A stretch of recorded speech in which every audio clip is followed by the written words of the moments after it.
Okay. Good evening, everyone. My name is Diane Howard, Mayor of Redwood City, and I'd like to call the meeting of June 28th, 2021 to order. Thank you for tuning in to our virtual City Council meeting this evening. Attending the meeting tonight via teleconference are Council members Aguirre, Espinoza Garnica, G, Reddy, and Smith, Vice Mayor Hale, and myself. I also want to remind everyone that following the adoption of Ordinance 2496, the start time of all regular City Council meetings has been changed from 7 p.m. to 6 p.m. Also, we are offering Spanish translation for tonight's meeting through a dial-in conference line.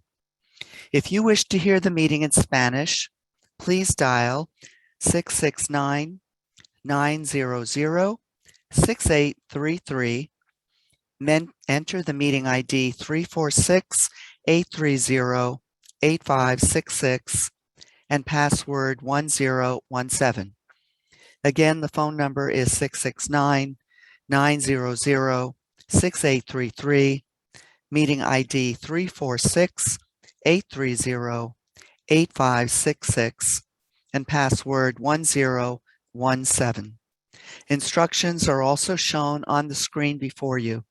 I will now turn it over to our translator to give these instructions in Spanish.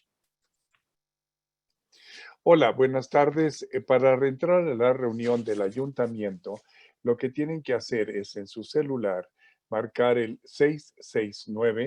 669-900-6833 y van a poner su ID de la reunión, que es el 346-830-8566.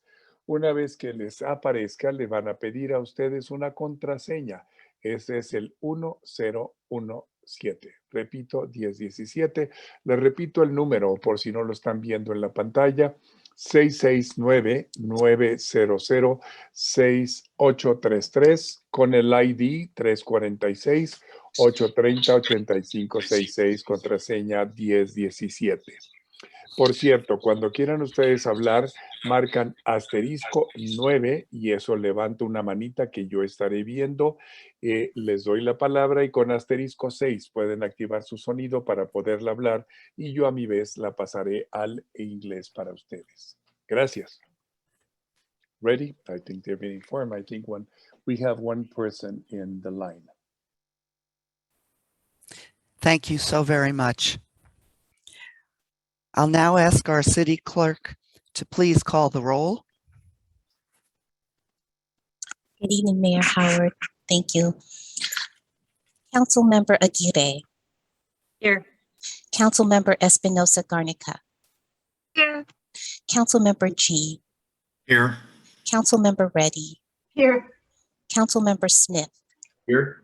Vice Mayor Hale. Here. And Mayor Howard. Here. Thank you. Thank you. And now I'd like to lead you in the Pledge of Allegiance. Would you join me in saluting our flag? I pledge allegiance to the flag of the United States of America and to the republic for which it stands, one nation, under God, indivisible, with liberty and justice for all.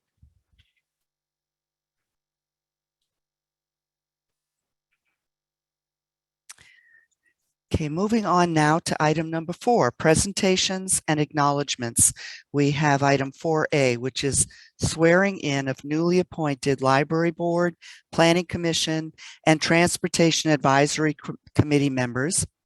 This evening, we'll be swearing in these new members. At the May 10th meeting, the City Council appointed new members to these committees, and they have joined us tonight to be sworn into office.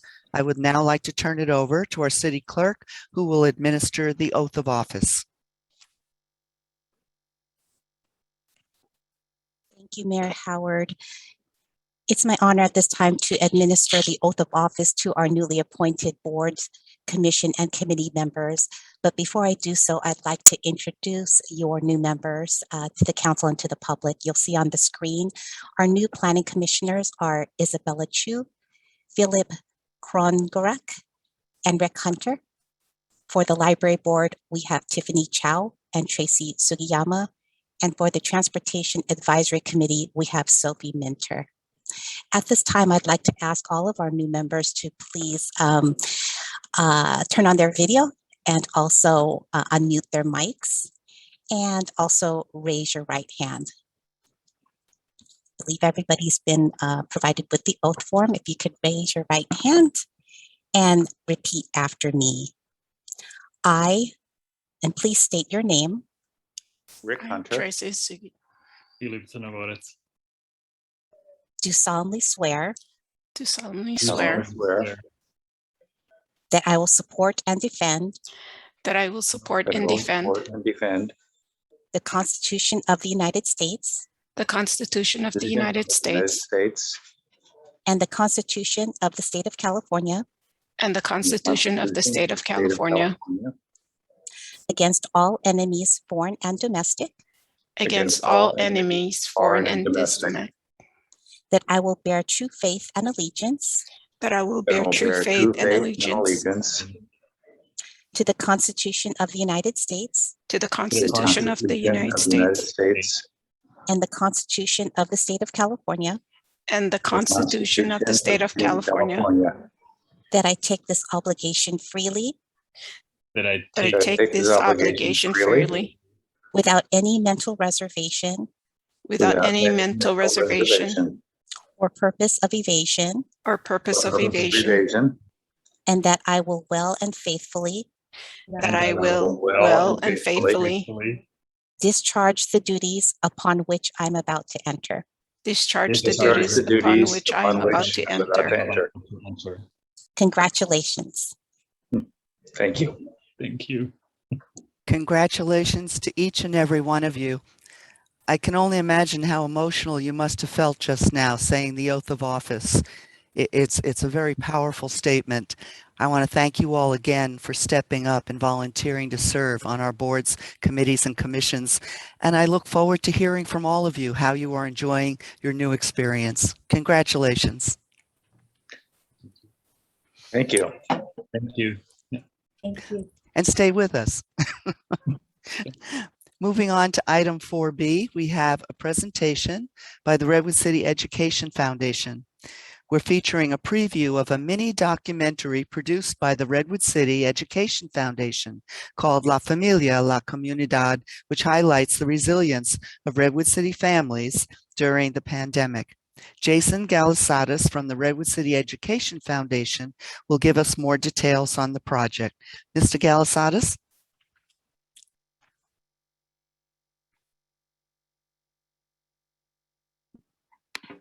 Thank you, Madam Mayor, and thank you all for inviting me to speak today and share a little about what we've been working on. You're about to see a trailer of a documentary that we produced in coordination with Brave Maker Film Fest, and it highlights the extraordinary resilience of families in Redwood City during the pandemic. Some of the themes that you'll see are just about families and how resourceful they are at pulling together during such a difficult time, and really relying on their neighbors and families to get by. We are especially highlighting the issue of student mental health. As you all know, this has been a challenging time for everybody, but especially for our young ones who are really in a formative period in their lives where they're forming relationships, learning how to interact with one another, a time that has been significantly disrupted. Our goal through this documentary was to highlight this challenge and call attention to the need for greater assistance for student mental health and well-being. And so if you've missed our event that we had in May, we invite you to view the full documentary at our website at rcef.org, where you can also contribute to our efforts. We are going to be using the funds, 100% of them, to hire 3 full-time mental health counselors who will be on site at Hoover, Garfield, and Taft.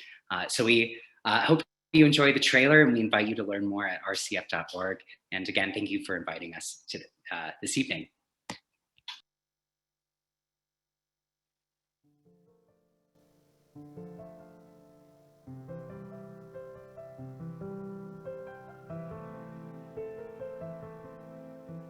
When you think of stress with kids, it's like the typical like, oh, I'm not doing good in school, I'm not getting along with my siblings, or I have problems with friends. The typical normal social emotional, social relational, some family stress. Now it hasn't gone away. It's only gotten enhanced. But adding on the stresses of doing online schooling, the stresses of COVID, the pandemic, of their family, of their finances. Entonces, cuando fue eso, pues para mí fue duro y cambió bastante en el sistema de que yo no pude trabajar. Entonces, de tener un trabajo los 6 días, pasar 3 meses sin trabajar ni un solo día, ¿cómo le podía hacer? Tengo mi niño, pues aquí pagando renta, pagando todo, que eso pues de todas maneras no se detuvo, había que pagarlo. ¿Qué dificultades tuve? La primera dificultad que tuve fue que me enfermé. Yo no pensaba enfermarme y me enfermé. Tuve todas las precauciones del caso, pero habían personas que se acercaban a mí que no tenían las mismas precauciones que uno.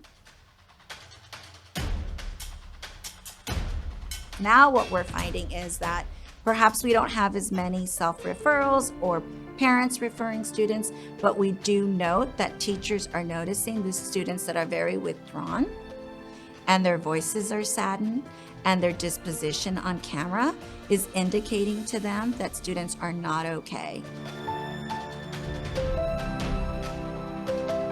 Finding that one little thing out of each day that just keeps you going, something that you're grateful for, something that makes you happy and brings you joy. I think that's one step to a better day.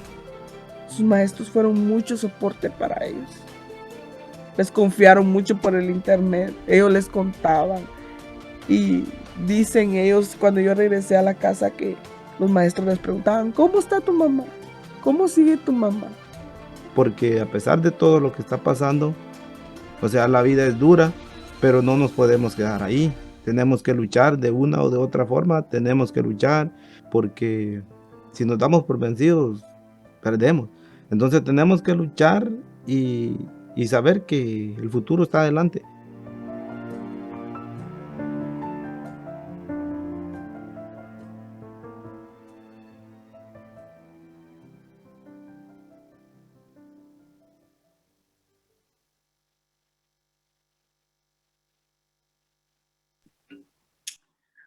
Well, there you have it. That was the trailer, and thank you so much for watching. Again, you can check out the full event that we have on our website at rcf.org. And I also especially want to thank Vice Mayor Hale for joining us at the event and providing some really incredible words and thoughts. But one of the themes of the pandemic is how everyone has come together, how our community really bands together on behalf of our neighbors to ensure that we can make it through as one community.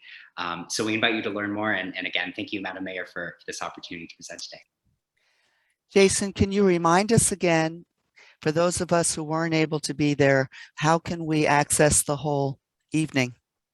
Yeah, absolutely. So if you can visit rcf.org, there's a page, there's a link right at our homepage where you can view the whole event. It was all done in about 50 minutes, so it hopefully shouldn't take too much time. But there you'll find all sorts of information about what we're fundraising for, what the proceeds are supporting, and how you can continue to support.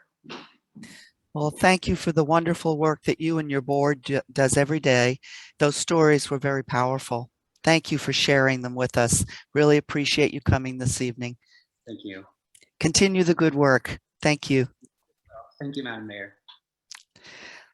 Moving on now to item number 5, public comment on the consent calendar or matters of council interest or on items that are not on the agenda. Procedures for making public comment are on the screen in both English and in Spanish. I will now turn it over to our city clerk to facilitate public comment on consent items, on matters of council interest, and on matters that are not on the agenda. Ms. Aguilar? Thank you, Mayor Howard.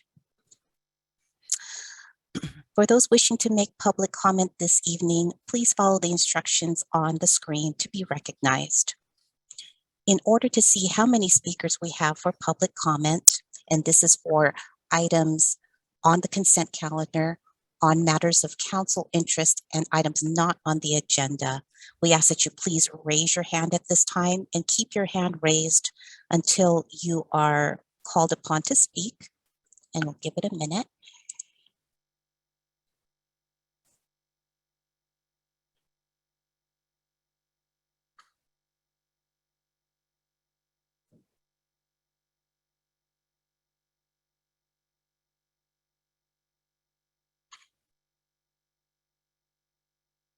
Now's the time for public comments. Folks are queuing up. If you wish to speak, please raise your hand at this time and keep your hand raised. This is for items on consent, items on matters of council interest, and items that are not on tonight's agenda.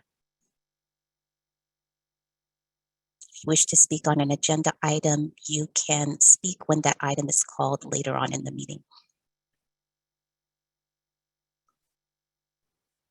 Okay, it looks like we have 11 speakers. Our last speaker is Pedro Consecal. And after I call upon Pedro, public comment for this portion of the meeting will be closed, and those who still wish to make public or submit comments to the council may do so by emailing council@redwoodcity.org.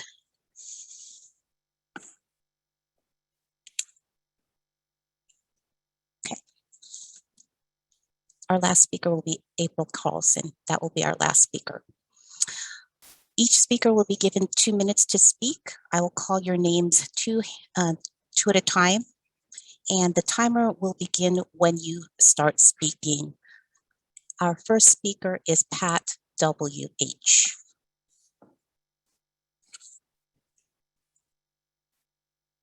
Go ahead, Pat.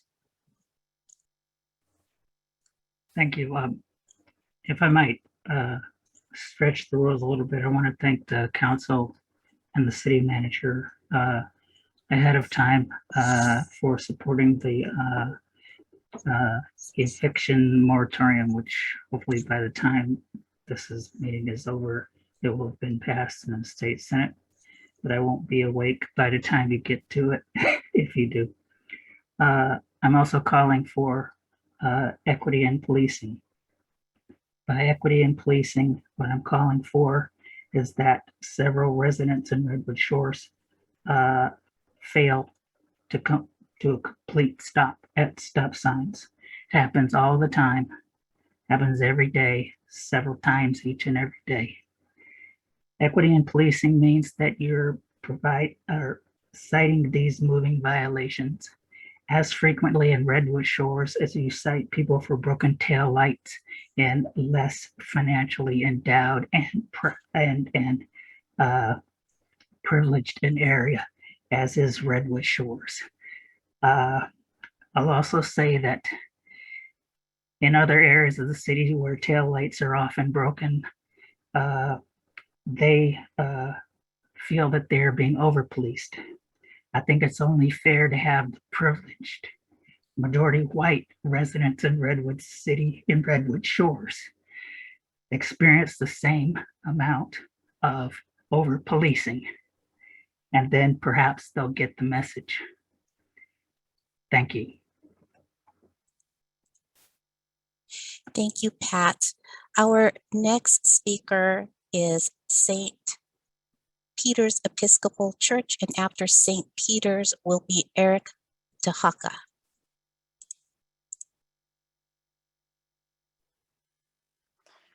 Good evening. I am the Reverend Ian Stanford and the rector of St. Peter's Episcopal Church, and I share a word of appreciation with the council on behalf of Faith in Action Bay Area.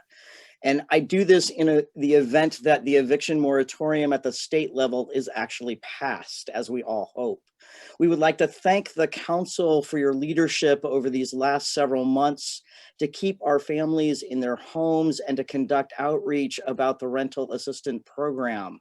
The city has been a leader in San Mateo and indeed in the state itself. We especially want to thank Councilmember Reddy for her diligent work in responding to the needs of our community. We hope to continue working together to meet the needs of our residents who are bearing the brunt of this crisis.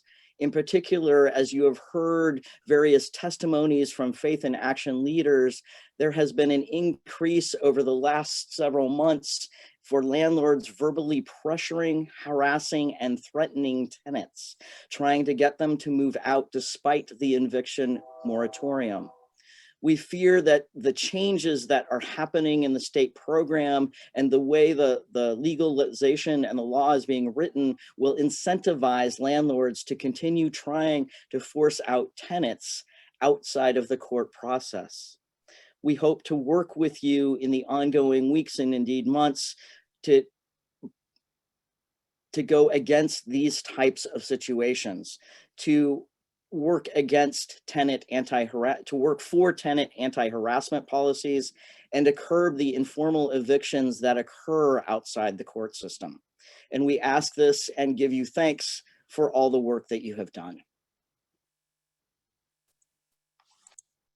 Thank you, Reverend. Our next speaker is Eric Tahaka. Eric will be followed by Marina Weiner.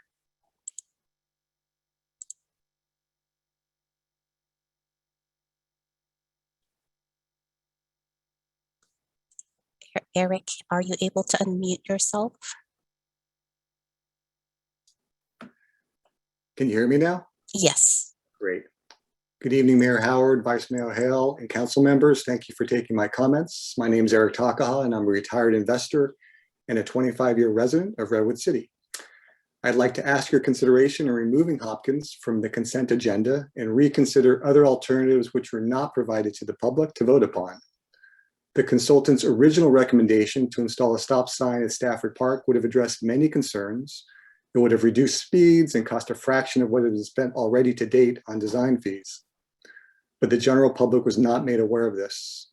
More importantly, it is inefficient to spend more time and money to make permanent the Hopkins Street project, a project that ultimately did not have a meaningful impact on safety, according to your own Kimley Horn report, both in terms of speed reduction and collision frequency.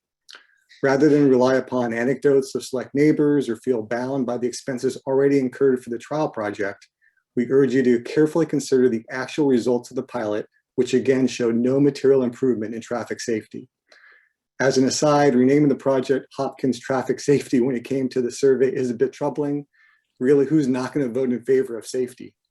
And while a webpage was dedicated to the project, most residents don't have time to seek detailed information or review reports buried on the website. Many of the public's concerns still have not been addressed, including questions about emergency response, the cost to make the project permanent, or why the original stop sign recommendation was ignored. Importantly, at the Transportation Advisory Committee meeting just last month, staff indicated that the fire department had yet to sign off on the final design. This has been underway for over 5 years and we still don't have clearance for emergency responders. I hope you will consider more effective and cost-efficient solutions to Hopkins traffic safety that in fact have been broached to the city over the past year.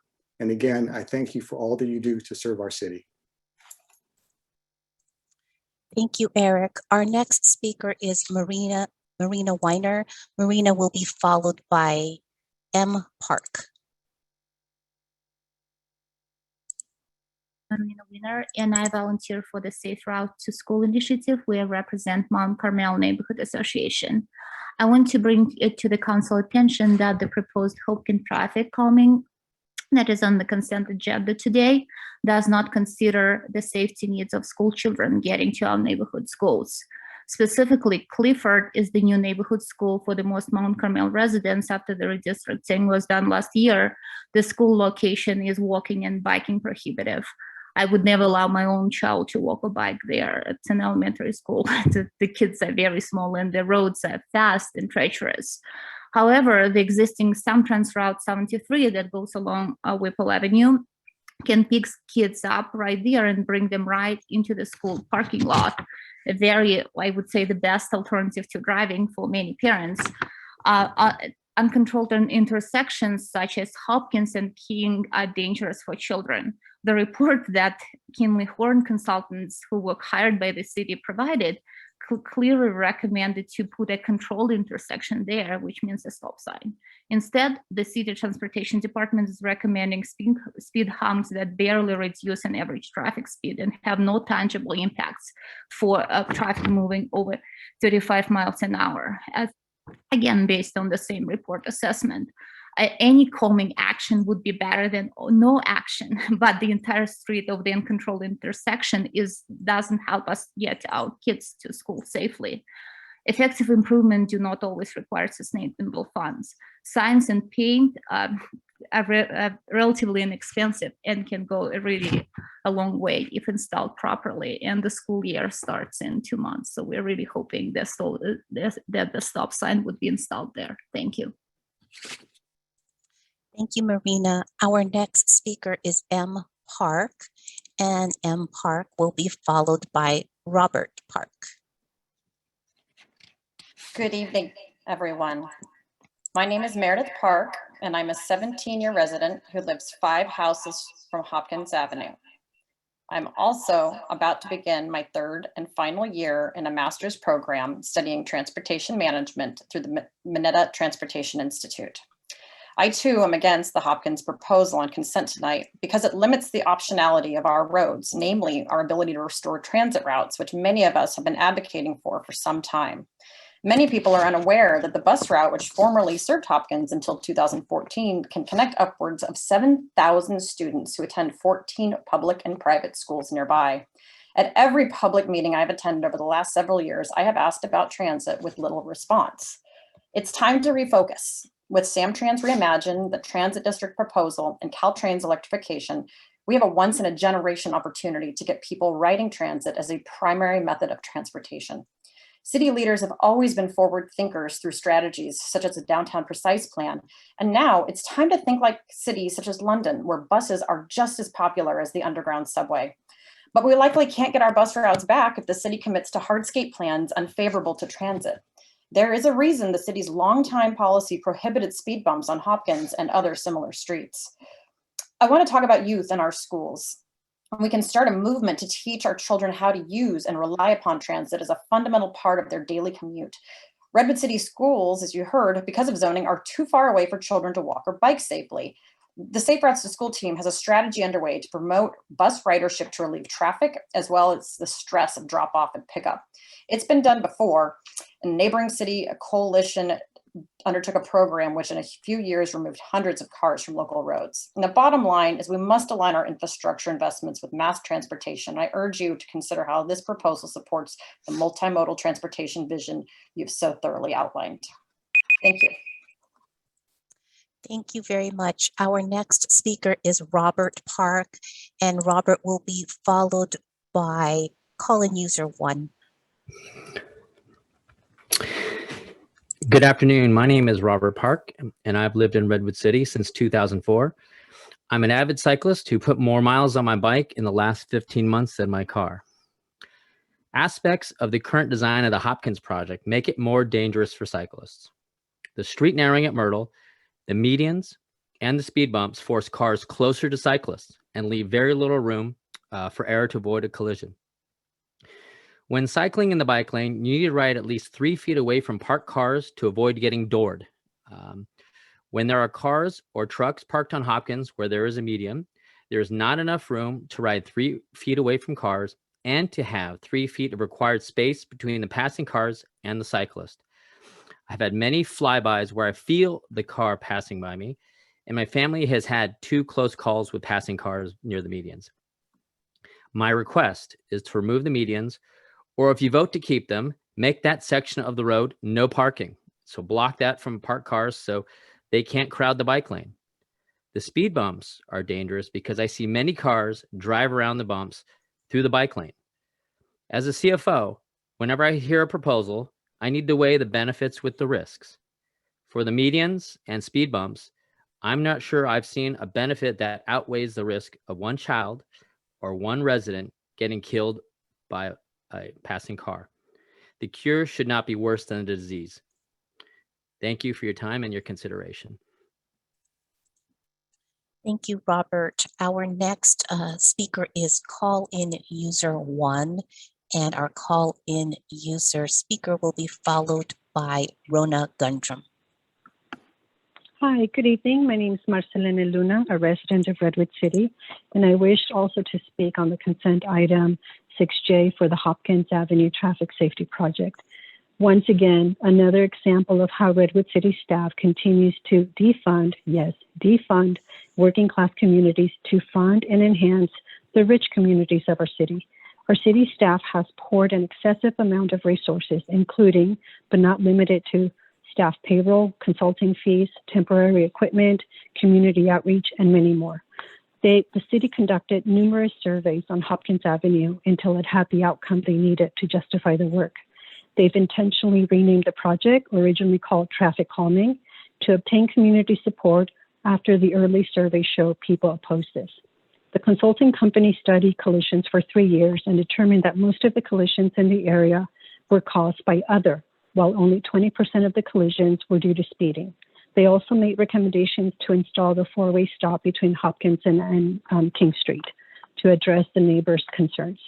Based on the data from the collision hotspot at the webbies.redwoodcity.org, in the last 8 years, there has been no severe or fatal injuries on Hopkins. However, we've had fatalities on Woodside, Jefferson, El Camino, Whipple, and Middlefield Road. Instead of spending $3 million plus on this project, let's focus on safe crosswalks in districts 3 and 4. Communities of color need better infrastructure to maintain safe streets. There's nothing equitable in this Hopkins project, especially when the person making the most noise in support of this is none other than the wife of Chris Beth, our Parks, Recs, and Community Service Director. Please do not move forward on this project and bring equity to our underfunded communities. Thank you. Thank you, Marcelina. Our next speaker is Rona Gundrum, and Rona will be followed by Michael Solorio. Good evening, Mayor Howard and members of City Council. I am commenting today regarding the budget, funding of police services, and public comments made during... Excuse me, Rona? Yes. The budget item will be later on in our agenda. Okay, and great. If you could, speak at that time, we'll be happy to hear from you. Yeah, no, okay, that's perfect, because I'd also like to comment on the comments by a previous speaker, Pat W. So I was probably going to run out of time for my comments on the budget item, so I will call in later for that too. I am highly offended by Pat W.'s comments. This isn't the first time that he and others have made comments deriding people who live in Redwood Shores as wealthy and whatever. It's come up many times across many different topics. In fact, those of us here in Redwood Shores, for more years than I can count, keep asking for police presence here in the shores. And we are told that officers are taken off of the shores and put elsewhere where there is higher need. So for those that don't want police presence in their community, District 1 would welcome and appreciate the presence to stem mail and package thefts, vehicle break-ins, and other crimes of opportunity, as well as to incept people like a local driver who speeds down our roadways, running stop signs and traffic lights. This driver is known to the police department, but because they're not here to see it happen, there isn't much they can do. So, you know, this also speaks to a previous comment that police don't make our community safer. In fact, police presence does deter crimes of opportunity. And also, just so Pat knows, plenty of us out here get cited for lights out, missing license plates, and a whole host of other things. So thank you. I'm sorry for my tone, but it's very aggravating. Thank you, Rona, for your comments. Our next speaker is Michael Solorio, and Michael will be followed by Pedro Consecal.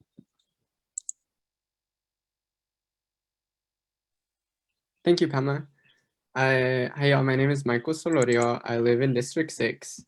and I want to talk specifically about item 6J, the Hopkins project.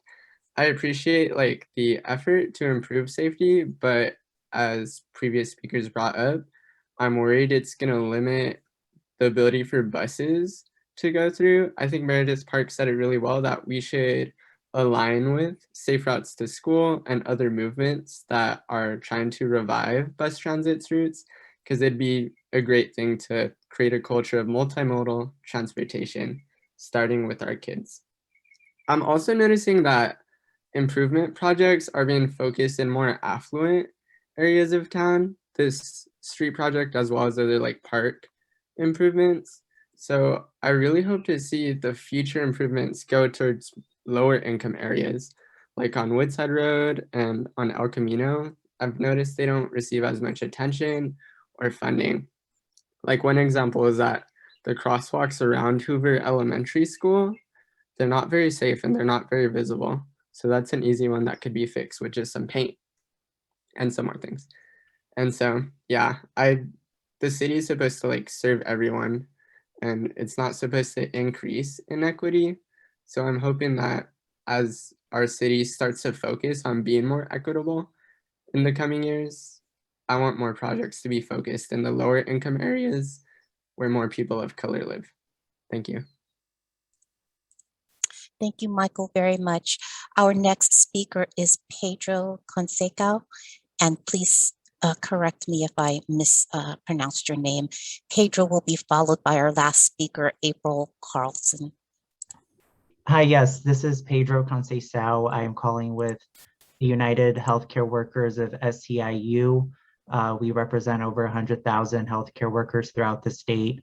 The reason why I'm calling in is because security officers at Dignity Health facilities statewide, including at Sequoia Hospital in Redwood City, have faced extreme threats to their lives and livelihoods every day because of unequal treatment and lack of regard for their safety. This includes not just unequal wages, benefits, and job security, but also workplace violence, COVID-19 exposure, infections, racial and gender inequality. And for these reasons, the vast majority of security officers across Dignity Health facilities, including Sequoia Hospital, have submitted union authorization cards to join SEIU UHW. And it now falls on management to respect the will of these workers by recognizing them as members of the union. And so I'm calling in today to ask for the Redwood City Council to take a position in support of the right of the security officers at Dignity Health and Sequoia to form their union with SEIU UHW, and call on the company's management to immediately respect the will of these workers by recognizing them as members of SEIU UHW, or at the very least allow these security officers to hold a free and fair election so that they can decide for themselves whether to form their union with SEIU UHW. And I wanted to thank everyone for their time today, and I hope that you can stand in support of the workers today. Thank you, Pedro.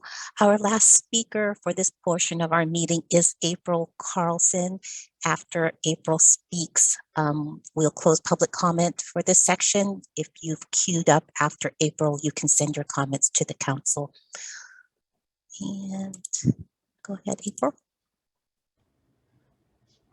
Yes, good evening. This is actually John Carlson. I managed to snafu my account. I'm somehow on my wife's account on Zoom here. Mayor Howard, Vice Mayor Hale, Redwood City Council members, thanks for hearing us. My name is John Carlson. I'm the president of Bear Island Aquatic Center. As you know, we're a rowing and paddling club dedicated to human-powered watercraft recreation in the Redwood City Harbor. I wanted to share our excitement and pride about our members and friends who have qualified for and will be going to the Tokyo Olympics and Paralympics beginning July 23rd. We first have BIAC member Aisha Chow, who has qualified for her second Olympics and will be racing in the women's single sculls in Tokyo. Aisha rows for Trinidad and Tobago and is a lead scientist in the area doing cancer research at one of the local biotech firms in her free time. We also have BIAC members Russell Gernot and Laura Goodkind, who will be representing the United States in the PR2 Mixed Double Sculls Paralympic event. Russell began rowing at BIAC in 2016, and Laura partnered with him in the double a couple of years ago. Russell and Laura have podium ambitions in their event. Russell and Laura are coached by BIAC adaptive coach Alice Henderson, who will accompany them to Tokyo. Alice is departing BIAC to take over her family's business in Southern California, but she has left behind a thriving adaptive program that will continue and be coached by Coach Chuck Benici. I'd also like to mention Molly Reckford, who will be competing for the United States in the women's lightweight double sculls. Molly rowed at trained at BIAC until the pandemic began, when she then moved to Sarasota to be in the Olympic US rowing training camp there, kind of in their bubble. Finally, our local friends, Ellen Tomek and Megan O'Leary, will compete for the US in the women's quad, and they have coached at BIAC and rowed near BIAC out of Stanford. In summary, I want to congratulate all our local athletes who will be going to the games, wish them the best. I'd like to thank Redwood City for its continued support of BIAC and the various programs we're able to put on because of our access to the Bay and the terrific resource unique to Redwood City it represents. So thank you all. Thank you, John, very much. That concludes public comment for this portion of the meeting. Again, if you have queued up after John Carlson and you'd like to submit comments to the council, you may do so by emailing council@redwoodcity.org. I will turn the meeting back over to Mayor Howard. Thank you, Ms. Aguilar. Boy, that is wonderful news about the upcoming Olympics. I hope Mr. Carlson will come back and keep us up to date on how our athletes from Redwood City are doing. Thank you. Moving on to item number 6, the consent calendar. These are items that are considered routine in nature and are approved in one motion. I will be stating my conflict on item 6E, which is the ESA Gatekeeper Downtown Precise Plan. Councilmember G will state his conflict on item 6E and 6F, which is the Arts Grants Program. And Councilmember Reddy will state her conflict of interest with item 6J, the Hopkins Avenue Traffic Safety item. I will be recusing myself from item 6E regarding approval of a contract with Environmental Science Associates to prepare the environmental review associated with Gatekeeper projects 1900 Broadway, 2300 Broadway, and 603 Jefferson, 750 Bradford, because I have a continuing source of income that owns shares in the Sequoia Hotel. However, on September 30th, 2020, my husband and I were fully repaid for our sale of those shares in 2018. This will no longer be a source of income 12 months thereafter, which is September 30th of 2021. I'd now like to ask Council Member G if he would like to speak on his recusal. Yes, Mayor Howard, thank you. Mayor Howard, I will be recusing myself from consent items 6E and 6F this evening, as you've mentioned. With respect to item 6E, I previously recused myself from council discussions on the Gatekeeper project involving 1900 Broadway. This is in part due to my service as a director on a local nonprofit board, Casa Círculo Cultural. The 1900 Broadway project is connected to the Sequoia Hotel project, and the art students of Casa Círculo Cultural have provided artwork on the exterior of the Sequoia Hotel enlivening the main street. In an abundance of caution to avoid any perceptions of a conflict,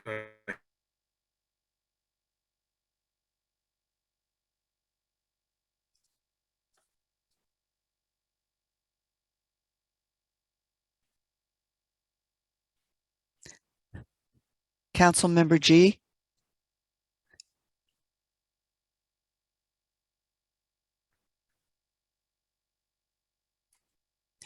Council Member, I believe he's frozen at the moment.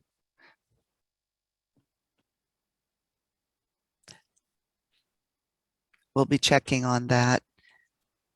Vice Mayor Hale, you have your hand raised, but is this something that could wait, or is? Thank you, Mayor. I wanted to pull an item. Oh, don't know if Okay. you're ready for that yet, or if you want to continue with the recusals. I need to go through the recusals first. Councilmember Reddy will speak after Councilmember G, but maybe we'll move to Councilmember Reddy and see if Councilmember G is able to join us after that. Thank you, Mayor. I appreciate the opportunity to speak. Yes, I do need to recuse myself from item 6J, the Hopkins Avenue Traffic Safety Project, as I live within 500 yards of that project. So I will be recusing myself from that item. Thank you. Okay, thank you. Councilmember G.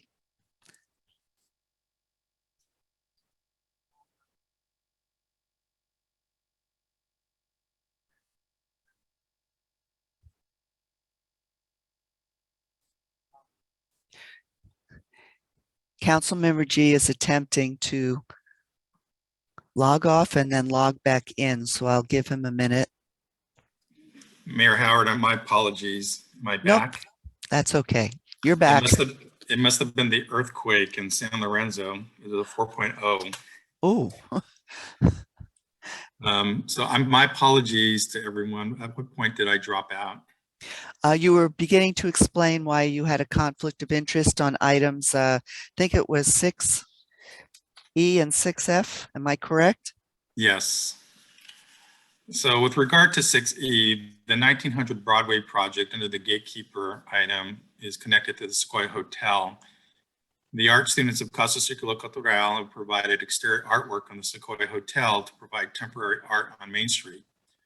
In an abundance of caution and to avoid any perceived or perceived conflicts of interest, I have personally chosen to recuse myself from this item. With respect to item 6F, as I mentioned earlier, I serve on several nonprofit boards locally and in the region.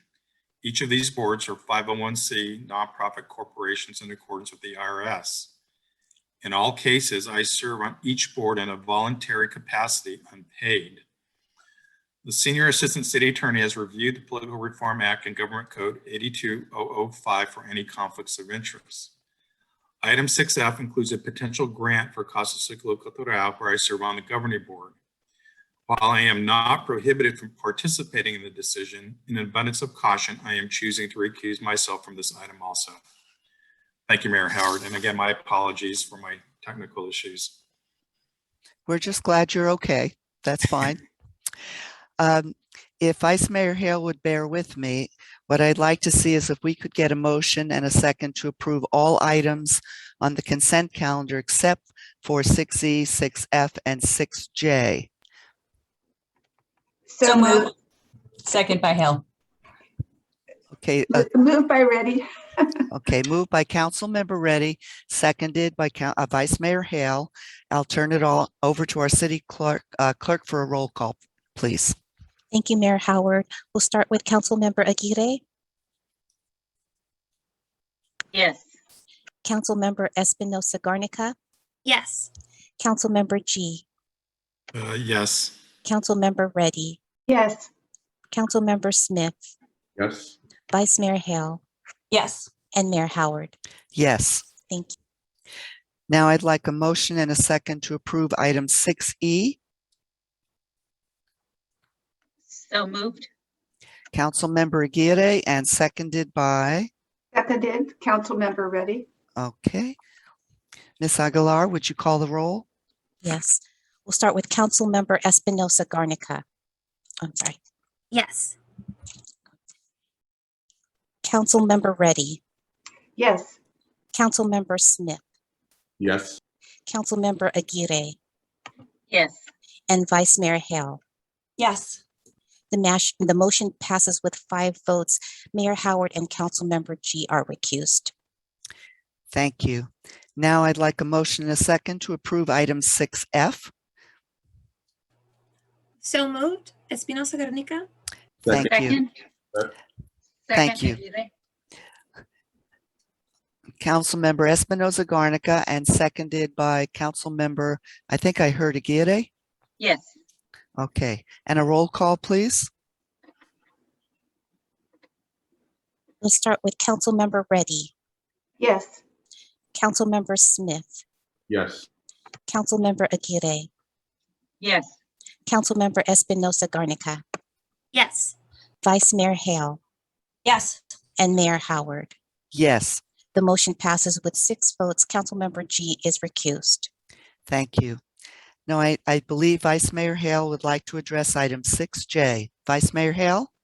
Thank you, Mayor. Yes, I'm interested in pulling 6J for further discussion by the council. I first wanted to start by saying thank you to staff and to members of the public. After reading the staff report, it's apparent that this discussion has gone on for years.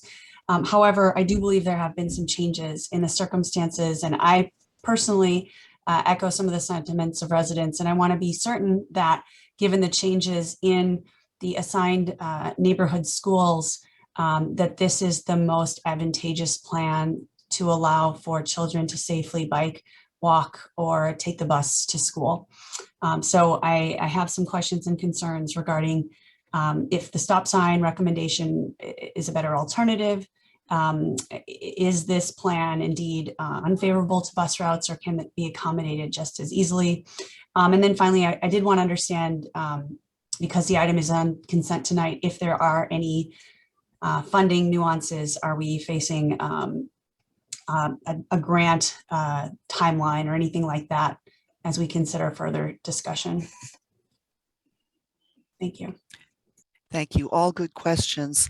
I'd like to ask Ms. Diaz, our city manager, if there's someone who may be able to address this item for us. There have been a number of questions asked. Good evening, Mayor. I believe that Jessica Manzi, our transportation manager, is on the call. And so I'd ask her if she can help address these questions. I also see Ms. Ignacio's hand raised. Did you have something you wanted to talk to us before we get a answer to the questions? Yes, thank you, Mayor Howard. Since Council Member Reddy is recused from this item, I'd like to request that she be excluded from participation. She already is. Okay, thank you. I just confirmed. Thank you. Thank you very much. Okay. Ms. Manzi? Yes, thank you. Good evening, everyone. So I'll take the question first about the impacts to bus service. So I did have the opportunity to reach out to Samtrans this afternoon and confirm that the installation of the traffic calming projects or speed humps would not impede their ability to operate bus service on Hopkins should that come up as an option in the future. Currently, they don't have any plans to operate transit service on Hopkins, but again, installing traffic calming measures wouldn't negatively impact their operations or prevent them from doing that. And actually, somewhat ironically, is just recently had a bike boulevard installed right close to me at home that has Samtrans operating on it with speed humps and a speed table, and they haven't had any issues with continued operations on that. So that's probably the most straightforward. Regarding impacts or what the best design would be for students going to Clifford, we have been working with the school district and continue to do that to really understand where most of the students live that are attending Clifford. They do come, the attendance area does include Mount Carmel, but it does extend into the Centennial neighborhood. And when you look at the maps of where kids live, they really are coming from all over the city. So the project in general, a key guiding factor in the design was making sure that it would work well for kids. There's no question there's lots of kids that cross Hopkins getting to school, to and from schools. Whether a stop sign at King Street would be more effective than the beacon, there's no obvious answer to that. We definitely did consider always stops both at King and Lowell during the design process. And as some of the speakers mentioned, our consultants did evaluate both of those for whether they meet local or state standards for installing always stop signs. Neither intersection meets the state guidelines, but they did review them against what are less rigorous standards that we have for local stop signs, and both met our local standards when they were looking at whether you might want to pick between one or the other, they were recommending King over Lowell and not recommending putting in 2 always stops. But at our maybe the second or third community meeting that we had on the project, there was a lot of discussion about whether or not to install a stop sign. And the decision that came out of that meeting was to do the traffic calming improvements in lieu of the stop sign. That doesn't mean that stop signs couldn't be installed in the future, but in this case, we have the current design shows a rectangular rapid flashing beacon at King. So when someone wants to cross the street at King, they hit the button and then the light starts flashing, which can be a really effective way on a street like Hopkins to get attention from drivers and get them to yield to people who are crossing the street. But if a stop sign were installed there, that beacon would have to be removed because it sends conflicting messages, whether you're looking for pedestrians crossing the street and yielding to them, or if you're required by law to stop. And so the beacon has been in, and there's been a lot of really positive feedback to the beacon. There's no way to say if one's definitively better than the other. One of the challenges that we have with installing always stops on streets or intersections where the volumes are low on the cross streets is that drivers, intentionally or not, become conditioned to arriving at a stop sign and not expecting people from the cross street because they're not usually people there. And that can result in lower compliance with stop signs. So having an always stop is certainly not a panacea in terms of improving safety. It does certainly get vehicles to stop and slow down right around that intersection. But in terms of slowing traffic along the whole corridor of Hopkins, I wouldn't expect it to do that. So that's a long answer, unfortunately, but it's not so simple. But there are modifications that could be made to the design of the project to replace what's currently in the design with a stop sign. But again, this is just one of those elements of the project, like so many on traffic calming projects, where there's really strong opinions on both sides and no clear consensus that a stop sign would be preferred over the traffic calming improvements that are there. And Ms. Manzi, are you or city manager able to speak to that last question around funding and timeline? Yes. So if the project were delayed, I do expect that we would lose some of the grant funding for the project. There's roughly $840,000 that's coming from a local partnership program grant, and it's not one where we would be able to get an extension of some sort. There is some Measure W funding, roughly $360,000, where a delay wouldn't, I think we could accommodate that within the existing funding agreement without issue. But I do expect if the project were delayed, we'd lose that $840,000 that's coming from the LPP program. Thank you. I see Ms. Diaz has her hand raised. Yes, I was just going to ask if Jessica could also speak to the origin of this project and just generally how neighborhood traffic calming programs come forward to the council. Sure, happy to do that. So we accept requests from anybody within the city who has concerns about traffic safety on their local street. When we get those requests, we collect data, including the number of vehicles that are on the street, the speed that they're going, the collision history, see how close they are to major generators like parks and schools, and all of that is used to evaluate the requests. So our first screening is whether or not it qualifies for traffic calming, and that's really a basic, is it on a street that qualifies for traffic calming? For example, we don't do traffic calming in El Camino Real. It's really focused on more of the local residential streets and some of the collectors. And then is there a speeding problem? So sometimes the perception is that cars are traveling faster than they might be. So for example, for a 25-mile-an-hour speed limit, we're only accepting requests where you have a significant number of people that are traveling more than 30 miles an hour or 5 miles an hour over the speed limit. So we have that first screening process, and then we have a ranking process that again takes into all those factors that I talked about, including the collision history. So the collision history on a street is the generates the most points. And the factors that we use are the number of speed-related collisions, speed-related injury collisions, and then if any of the collisions involve people walking or biking, because those tend to be the most severe. That said, because these are primarily residential streets, the overall number of collisions that we have and the severity of those collisions are typically lower than what you would see on streets like an El Camino or a Woodside Road.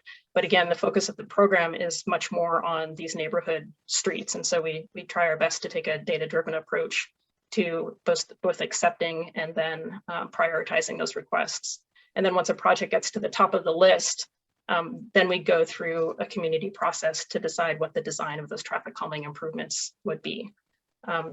In some cases, it's relatively straightforward and you have a few meetings and come up with a design, and then that design comes to council when we're awarding a construction project. In other cases that are a little bit more contentious and challenging, you go through more iterations like we've done with Hopkins and installing it as a pilot project to test it out first. Ms. Manzi, can you remind me, I believe that Hopkins discussion has been well over 5 years. I'm thinking closer to 6 or 7 years now.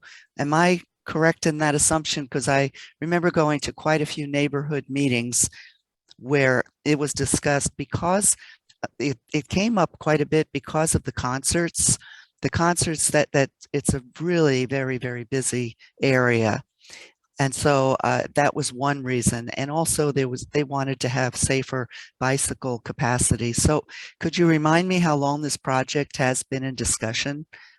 Sure. So, and actually the project had been sort of put on hold while we went through an update to our traffic calming program to change how we were prioritizing projects to make sure it was a data-driven approach. But you're right, Mayor Howard, that the formal planning process for this project started in June of 2017.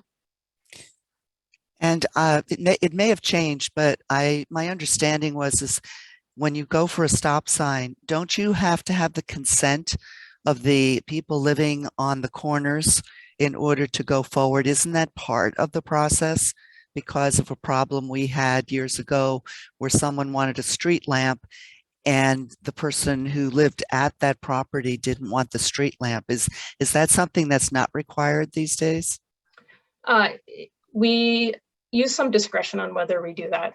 In cases where there's a clear safety deficiency and a need from a safety perspective to put in a stop sign, we do those without consulting the fronting property owners. Where it may be more borderline and we're using engineering judgment to install the stop sign, then we would typically reach out to the fronting neighbors to make sure there's sort of a clear consensus and support for putting that in.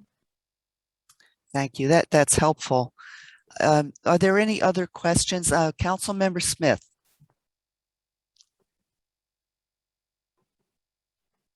Thank you, Mayor Howard. I appreciate Vice Mayor Hale's initiative in pulling this item. I do have a few questions, and I appreciate the preemptiveness of the question from Ms. Stevenson Diaz around the selection process. So in my reading of the staff report in reference to this item, there is an ongoing prioritization process that takes place in terms of the proposal of street calming measures within Redwood City. And there are, as you mentioned, a few factors that are taken into consideration in this prioritization. Can you provide any context or explanation as to why those particular data points are tracked above and beyond others? And I guess second to that is who decides what those factors are, and when were those factors decided upon? So are you speaking specifically about, which the collision factors that we used? So it looks like it was collision as well as pedestrian connectors, I believe it was called, or centers of kind of pedestrian. So sure. Let me just quickly go through again the list of factors that we consider when we're ranking the requests. So one is the speed, how fast over the speed limit the 85th percentile is. So 85th percentile is sort of what we call the sort of majority of the people. And we also look at the traffic volumes, how high above 1,000 vehicles per day the street has. We also, the crash history, we look at the number of speed-related collisions within the last 3 years, and then we look at the number of speed-related injury collisions. And again, these two are not involving bikes and peds. And then we look at the number of speed-related collisions involving people walking and biking.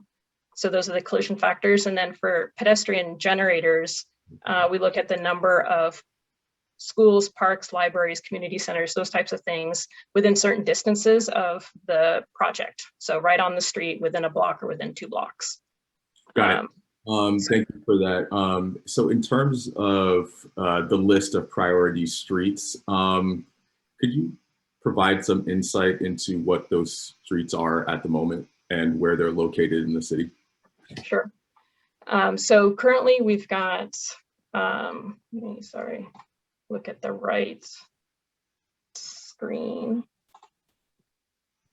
So the current list, so Hopkins is active, Roosevelt is an active project, Redwood is active but unique because it's being implemented by the South Main project.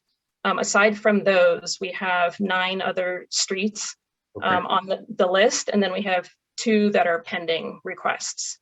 Okay. So I'll just go through them in order. Massachusetts, Hazel, Oak, Canyon, Hudson, Edgewood, Virginia. And then the 2 requests are from 19th Avenue and Bret Harte. Got it. Okay, great. Thank you. That really, that helps to contextualize things for me. So, just kind of going further down that kind of line of kind of questioning, I have a few comments. It's interesting that this particular item was put on consent when we have kind of a somewhat related agendized topic that's off of consent, which is on the safe streets. And in my reading of the data that was shared, it seems like collisions of really all types are happening outside of that particular geographic boundary for the most part, right? I think that there are some exceptions, but it seems to me that this presents somewhat of a stark contrast insofar as we know where collisions are happening, and it doesn't seem to be in this area to the extent that it, would present the level of priority that the city is assuming. And so then for me, it just kind of causes me to scratch my head a little bit, to be honest with you, insofar as, again, I think this kind of stark comparison with the Safe Streets data seems to suggest that there are other more priority areas that we should be focusing traffic calming on. So I guess I'm kind of, really wanting to dig into that and to understand how Hopkins, kind of got accelerated or prioritized to the top of the list, given those different data considerations. I understand, that you're going to probably kind of, check, reference the prioritization methodology, including the pedestrian generated centers, but I'm kind of curious as to whether that being kind of a particular decision-making factor creates issues in and of itself, right? So if we have large pedestrian generators in certain parts of the city that have typically been resourced well, does that necessarily create a prioritization that is skewed toward well-resourced parts of the city, right? So I'm kind of curious about that. Again, it's a bit of kind of, fact pattern leading in some ways, but I do think that it does warrant kind of some kind of consideration as to whether that particular component of the prioritization creates this issue just in terms of kind of equitable distribution of this prioritization. Yeah, that's a good point, and I see where you're coming from. I mean, just to put it into context, though, the total number of points that are coming from the pedestrian generators is really a fraction of the total points that you'd get from collisions. And so we're really trying to emphasize locations that have a history of collisions. Right. But again, you're comparing one street to other streets where we have those requests, which may not, in terms of, in context of Vision Zero, that's not necessarily the places in the city that have the highest number of crashes and collisions. It's relative within the requests of the traffic calming program. And there is also a time lag. So when projects are prioritized, it's based on the most recent 3 years of crash data. So that does change over time. And we don't go back and once we've started a project and revisit how many crashes have happened to say, maybe we need to stop working on this project now and replace it with a project that now has more crashes than this one did when it started. Okay, I appreciate that context. Thank you very much. Thank you. And Ms. Manzi, in light of the fact that we do have an equity and social justice officer now, I know that our goal is to be looking at everything we do in the future and use our equity lens on how we can do better. Could you touch on that a little, how that will impact some of the evaluations you'll make going forward? Certainly, and I think once we get guidance from the equity committee on how the council wants to prioritize our work, that's definitely something that we can add to our prioritization system. Right now, it's not explicitly reflected. The criteria that I spoke to was something that was developed back in 2017 and adopted by the Transportation Advisory Committee, or really the Complete Streets Committee at the time. But that's definitely something that warrants updates once we have guidance on how we want to define equity and which neighborhoods get higher priority. Thank you for the clarification. Vice Mayor Hale? Oh, I'm sorry, Ms. Diaz, did you want to clarify? No, okay. Vice Mayor Hale? Yeah, thank you, Mayor. I wanted to thank Councilmember Smith. I had a very similar question today around Vision Zero. In fact, I had sent that one in advance, and it is ironic that it is on the calendar at the same evening, right? So if I'm hearing you correctly, it's almost as if there's two different systems, two different point systems, and this one was tallied on a different point system. And I guess the feedback I would have is, how do we connect all of these different, how do we connect and then prioritize all of these transportation projects? Because presumably they're all coming to the same source of funding. And I think part of what you're hearing is a desire to ensure that the funding is going to where it'll have the most impact, but also that it is being equitably distributed. And I don't feel very clear on that from just reading the report, both reports, quite frankly, and trying to understand how those connect. So I think that would be really helpful moving forward. And then I also feel that we should be, I do understand that this project started before any council had voted on Vision Zero. So I do appreciate that. That we have this new policy, and I do recognize the safety hazards there. I have attempted to cross Hopkins with a double stroller, and it's virtually impossible. So I appreciate it. This has satisfied my questions. I did want to share that feedback. I don't want to lose that additional funding. But if my colleagues would be open to further discussion, we could certainly discuss the item later. I would be okay with moving forward. Thank you, Vice Mayor Hale. I see Ms. Diaz has her hand raised. Yes, just quickly wanted to interject and note that the council has asked us to infuse equity into all city decision-making and policies, which is all. It's everything. And we haven't done it yet with every aspect of our operation. So that work is starting. It's been starting with a recommended budget before you tonight with a number of different projects. There'll be a lot more that comes forward as the Equity and Social Justice Committee continues their work and recommends a work plan for the council to consider in August. So I very much appreciate the feedback and the questions being raised. I think some of the questions are exactly what the subcommittee has been thinking about in terms of having us as staff look at the outcomes of the effort. And I just want to acknowledge that it's very much a work in process for us to sort of reinvent everything about how we do everything. So just wanted to acknowledge that. Thank you. Councilmember G. Thank you, Mayor Howard. You know, as this council moves forward, this discussion this evening and the prior discussions about infrastructure, there's a lot of work to be done, both not only at our level, but at the grantor level, whether it be SB1 gas tax monies for street repavement or larger projects or transportation projects.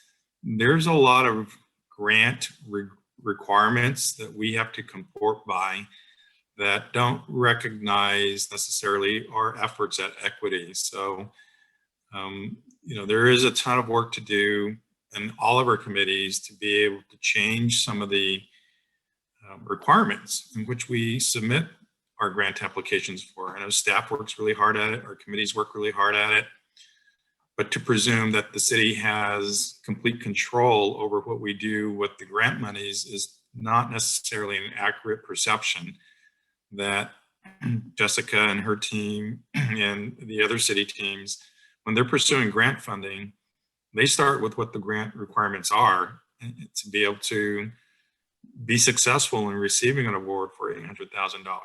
And as we move forward and advocate for equity, we have to advocate not only within our city, but within the region, within the state, and at some point at the federal level to make sure we have that flexibility. So I just put that in a bigger context that when it comes to infrastructure and transportation funding, we don't have free reign. While we would like it, maybe, we don't necessarily have it. So I just wanted to provide that added context. Thank you, Mayor. That's an excellent point. Thank you. I'd like to ask if there would be anyone who would like to make a motion and a second at this time for item 6J. So moved. So moved by Councilmember Aguirre and a second Second, Espinosa Garnica. by Councilmember Espinosa Garnica. I'd like to ask the city clerk if she'd call the roll, please. Yes, we'll start with Councilmember G, Yes. Councilmember Reddy. I'm sorry, Councilmember Smith, Yes. Councilmember Aguirre, Yes. Councilmember Espinosa Garnica, Yes. Vice Mayor Hale, Yes. and Mayor Howard. Yes. The motion passes with 6 votes. Councilmember Reddy is recused. I'd now like to read all the items that have just been approved. The investment report for period ending March 31st, 2021, amendment number 3 to agreement for professional services with David J. Powers and Associates Incorporated for the preparation of an EIR for the 505 East Bay Shore Development Project, professional service agreement with Environmental Science Associates to prepare the environmental review associated with the Transit District Downtown Precise Plan and general plan amendments pursuant to the California Environmental Quality Act.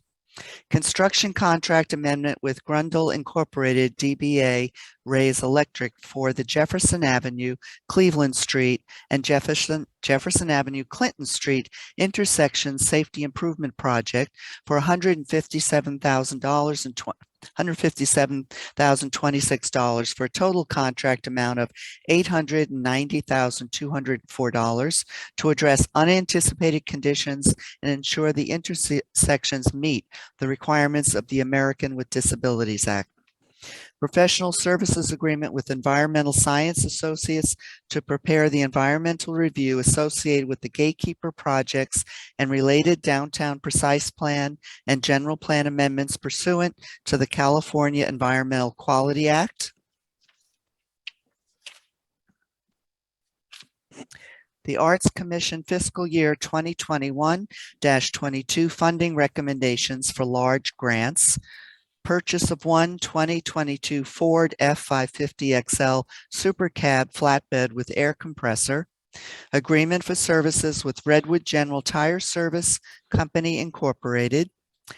Levy of benefit assessments for fiscal year 2021-22 for the Seaport Boulevard Landscape Maintenance District. Hopkins Avenue Traffic Safety Project. amendment to the city's classification and wage and salary plan to establish the classification of body-worn camera program manager. Approve minutes of June 14th, 2021 and June 16th, 2021 city council meetings, and approve claims and checks from June 28th, 2021 through July 26th, 2021, and the usual and necessary payments through July 26th, 2021. Before we move on to item number 7, I have the pleasure of asking our city manager, Ms. Diaz. She's going to make an announcement. Thank you very much, Mayor. I wanted to let the City Council and the community know that we received word that the state legislature has approved AB 832, and that is the bill that extends the state's eviction moratorium through September 30th of 2021. One of the provisions of the state legislature's action is that cities may not adopt local ordinances, and instead the state's protections will prevail. As a result, the City Council will not be hearing item 11A this evening. That was to consider a local eviction moratorium if the state legislature did not act. So that will not be heard this evening. We'll announce this again as we get later into the meeting, but we wanted to let anybody who might be waiting for that know that. Additionally, I'd like to just quickly thank the staff and the HHCC for their very fast work to support the council's consideration, and that includes Eleanor Ignacio, Alex Kojikian, Lynn Lancaster, and Terry Chin. Thank you. Thank you so very much. And of course, the members of the Housing and Human Concerns Committee, thank you all so very much. And thank you for keeping us posted. I really appreciate it. Okay, now we're going to move on to item number 7, staff reports. 7A is City Council appointments to the Advisory Redistricting Committee, also known as ARC, ARC, and the Housing and Human Concerns Committee, HHCC. I am going to turn it over to our city clerk, who will introduce this item. Thank you, Mayor Howard. Good evening to the City Council and to our members of the public. Tonight, the council is being asked to make appointments to fill 11 full-term seats on the Advisory Redistricting Committee, or ARC as we're calling it, expiring no later than April 17th, 2022. And also to fill 1 partial term seat on the Housing and Human Concerns Committee, expiring May 31st, 2024. Recruitment to fill the seats on ARC was conducted from May 5th through June 6th. The city clerk's office received responses from 30 qualified applicants. Since then, 4 of the applicants have withdrawn due to scheduling conflicts. Qualified applicants were interviewed by the City Council at a special meeting on June 16th. You'll also be asked to vote to maintain and use the current ARC applicant pool to fill any vacancies that may occur on this committee through April 17th, 2022. Recruitment to fill the partial term seat on the Housing and Human Concerns Committee was conducted from May 5th to June 13th. The City Clerk's office received 4 total qualified applications. However, 2 applicants did withdraw following the application period. One of the remaining 2 qualified applicants was interviewed by the City Council at a special meeting on June 16th. All appointments to both of these committees will be made by roll call vote. A candidate must receive a majority or 4 votes in order to be appointed. We will first start with the ARC appointments, followed by HHCC. I will explain the voting procedures for both ARC and HHCC, take any council questions, and then call for public comment before proceeding to the voting and appointments. Again, as mentioned, the council will appoint 11 full-term seats on the Advisory Redistricting Committee that will expire no later than April 17th, 2022. 7 members will be appointed from each of the 7 council districts, and 4 members will be appointed at large.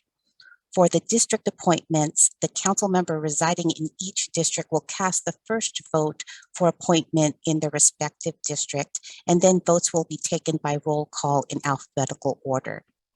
A candidate must receive a majority or 4 votes in order to be appointed, and if no candidate receives a majority of votes or there is a tie, we will proceed to a next round of voting until a candidate does get a majority vote or a tie is broken.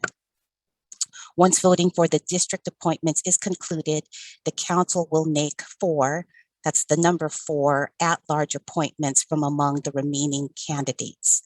The 4 candidates receiving a majority of council votes will be appointed to the committee.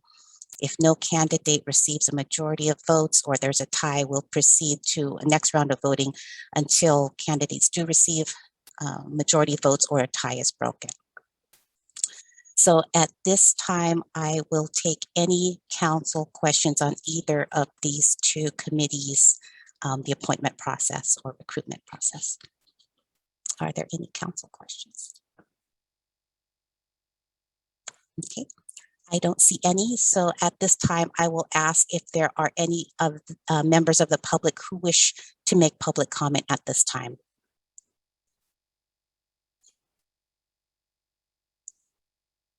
I do not see any hands raised, so we will go to the appointments.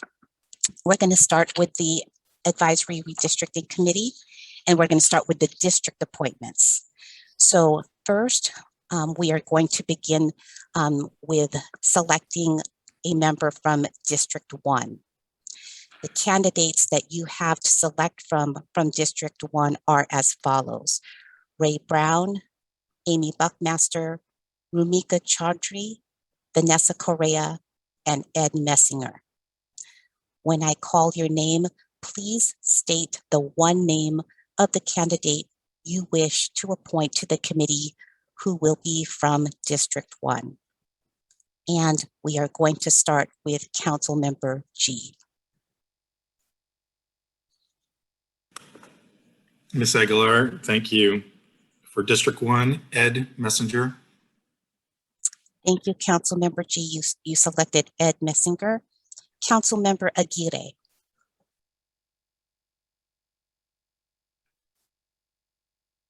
For District 1, I select Amy Buckmaster. Thank you. Councilmember Aguirre has selected Amy Buckmaster. Councilmember Espinosa Garnica. Hi, I'd like to select Rumika Chaudhry. Thank you. Councilmember Espinosa Garnica has chosen Rumika Chaudhry. Councilmember Reddy. Ray Brown. Thank you. Councilmember Reddy has selected Ray Brown. Councilmember Smith. Rumika Chaudhry. Thank you. Councilmember has selected Rumika Chaudhry. Vice Mayor Hale. Amy Buckmaster. Thank you. Vice Mayor Hale has selected Amy Buckmaster. Mayor Howard. Amy Buckmaster. Thank you. Mayor Howard has selected Amy Buckmaster. In this round of voting, no candidate has received the requisite 4 votes or majority votes. So we are going to go to a next round of voting. We need to get to 4 votes for one candidate. So we're going to the next round. We'll start again with Council Member G. Thank you, Ms. Aguilar. Amy Buckmaster. Thank you. Council Member G has selected Amy Buckmaster. Council Member Espinosa Garnica. Ray Brown. Thank you. Council Member Espinosa Garnica has selected Ray Brown. Council Member Reddy. Ray Brown. Thank you. Council Member Reddy has selected Ray Brown. Council Member Smith. Amy Buckmaster. Thank you. Council Member Smith has selected Amy Buckmaster. Council Member Aguirre. Amy Buckmaster. Thank you. Council Member Aguirre has selected Amy Buckmaster. Vice Mayor Hale. Amy Buckmaster. Thank you. Vice Mayor Hale has selected Amy Buckmaster. Mayor Howard. Amy Buckmaster. Thank you. Mayor Howard has selected Amy Buckmaster. Give me one moment. With 5 votes, Amy Buckmaster is appointed as the District 1 appointee.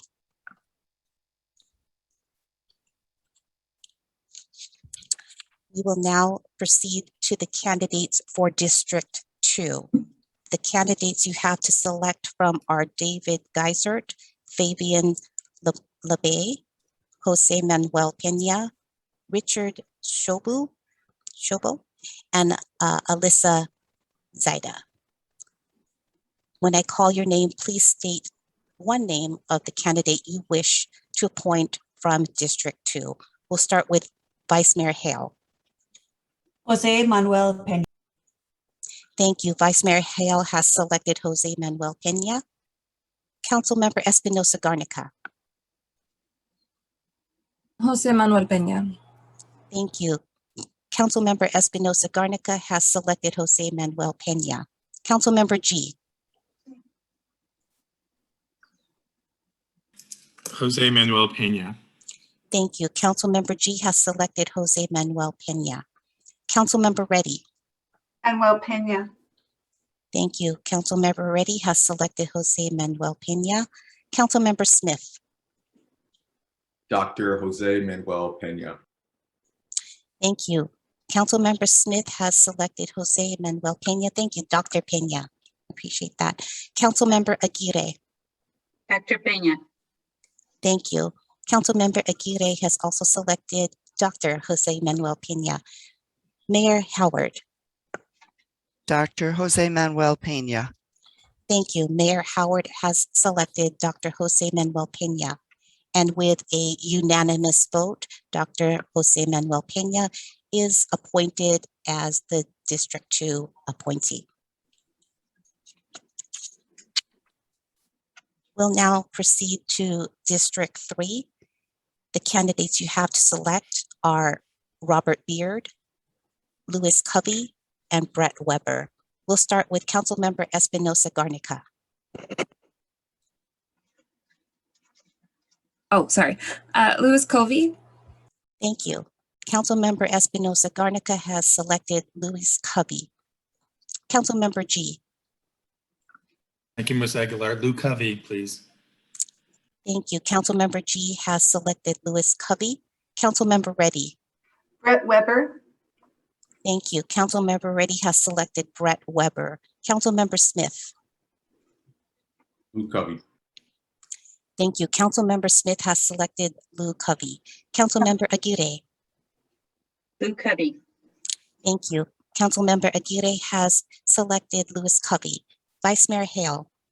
Lou Covey. Thank you. Vice Mayor Hale has also selected Louis Covey. Mayor Howard. Brett Weber. Thank you. Mayor Howard has selected Brett Weber. With a total of 5 votes, Louis Covey is appointed as the District 3 representative. Thank you. Give me one moment. Okay. We'll now proceed to District 4. The candidates you have to select are Rudy Espinosa, Jerry Harrison, Lisa Hicks Dumansky, and Hamza Rajaraman. We'll start with Councilmember Smith. Rudy Espinosa. Thank you. Councilmember Smith has selected Rudy Espinosa. Councilmember Reddy. Lisa Hicks Dumansky. Thank you. Councilmember Reddy has selected Lisa Hicks Dumansky. Councilmember Aguirre. Rudy Espinosa. Thank you. Councilmember Aguirre has selected Rudy Espinosa. Councilmember Espinosa Garnica. Rudy Espinosa. Thank you. Councilmember Espinosa Garnica has selected Rudy Espinosa. Councilmember G. Rudy Espinosa. Thank you. Councilmember G has selected Rudy Espinosa. Vice Mayor Hale. Rudy Espinosa. Thank you. Vice Mayor Hale has selected Rudy Espinosa. Mayor Howard. Lisa Hicks Dumansky. Thank you. Mayor Howard has selected Lisa Hicks Dumansky. With a total of 5 affirmative votes, Rudy Espinosa is appointed as the District 4 representative. Okay. We will now proceed to District 5. The candidates you have to select from are Glenn Babbitt, Brian Beck, Hyla Lacefield, and Esther Selk. And just a note that Paul Dimmers did withdraw earlier today. So we will start with Mayor Howard. If you could state the one candidate you wish to appoint from District 5. Brian Beck. Thank you. Mayor Howard has selected Brian Beck.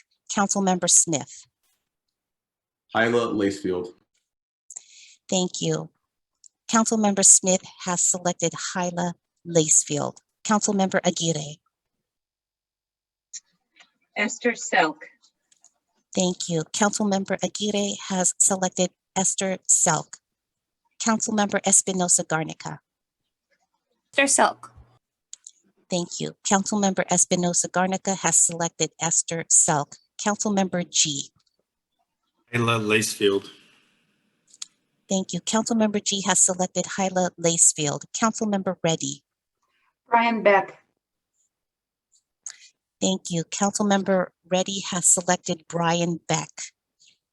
Vice Mayor Hale. Esther Selk. Thank you. Vice Mayor Hale has selected Esther Selk.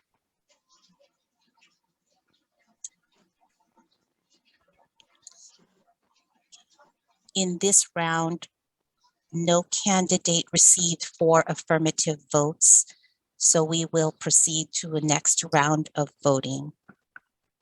We need to get to 4 votes for one candidate.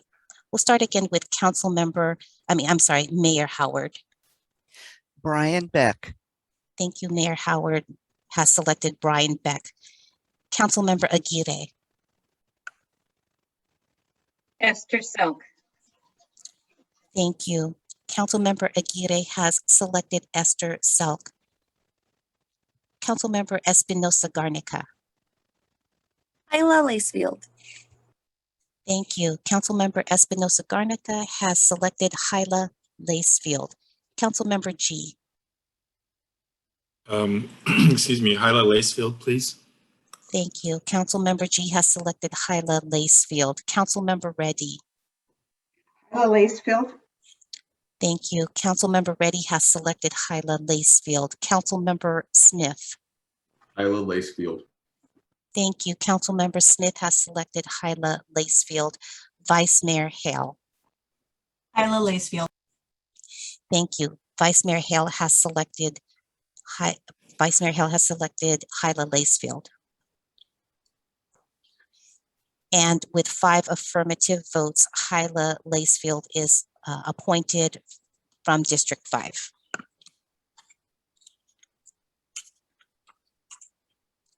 We'll go next to District 6. Your candidates are Chris Bush and Megan Gardner. And we will start with Councilmember Reddy. Megan Gardner. Thank you. Councilmember Reddy has selected Megan Gardner. Councilmember Aguirre. Megan Gardner. Thank you. Councilmember Aguirre has selected Megan Gardner. Councilmember Espinosa Garnica. Megan Gardner. Thank you. Councilmember Espinosa has selected Megan Gardner. Councilmember G. Chris Bush. Thank you. Councilmember G has selected Chris Bush. Councilmember Smith. Megan Gardner.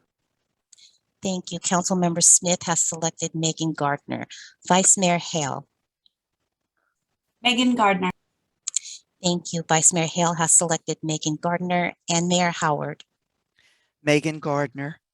Thank you. Mayor Howard has selected Megan Gardner. And with 6 affirmative votes, Megan Gardner is appointed from District 6. Next, we'll go to District 7. Your candidates are Morgan Chaknova, Alexis D'Agostino, and Daniela Gasparini. We'll start with Councilmember Aguirre. Morgan Checknova. Thank you. Councilmember Aguirre has selected Morgan Checknova. Councilmember Espinosa Garnica. Morgan Checknova. Thank you. Councilmember Espinosa Garnica has selected Morgan Checknova. Councilmember G. Morgan Chaknova. Thank you. Councilmember G has selected Morgan Checknova. Councilmember Reddy. Morgan Checknova. Thank you. Councilmember Reddy has selected Morgan Checknova. Councilmember Smith. Morgan Checknova. Thank you. Councilmember Smith has selected Morgan Checknova. Vice Mayor Hale. Morgan Checknova. Thank you. Vice Mayor Hale has selected Morgan Checknova, and Mayor Howard. Daniela Gasparini. Thank you. Mayor Howard has selected Daniela Gasparini. With 6 affirmative votes, Morgan Checknova is appointed from District 7. Okay, we're now going to proceed to the at-large appointments. And if you will just give me one moment.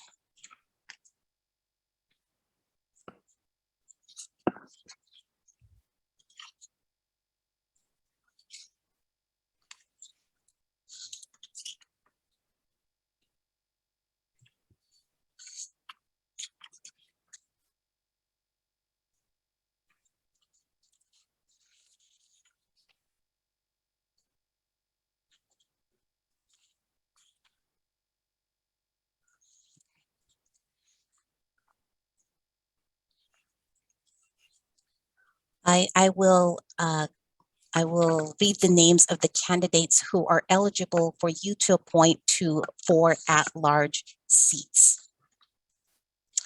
And I'll read the names first. So eligible for you to appoint for an at-large seat is Ray Brown, Chimika Chaudhry, Vanessa Correa, Edward Messinger, David Geisert, Fabian Labay, Richard Schobel, Alyssa Zaida, Robert Beard, Brett Weber, Jerry Harrison, Lisa Hicks Dumansky, Hamza Raman, Glenn Babbitt, Brian Beck, Esther Selk, Chris Bush, Alexis D'Agostino, and Daniela Gasparini. When I call your name, please state the 4 names of the candidates you wish to appoint to 4 at-large seats. Again, candidates must receive a majority of affirmative votes in order to be appointed. If no candidate receives a majority of votes or there's a tie, we'll go to next round voting. And we will start from the top again with Councilmember Aguirre. Edward Messenger. Lisa Hicks Dumansky. Esther Selk. And Daniela Gasparini. Thank you. Councilmember Aguirre has selected Edward Messinger, Lisa Hicks Dumansky, Esther Selk, and Daniela Gasparini. Councilmember Espinosa Garnica. Yes, I'd like to select Ray Brown, Esther Selk, Rumika Chaudhry, and Lisa Hicks Dumansky. Thank you. Councilmember Espinosa Garnica has selected Ray Brown, Chumika Chaudhry, Lisa Hicks Dumansky, and Esther Selk. Councilmember G. Thank you. Ed Messenger. Hamza Rajarman, Esther Selk, and Chris Bush. Thank you. Councilmember G has selected Edward Messinger, Hamza Rajaraman, Esther Selk, and Chris Bush. Councilmember Reddy. Ray Brown, Brett Weber, Lisa Hicks Dumansky, and Brian Beck. Thank you. Councilmember Reddy has selected Ray Brown, Brett Weber, Lisa Hicks Dumansky, and Brian Beck. Councilmember Smith. Yes, I have Ray Brown, Daniela Gasparini, Lisa Hicks Dumansky, and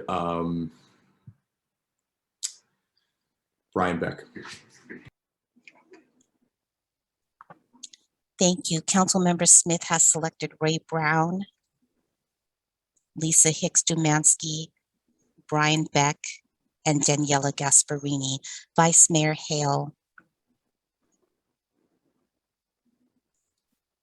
Thank you. I will select Daniela Gasparini, Esther Selk, Hamza Rajaram, and I just lost my notes. Lisa Hicks Dumansky. Apologies. Thank you. Vice Mayor Hale selected Daniela Gasparini, Esther Selk, Ramsa Rajaraman, and Lisa Hicks Dumansky. Mayor Howard. Brett Weber, Brian Beck, Esther Selk, and Daniela Gasparini. Thank you. If you could give me just one moment, please.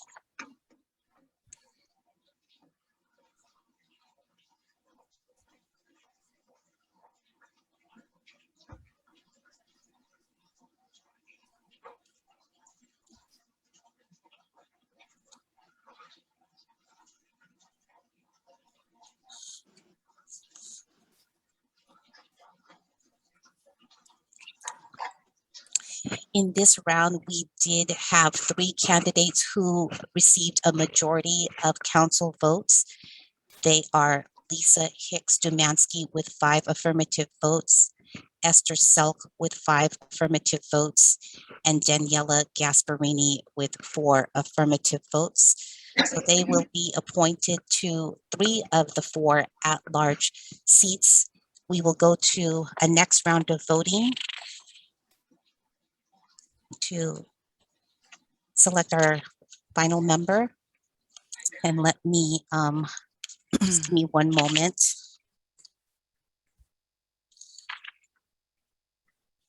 Pamela, would you mind repeating the name selected for the at-large? Yes, of course. Thank you so much. So yeah, in that last round, Lisa Hicks Dumansky received 5 affirmative votes. Esther Selk received 5 affirmative votes, and Daniela Gasparini received 4 affirmative votes. Thank you so much, Pamela. You're welcome. And if you can give me just one moment, I will remind you who you have left to select from for your last seat.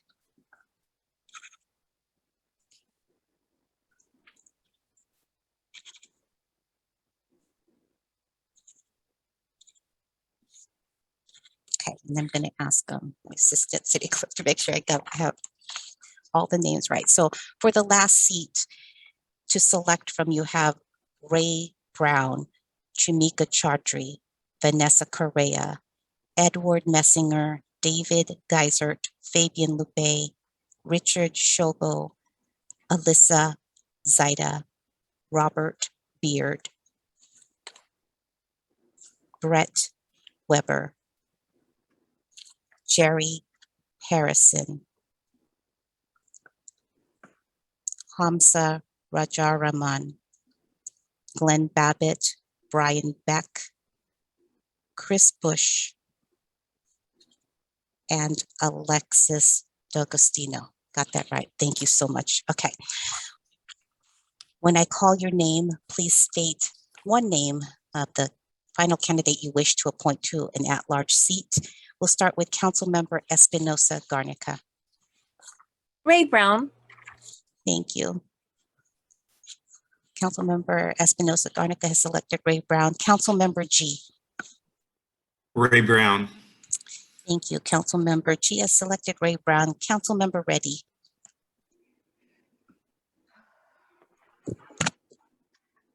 Brian Beck. Thank you. Councilmember Reddy has selected Brian Beck. Councilmember Smith. Ray Brown. Thank you. Councilmember Smith has selected Ray Brown. Councilmember Aguirre. Edward Messenger. Thank you. Councilmember Aguirre has selected Edward Messinger. Vice Mayor Hale. Hamza Rajaram. Thank you. Vice Mayor Hale has selected Hamza Rajaraman. And Mayor Howard. Brian Beck. Brian Beck. Okay. Mayor Howard has selected Brian Beck. And in this round of voting, no candidate has received a majority of votes. So we'll go to a next round of voting. We're trying to get to 4 votes for one candidate. We'll start again with Councilmember G. Thank you, Ms. Aguilar. Ray Brown. Thank you. Councilmember G has selected Ray Brown.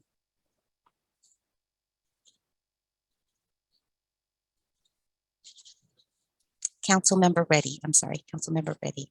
Ray Brown. Thank you. Councilmember Reddy has selected Ray Brown. Councilmember Smith. Ray Brown. Thank you. Councilmember Smith has selected Ray Brown. Councilmember Aguirre.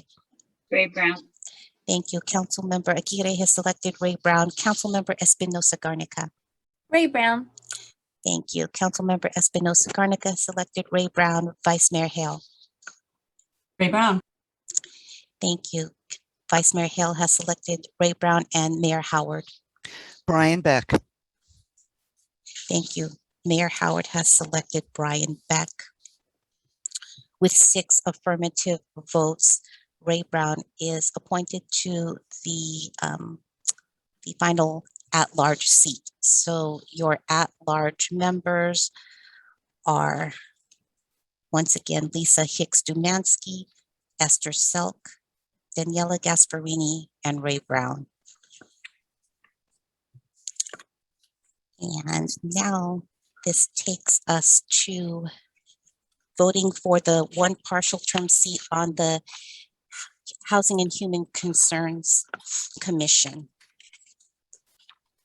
You have 2 candidates, Ray Brown, who can be considered for this appointment consecutively with his appointment on ARC, and Maria Moya.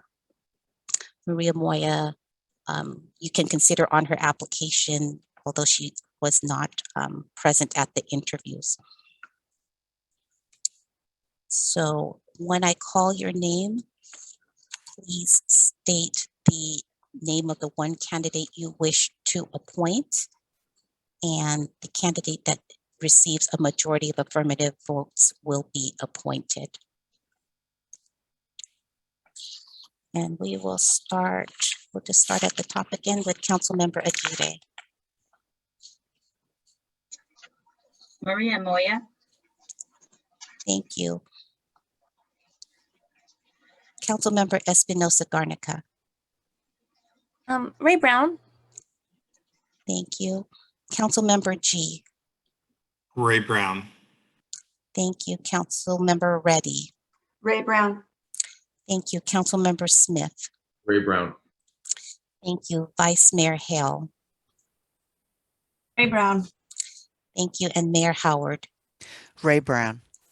Thank you. With 6 affirmative votes, Ray Brown is appointed to the partial term seat on the Housing and Human Concerns Committee. Thank you, council members, very much for a smooth process.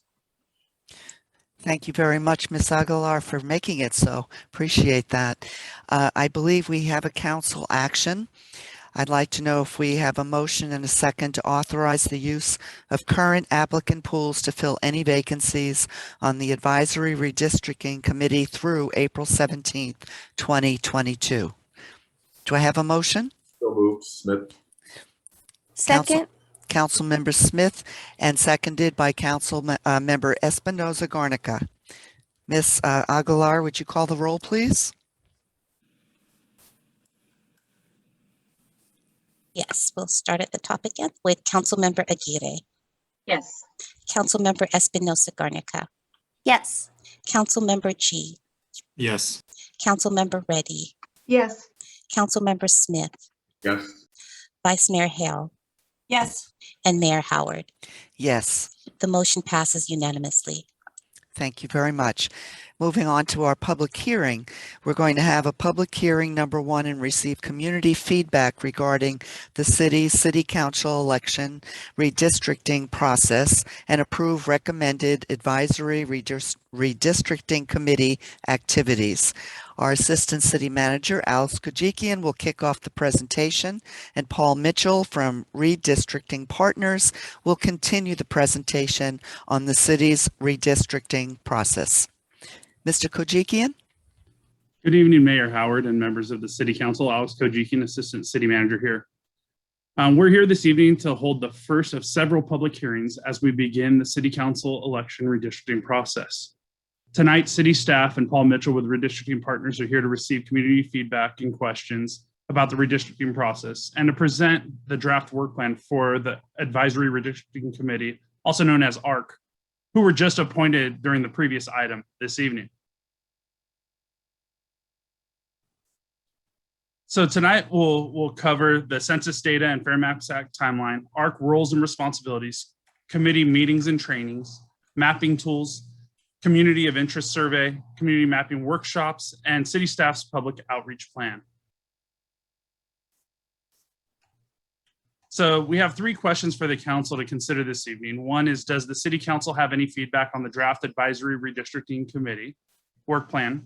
Does the city council have any input on the proposed public outreach plan? And are there any outstanding questions about the redistricting process that city staff or the city's demographer can answer at this time? So I'm just quickly going to cover Census Data and Fair Maps Act timeline. So the timeline for redistricting activities is based on the law. Under federal law, the United States Census data will be made available to the states by March 31st in years ending with a 1.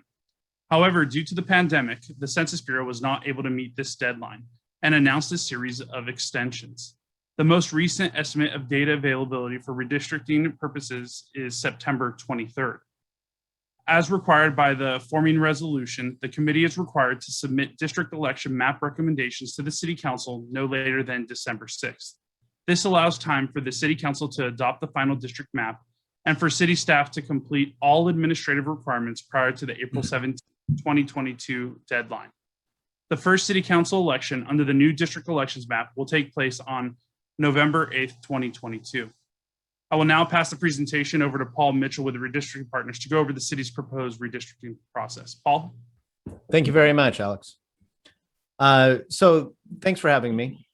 First off, I want to start by going over the roles and responsibilities for the ARC. Redistricting is a process that we go through every 10 years after the release of the decennial census, as Alex mentioned. And the idea is to balance the election boundaries to simultaneously create equal representation, which is a fundamental right under the 14th Amendment, and equalize voting rights, the idea of one person, one vote. The members of the committee will get together to learn about the laws that govern the redistricting process, those traditional criteria that ensure that we have a good redistricting, how to balance both human experiences when people come forward and say that they are a community of interest, and the data behind it that's utilized in the redistricting process. And they will be adhering to a City Council Advisory Redistricting Commission work plan that I believe you should have as an attachment, and that will guide their work. The committee will be required to provide a recommendation to the City Council no later than December 6th, and they are expected to be impartial throughout the process of their work to ensure a fair and balanced electoral map for you to consider. Next slide. The committee will meet over the course of 5 months. Their goal is going to be to ensure a timely completion of the redistricting process. The dates are listed here, and they're also on the website. So anybody who wants to check in with these timeframes, a small note, it's possible that there could be changes in deadlines as we go through this process, and those will be reflected constantly in the work of the committee and on the website. Any agendas that get produced will be published on the website 5 days in advance.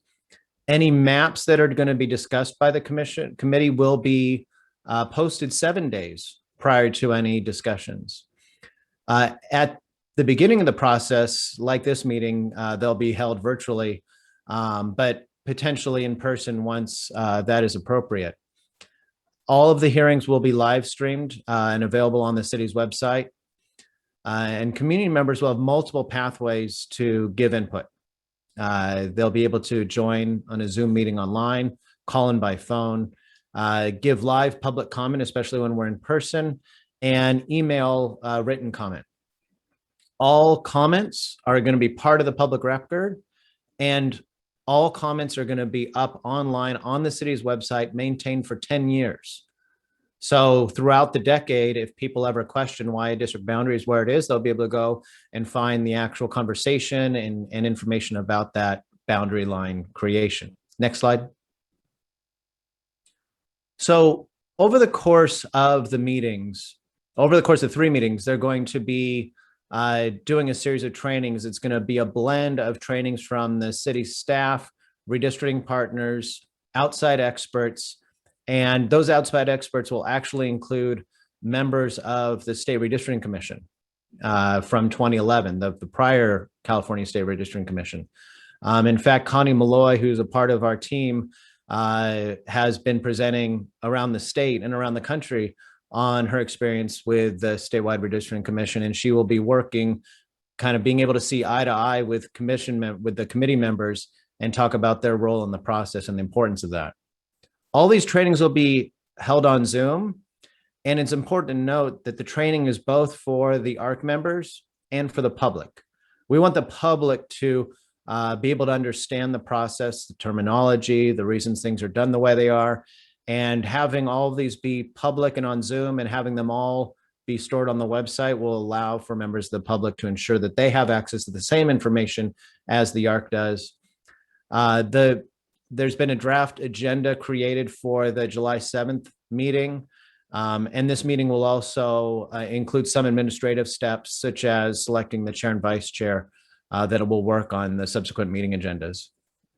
Next slide. So for online engagement, we are going to be using a program called Districtor. Districtor is an online mapping software created through Tufts University. And it allows a very easy interface to go online, draw maps, and submit them, or send them to friends or allies. It's a way to engage and draw the lines. It's important for the community members to be doing this and seeing the trade-offs as they happen when they're drawing lines, because sometimes saying this is my ideal district doesn't really make sense when they look at the fact that they have to draw multiple districts. The tool will also be able to be used as a community of interest mapping tool. So before we have all the census data from the release, we will be able to allow people to say, draw my community. This is my dog park community. This is where I take my kids to school. This is where I'm concerned about access to public transportation. And drawing those communities of interest will be extremely useful as building blocks for future districts. Not only will we allow for the community to draw maps like this, we will also make sure that there's paper maps available at city facilities. If we do any in-person meetings, we will bring laminated paper maps that allow for people to draw with dry erase markers, kind of move the line, draw again, work in teams, and that in-person paper tool is extremely valuable. They'll also be published in the San Mateo Daily Journal and other publications within the city, within the region. The paper maps, the instructions on those maps will be available in Spanish and Mandarin. Next slide. The COI worksheet is a really important part of getting this community engagement, because not everybody's going to feel comfortable drawing on maps. Not everybody's going to want to come to an actual workshop or testify verbally, but they might want to go in and just fill out a form essentially that allows them to answer questions about their community of interest.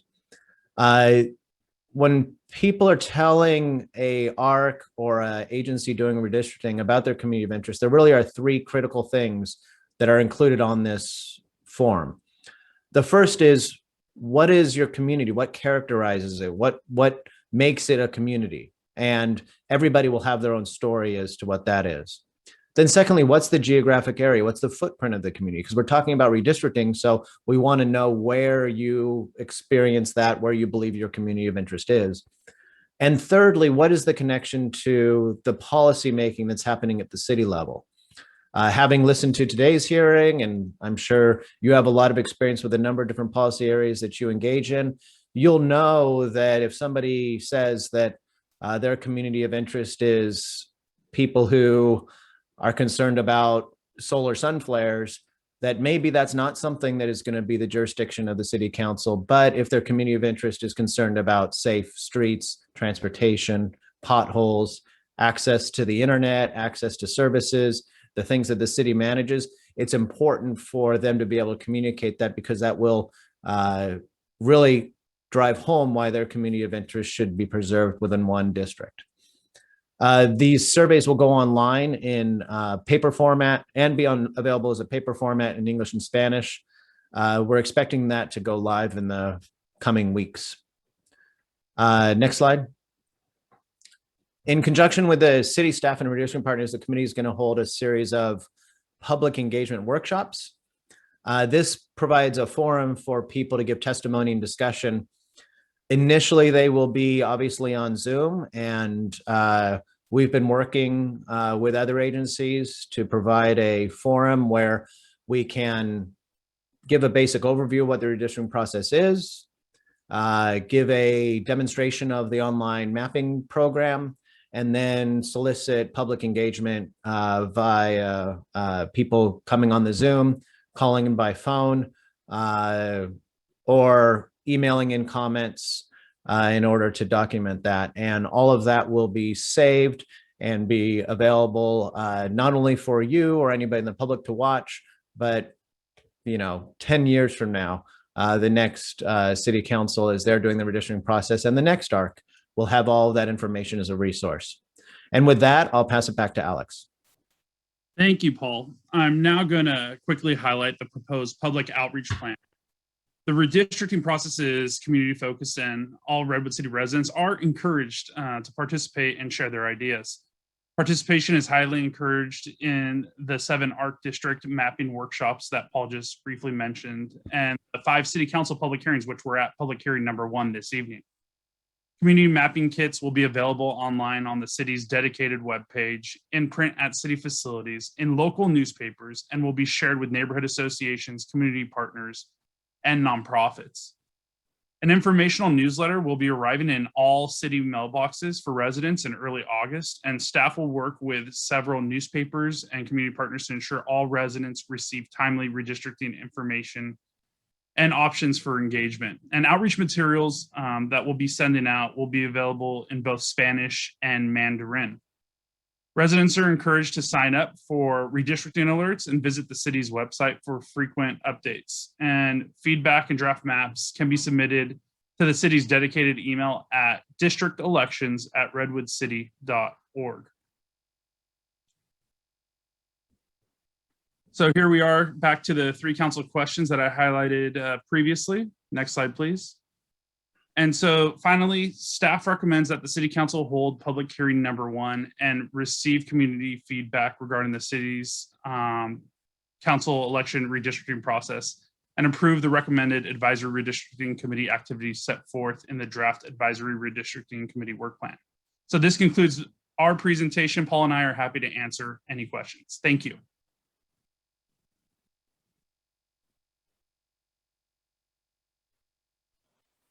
Thank you very much, Mr. Kajikian and Mr. Mitchell. Appreciate it. Very good. Do any council members have clarifying questions? Council member Espinoza Garnica. Yeah, I was curious to know if the workshops and the training sessions, oh, you can't see me, would be offered in Spanish or have a live Spanish translator. So the workshops, all the committee meetings and the workshops will be translated and have a Spanish translator at every single meeting. Yes. Oh, okay, cool. Great. I had a question about districting that I was just, it's very, but I was very curious about the population and what's considered, like which populations are considered in our districting when it comes to jails. I was just curious if we count the population in jails when we district in the city. Yeah, so, and please don't feel bad about asking redistricting questions. I don't know much about what city councils do. And I don't presume a lot of people know all the intricacies of redistricting. So the state in 2012 passed a law that said that the state redistricting process and actually at the time it was just state redistricting process, would reallocate prison populations from the state prisons for the purposes of statewide redistricting. When they passed the Fair Maps Act, they extended that to cities and counties. And what that means is that any state prison population, not people in county jails, not people in federal penitentiaries, just the state population, about 115,000 people statewide, will be taken out of the census blocks in which they live as a prisoner and be reallocated to the census blocks in which they were living prior to their incarceration. There's not perfect data on that. So about 115,000 people will come out and about 90,000 people will go back.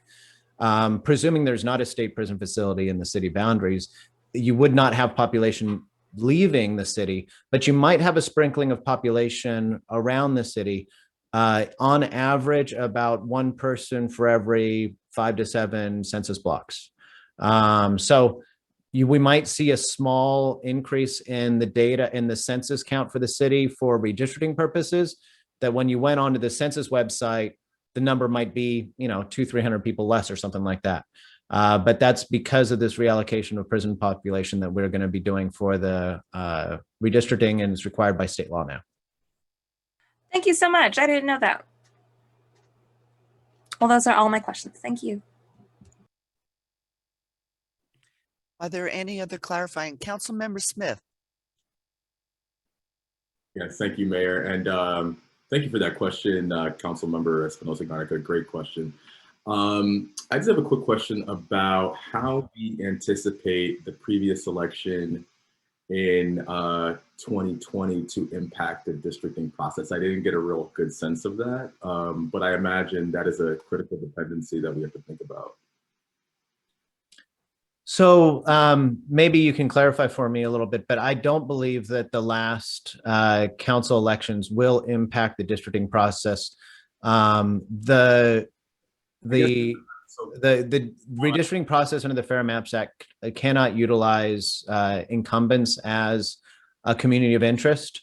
So that would be the only way in prior redistrictings, that redistricting might be driven by the most recent elections. They would treat the most recent election as a data point and try to draw districts to make sure that they adjusted those boundaries primarily on the basis of preserving the incumbents. That is not allowed as a criteria anymore. But if there's something that I'm missing in that question, please let me know. What I'm specifically asking about is that there are 4 council people currently who just went through an election. I would think that you could not put those people those council members who were just elected into a district where an election is coming up in 2022. Is that a correct assumption, or am I not thinking about that? Yeah, respectfully, it's not how the process works anymore. So there could be more than one council member in a future district if that is how the district lines need to be drawn in order to respect communities of interest, create balanced boundaries, preserve any Voting Rights Act issues and other criteria that would be the primary criteria utilized in the districting process. So where the incumbent might live is not something that can be utilized as a community of interest in the districting process anymore. Right. So what does that mean in terms of council members who were just reelected, would they potentially have to rerun in 2022? No, so you can think of your election as having a legal basis that you were elected to a 4-year term. And so even if boundaries shifted underneath you, it wouldn't cause anybody to lose their seat prematurely. Think of election boundaries and the redistricting process as taking place over a 2-year cycle. So in 2022, the people who are in seats that are up, their districts become effective in 2022. And then in 2024, the remaining districts become effective. So essentially they become effective over the course of 2 election cycles. So if you were elected in a district in 2020 and you're up in 2024, you have every right to that full term, no matter what happens with the redistricting process. Got it. Okay. Thank you.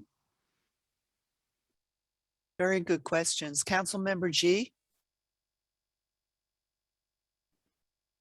Thank you, Mayor Howard and Mr. Kachikian and Mr. Mitchell. Thank you for their presentation.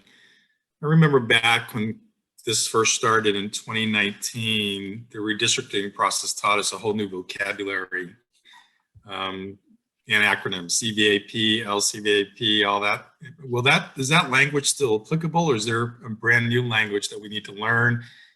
That's the first question. I'm happy to make up more acronyms, but CVAP is definitely still very applicable. We try to reduce the reliance on these acronyms and initialisms as much as possible because we feel like it creates a barrier for the public. A great example is communities of interest.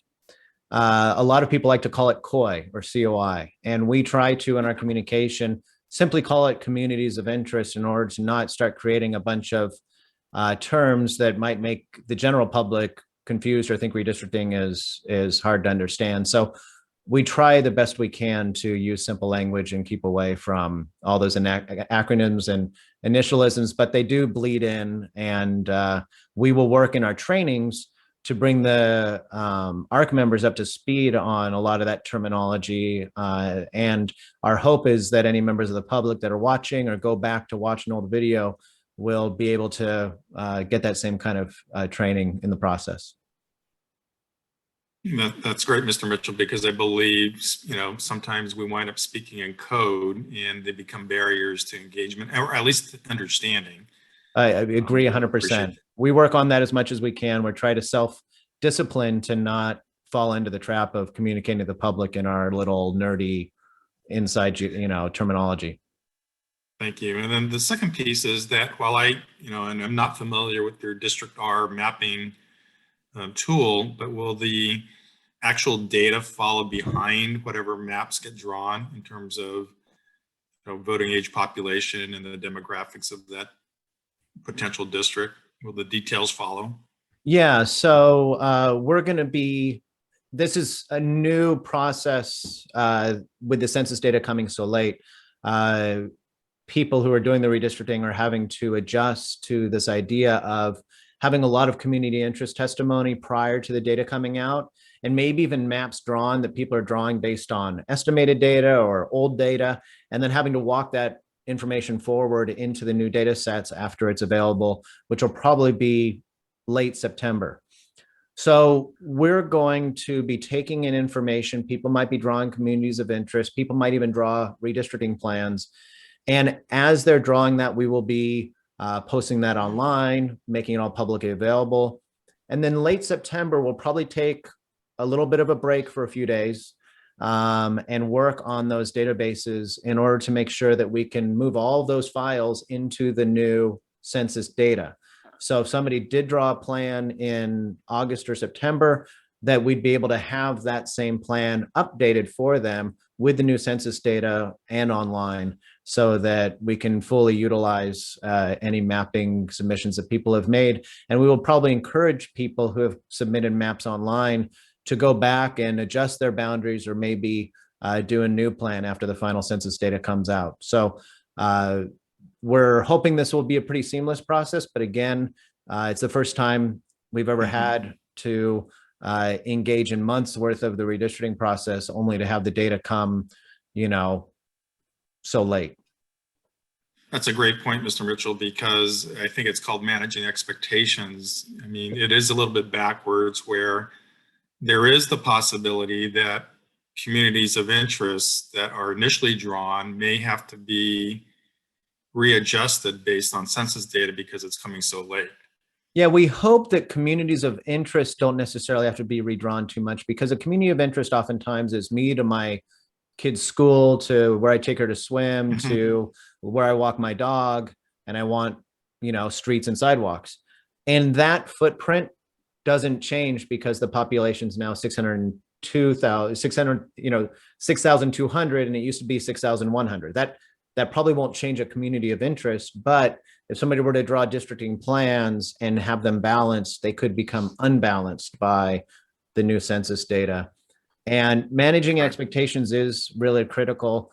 There's going to be a real crunch time like we've never seen before, from somewhere around end of September through probably around Christmas and New Year's, where there's going to be more redistricting in the state than ever before in a time period that's been severely truncated. So we're going to be working really hard with you and your staff to get it all done effectively and come out with a great process. Thank you, Mr. Mitchell. And again, thank you to all the applicants and all the appointees to the ARC, because that crunch time applies to this committee. And so thank you for all the hard work that the committee is going to do this fall. Thank you, Mayor. Thank you. If there are no other questions at this time, I think we can open the public hearing, and I'll turn it over to our city clerk, Ms. Aguilar, to facilitate public comment.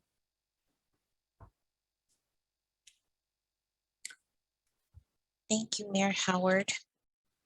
Now is the time for those who joined the meeting to make public comment about the Advisory Redistricting Committee. Please raise your hand and keep your hand raised until you're called upon so that we can see how many speakers we have.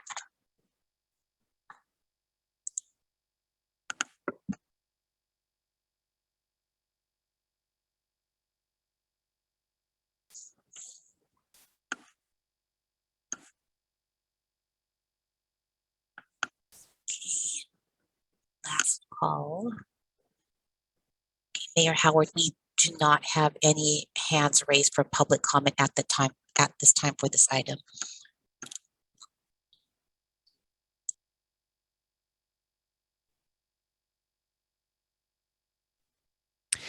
Thank you. I was waiting another second to see, but it looks like we have no hands raised. So we will close the public hearing and go right to council discussion.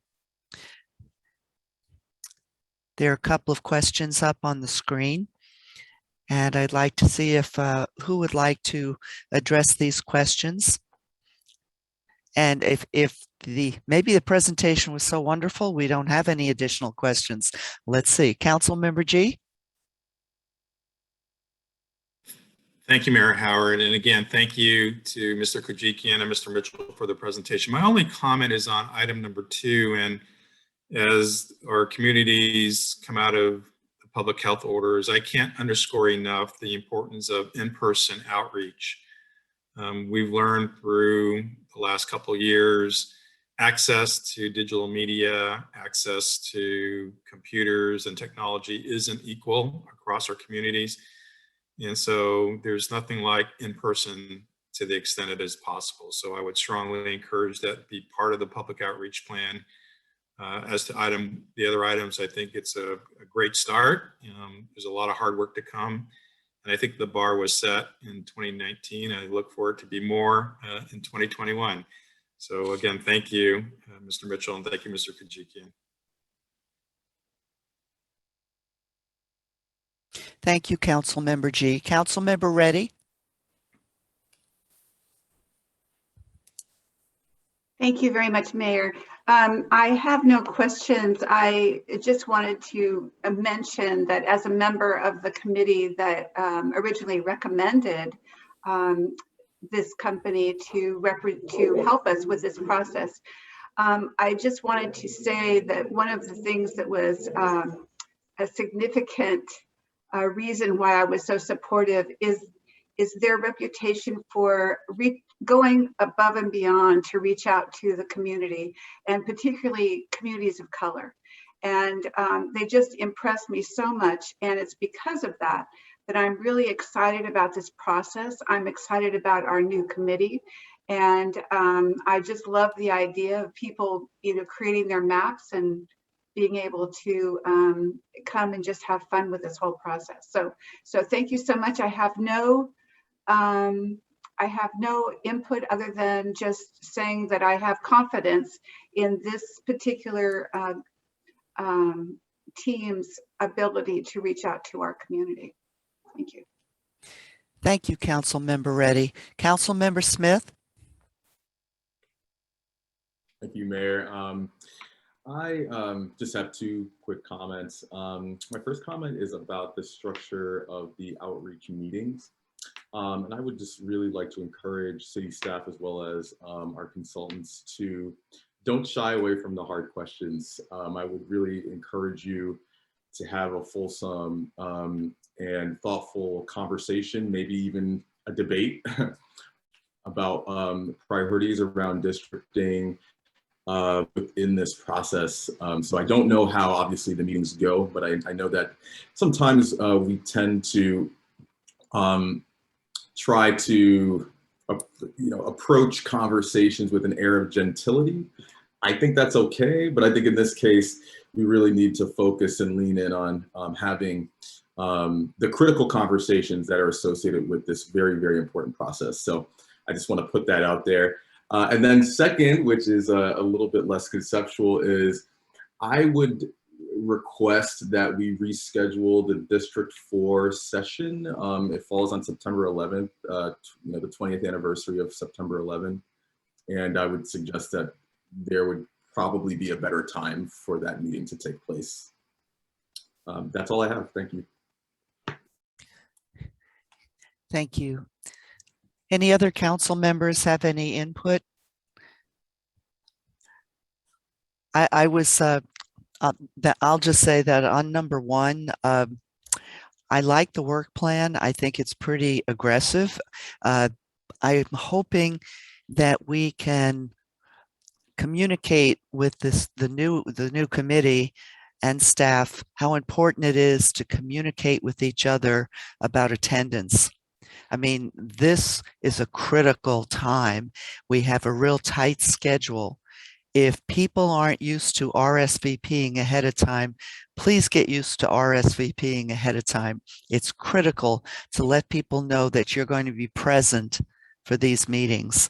So I think that's something that really needs to be emphasized, because if we start losing people here and there, we're not going to have that robust dialogue that's going to bring out the best in everybody. So I think attendance is crucial on everyone's part. I like your outreach plan, and I agree with all the comments made. In person as much as possible, making sure we reach as many as possible. I was wondering if even our boards, committees, and commissions could have some literature available at their meetings, whether it's online, a link of some kind. When their agenda goes up, it could be right there at the bottom of their agenda and say, don't forget, the city's doing this, and if you'd like to find out more about it, click here. I just think they could help us, because a lot of people check out the agendas of different boards, committees, and commissions, and that might be another tool to get the message out. I have no other questions other than there was a phrase I didn't understand, that the Census Bureau is going to release a legacy data set in August. What is a legacy data set? So when the question came up about our acronyms and our terminology, the thing in my back of my mind was like that I had said the legacy data set and hadn't explained it. So the legacy data set is a terminology that's new to us this year as well. The census data that's released every 10 years, it's referred to as the PL file, the Public Law 94-171 file, another technical term. That data is coming out actually September 30th, or by September 30th. That is very, very late and would put a lot of states and localities into a real pinch. And so the census data in a legal filing said, well, they're going to release a legacy format or legacy file data set by August 16th. They didn't explain what that was, but since then we've learned that this is a data set that will be roughly in the same format as the data was in 2010. And the California Statewide Database believes that they will be able to have that converted into the format necessary for redistricting within a week. At the end of that week, they'll take about a month to do the prison population reallocation, and we expect to have working data by September 23rd. So that legacy file format is a new terminology the census came out to basically say it's the IKEA furniture version of the finished product. It's all the data, but just needs to be organized by the states if they're going to be utilizing it for the redistricting. I hope it comes with clear directions. If Yeah. it doesn't, we're in trouble. I think we'll be okay. We've got some of the best demographers in the country here in California. So, well, thank you. Mr. Kajikian and Mr. Mitchell, again, thank you so very much. It was a very good presentation. I think we've answered your questions. I think we've given you direction. I also wanted to thank the new committee. Congratulations to each and every one of you, but also thank you to everybody who applied. That this was not an easy decision, and only choosing 11 out of so many qualified applicants. I hope they'll stay involved. You're giving them, Mr. Mitchell, an opportunity to stay involved, and I hope they will. So thank you very much. I think we do have a council action here to approve the recommended advisory redistricting committee activities set forth in the draft advisory redistricting committee work plan. Do I have a motion and a second to accept that motion? So moved. By Second, Councilmember Aguirre and seconded by Councilmember G. Madam Clerk? We'll start with Councilmember Espinosa Garnica. Yes. Councilmember G.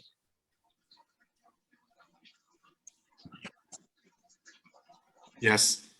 Councilmember Reddy. Yes. Councilmember Smith. Yes. Councilmember Aguirre. Yes. Vice Mayor Hale. Yes. And Mayor Howard. Yes. The motion passes unanimously. Thank you. Now moving on to item 9, we have a study session on RWC, or Redwood City Walk, Bike, Thrive, development of citywide bicycle and pedestrian master plan and Vision Zero action plan. Transportation Manager Jessica Manzi will be giving the presentation. This is a study session, and the City Council will not be taking formal action on this item. We'll take council questions first and feedback, and then we'll take public comment. So I'd like to turn it over to Ms. Manzi, please. Great, thank you, Mayor, Vice Mayor, members of the City Council. As mentioned, I'm Jessica Manzi, Redwood City's Transportation Manager. And tonight I'm going to be giving you an update on our activities to develop Redwood City Walk, Bike, Thrive, our citywide bicycle and pedestrian master plan and Vision Zero action plan. And I'll be placing a particular focus on Vision Zero. During my presentation, please keep these questions in mind. They're focused on how city staff and the broader community will shape the city's efforts to institutionalize Vision Zero in our ongoing programs and projects, as well as questions about how we're seeking input from the community. I'll put these back up at the end of the presentation. So first, what is Vision Zero? Vision Zero is an international movement and a data-driven strategy to eliminate all traffic fatalities and severe injuries, while increasing safe, healthy, and equitable mobility for everyone. It's a philosophy that rejects the notion that traffic collisions are simply accidents, but are instead preventable incidents that can and must be systematically addressed. Next slide, please. So this work is guided by the City Council's strategic priorities and adopted plans. Transportation is one of the City Council's 3 strategic priorities, and you identified a goal of creating an action plan to implement Vision Zero strategies. In Redwood City Moves, the citywide transportation plan, the first goal is to eliminate all traffic fatalities and severe injuries for all modes by 2030. Now I'd like to give you some context as to why this work is so important to the health and safety of our community, and some foundational data about collisions in Redwood City. This chart is from the Transportation Monitoring Dashboard that's on our website. Between 2010 and 2018, there were over 9,800 collisions, roughly 1,100 per year. Of those collisions, 7.5% involved a vulnerable road user, someone who is walking or riding a bicycle or some other device not in a vehicle. And 1.5%, or roughly 150, resulted in a fatal or severe injury. This collision data comes from the California Statewide Integrated Traffic Record System, which is known as SWITRS, which aggregates collision reports from throughout the state into a single database. There's typically a 2 to 3 year lag before the data for any given year is certified as complete. For the purposes of Redwood City Walk, Bike, Thrive, we're augmenting the SWITRS data with collision data directly from our police department. Of these almost 10,000 collisions, the most common factor contributing to crashes was unsafe speed. But also notable were improper turning, auto right-of-way violations, as well as DUIs, whether driving or on a bicycle. This chart illustrates the age distribution of collision victims relative to their share of the total population in Redwood City. So all collision victims, and those the most severely injured, are overrepresented in the 15 to 64 age group. This chart illustrates the race of collision victims in Redwood City. As you can see, the yellow and pink bars are higher than the blue bars for the Black and Hispanic categories, which means that Black and Hispanic victims are overrepresented in Redwood City traffic collisions. As a total percentage, victims are more likely to be Hispanic than any other race. These charts, which come from Redwood City Moves, the citywide transportation plan, illustrate the discrepancy between how people were traveling and who was seriously injured or killed. As you can see, in yellow, the vast majority of people in a collision were in a vehicle, but only 46% of the deaths and severe injuries were to people in a vehicle. In contrast, in the blue and sort of dark blue or purple, only 4 and 5% of people in collisions were walking or biking, but they represent 33% and 21% of the fatal and severe injuries. These maps illustrate where collisions involving people walking have happened over the 5-year period between 2015 and 2019. And we have maps similar to this for people who are riding bicycles or all vehicle collisions. The upper left map shows all of Redwood City with the 2 populated areas of the city highlighted. The bottom left map shows collisions in Redwood Shores, and the map on the right shows collisions centered on downtown. Darker shaded areas reflect where more collisions happened, and red dots reflect the location of collisions that resulted in severe or fatal injuries. As you can see, pedestrian collisions tend to be focused in locations where there are a lot of people walking, like in downtown or around the marketplace in Redwood Shores, and where there are large volumes of vehicles traveling at high speeds, like El Camino Real and Woodside Road. The dashed black outlines are the location of planned or ongoing projects that we have underway to increase safety. Examples being El Camino Real, the Middlefield Road Streetscape Project, installing the new Hawk signal at the Woodside and Kentucky intersection, and the various traffic calming projects, including Hopkins that we talked about earlier tonight. So 3 fundamental components of an effective Vision Zero program are engineering, education, and enforcement. Each of these approaches alone isn't sufficient to increase safety, but when they're implemented together, they build off one another and drive down the number of severe collisions. A mechanism for building the 3 E's into our Vision Zero program is through the creation of 2 working groups, a Vision Zero task force and a Vision Zero coalition. These entities will help focus our work, keeping us on target to reach our goal of 0 fatal or severe collisions by 2030. The Vision Zero task force's mission would be to use data-driven methods to systematically address the primary collision factors at higher injury locations, corridors, and locations in Redwood City, through engineering solutions and roadway improvements, public education, and traffic law enforcement. The task force would consist of staff from city departments who have a role in implementing Vision Zero and closely related agencies. A key role of the group would be to ensure that projects and programs identified in the planning process are appropriate and implementable in Redwood City. At this time, we're recommending that the task force meet quarterly. The Vision Zero Coalition would bring a broader perspective to our Vision Zero work and ensure that the task force is aware of and considering neighborhood-specific traffic safety issues and/or the needs of specific community groups. Representatives would be pulled from stakeholder groups and community organizations with close ties to populations who are overrepresented in collisions. The coalition would meet less frequently than the task force, potentially 1 to 2 times a year. Details on the proposed mission, duties, and potential membership were included in attachment A of the staff report, and we welcome your feedback on this when we get to the discussion. In addition to guidance from the Vision Zero Task Force, key deliverables coming out of the Vision Zero Action Plan and its technical analyses include the following: a systematic safety assessment, which will identify any associated patterns, such as where collisions are happening, who is involved, and potential causes. A Vision Zero toolbox, which will develop countermeasures to address hotspots and primary collision factors. And finally, conceptual designs for high priority locations, similar to what was done for El Camino Real.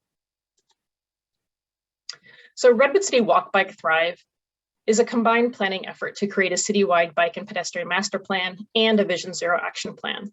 As discussed in the previous slides, there will be extensive analysis to identify what is contributing to collisions in Redwood City.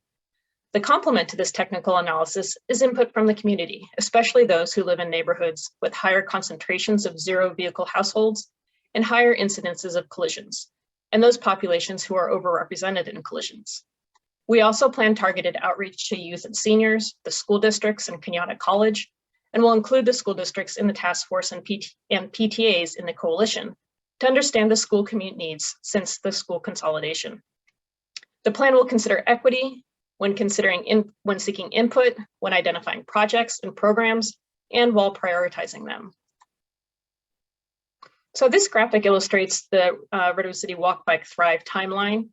Our consultants are working on the existing conditions analysis now, and we're in the first wave of community outreach. There's a live online survey seeking community input on their concerns, ideas, and suggestions regarding walking, biking, and traffic safety. The survey can be reached on the project website, which is rwcwalkbikethrive.org. And we will also have maps and comment boards posted in all of the libraries, including the North Fair Oaks Library. We will be collecting input until August 8th, and then we'll shift to analyzing the results and developing recommendations. The draft plan will be presented to the community, the Transportation Advisory Committee, and the Transportation Mobility Subcommittee later this year and early next year, with the goal of presenting the final plans to the City Council in the spring of 2022. Here again are questions we're suggesting for your discussion. I'm happy to answer any clarifying questions that you may have at this time. And I'd like to highlight that also tonight we have staff, Acting Lieutenant Fine and Officer Kang from the Police Department, Malahat Orang, the project manager for these efforts, and Nico Lutenich from the consultant team, who are available to answer any questions if needed. Thank you. Thank you, Ms. Manzi. Well, we'll start with council discussion and questions, and then we'll have public comment. Council member Reddy?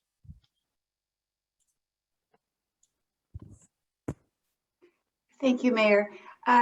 What method is staff using to reach? I was very impressed with the, thank you for the presentation, and I'm very impressed with the plan and the equity aspects that are built into it.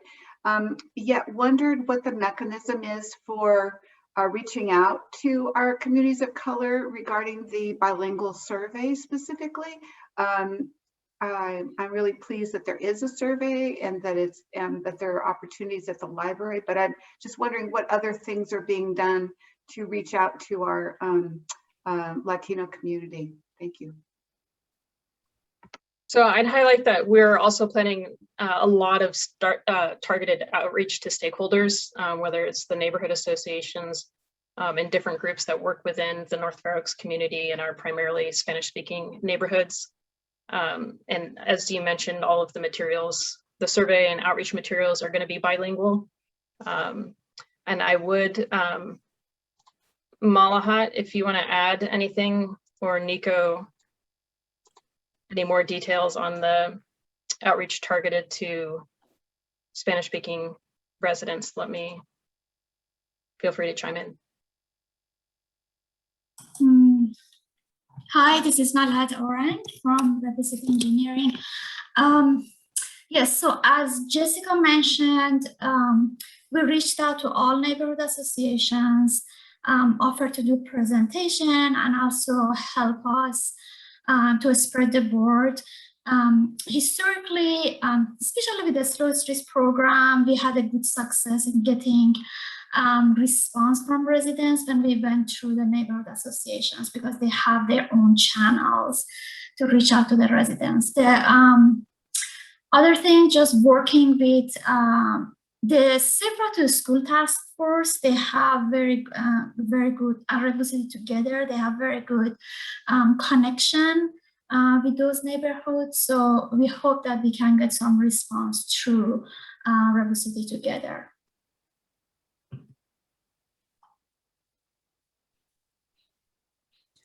Councilmember Reddy, does that answer your question?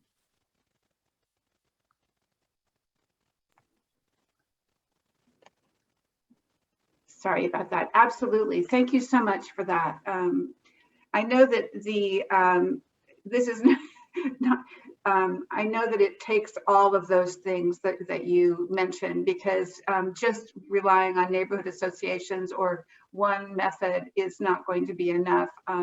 So I appreciate all of your efforts in this regard. Thank you. Councilmember Espinoza Garnica. Hi, yeah, I was curious how, or if at all, there was going to be participation from the Social Justice and Equity Subcommittee in this, and overseeing and just trying to flesh out the ways to address inequality in the city, because as it showed, they're predominantly affecting Black and Brown residents. And I see the city manager has a hand up. Ms. Diaz? I did. Sorry, let me just adjust my desk here. So as the committee meets and decides on the action plan, the work plan that you want to recommend to your colleagues in August, you may want to consider both some policy definition around next steps with infusing equity into our activities. And you may also want to consider a project for the committee to take on as kind of a deep dive in the coming year. And I know the committee's been having some discussions about policy areas of interest to committee members. So one could be looking at this issue. There's a number of different ideas that staff plans to discuss with the subcommittee going forward. So we're really urging the subcommittee to stay at this point at a policy level to help the council as a whole gain a little more definition around how it is we go about this work to infuse equity into our work versus necessarily interacting with each initiative that comes forward, with the caveat that all the feedback given tonight is certainly going to be taken into account in the next steps. And that's certainly one of the questions you're being asked by staff. Okay, good to know. I was curious as well, because we had a discussion earlier about how a lot of these traffic reduction, the requests made for traffic safety are often made by organized folks, organized residents who make these requests. And I'm curious if there are ways already that we are looking into, or just if we can be open to looking at different ways to engage, basically, or not engage, to follow data more than just requests, because I feel like those who make requests have this privilege and ability to have the time to follow this, or even know, how to file requests within the city. I think it's always a constant struggle to improve education and understanding of what is public and what is available to the public. So that was just one of the concerns, and I'm interested to hear what folks are thinking on that issue. Thank you. Councilmember Aguirre?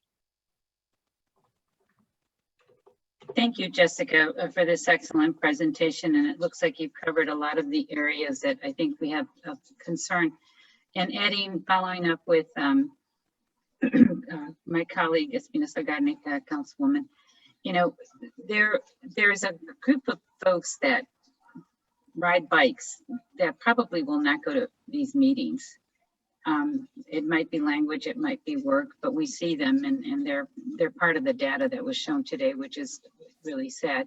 So I'm just hoping that besides doing translations and looking at all the equity corners of everything that we have to do, that we make an effort to reach out to where folks are coming from, whether it's within the school system, you know, is it the high schools, middle schools, you know, is it folks, you know, working, is it on middle field, the areas that we know of, and people moving to work. And, you know, this is such a great task force and the work that we're being done. And we hope to be able to reach out to all of the communities in all parts and districts of our city. And the ones that touch our city, or the ones that we've heard from that, you know, bike to our city and to work. And so I just want to make sure that we make every effort to reach out to folks that we normally don't get at these meetings, that really can benefit, and that we do, you know, some flyers, some posters or something that where folks go to the stores, you know, to the, you know, maybe some of the markets where that folks can go to, and just, you know, safety things, whether they can come to a meeting or not. So I'm just trying to think of out loud of all the areas that we can really reach out that are not the normal areas, and where we think as a person that needs to bike to go to school, you know, where they are going to stop or where they're going to get some of this information. Thank you. Thank you. Vice Mayor Hale? There we go. I had to see if my light was working again. Thank you, Mayor. And thank you to staff. I'm really excited that we are finally having this conversation. And I want to also share my appreciation for the previous council who had initially voted on this policy. And the discussion we're now starting to have is, we have this big audacious goal. How do we make it a reality? To that end, I do like the mission statement that has been chosen. I think it's very inspiring. But I want to echo comments that were made earlier this evening by my colleagues around data-driven and what does that mean? Because you can prioritize and stack ranked just based on the variables that you put into an equation. So for me, I would like to better understand down the road what that means. When I read the mission statement, in my mind, it said we would be taking a test and learn approach, and we would evaluate the right set of the variables, the 3 E's, if you will, that we would employ, and we would analyze that data and then determine what to implement long-term. And I'm hoping that's how it works in practice, and that we are aggressively running a number of tests so we can determine what works best. I would like to see, in terms of the coalition, putting on a Safe Routes to School hat. You know, our district did recently, or one of the districts in Redwood City did recently do a reorganization. They closed several schools. I do recall seeing a report a few years ago that showed some of those schools that closed were some of the least safe schools from a transportation perspective in the entire county, not just the city. I believe 3 of them least safe were in Redwood City. And so I would like to, and those schools are still being used as schools, they're just not in the district. So they're a combination of charter schools, private schools, and daycares. So children are still going to them, and I would like to see those stakeholders included as well in the discussion. And I would also like to see our staff sitting down with the Daly City leadership and staff. I know I was just reading a report today that Daly City was featured in a Department of Transportation report on implementing Vision Zero. And so because that was a national report and they're just up the road, my hope is that staff would engage them in a discussion about what worked and what didn't, so that we could avoid some of those familiar pitfalls and really get the best policy possible. Those are my thoughts, echoing some of the sentiments from my colleagues around prioritization. I think that's been a key theme tonight, and I hope we can think through that and how it relates to all of these bike, pedestrian, transportation, and public works projects and funding in the future. Thank you. Very excited to see the next steps here. Thank you. Councilmember G. Thank you, Mayor Howard. Ms. Manzi, thank you for the presentation.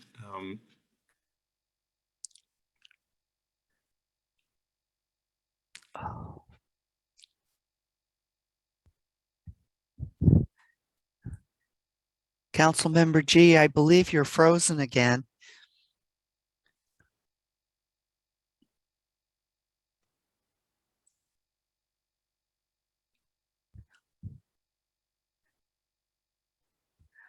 I'm going to call on Councilmember Smith because I'm guessing Councilmember G may need to log in again. So Councilmember Smith? Yeah, thanks again, Mayor. I appreciate the opportunity to speak on this. So I just would like to state first and foremost that this is definitely something that the city needs to be working on.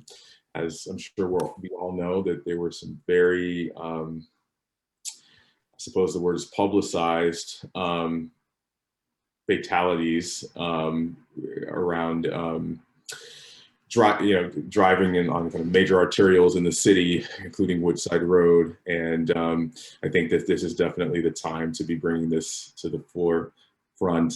I would also like to echo a few of my colleagues in their appreciation for the equity lens that's been put onto this project and task force.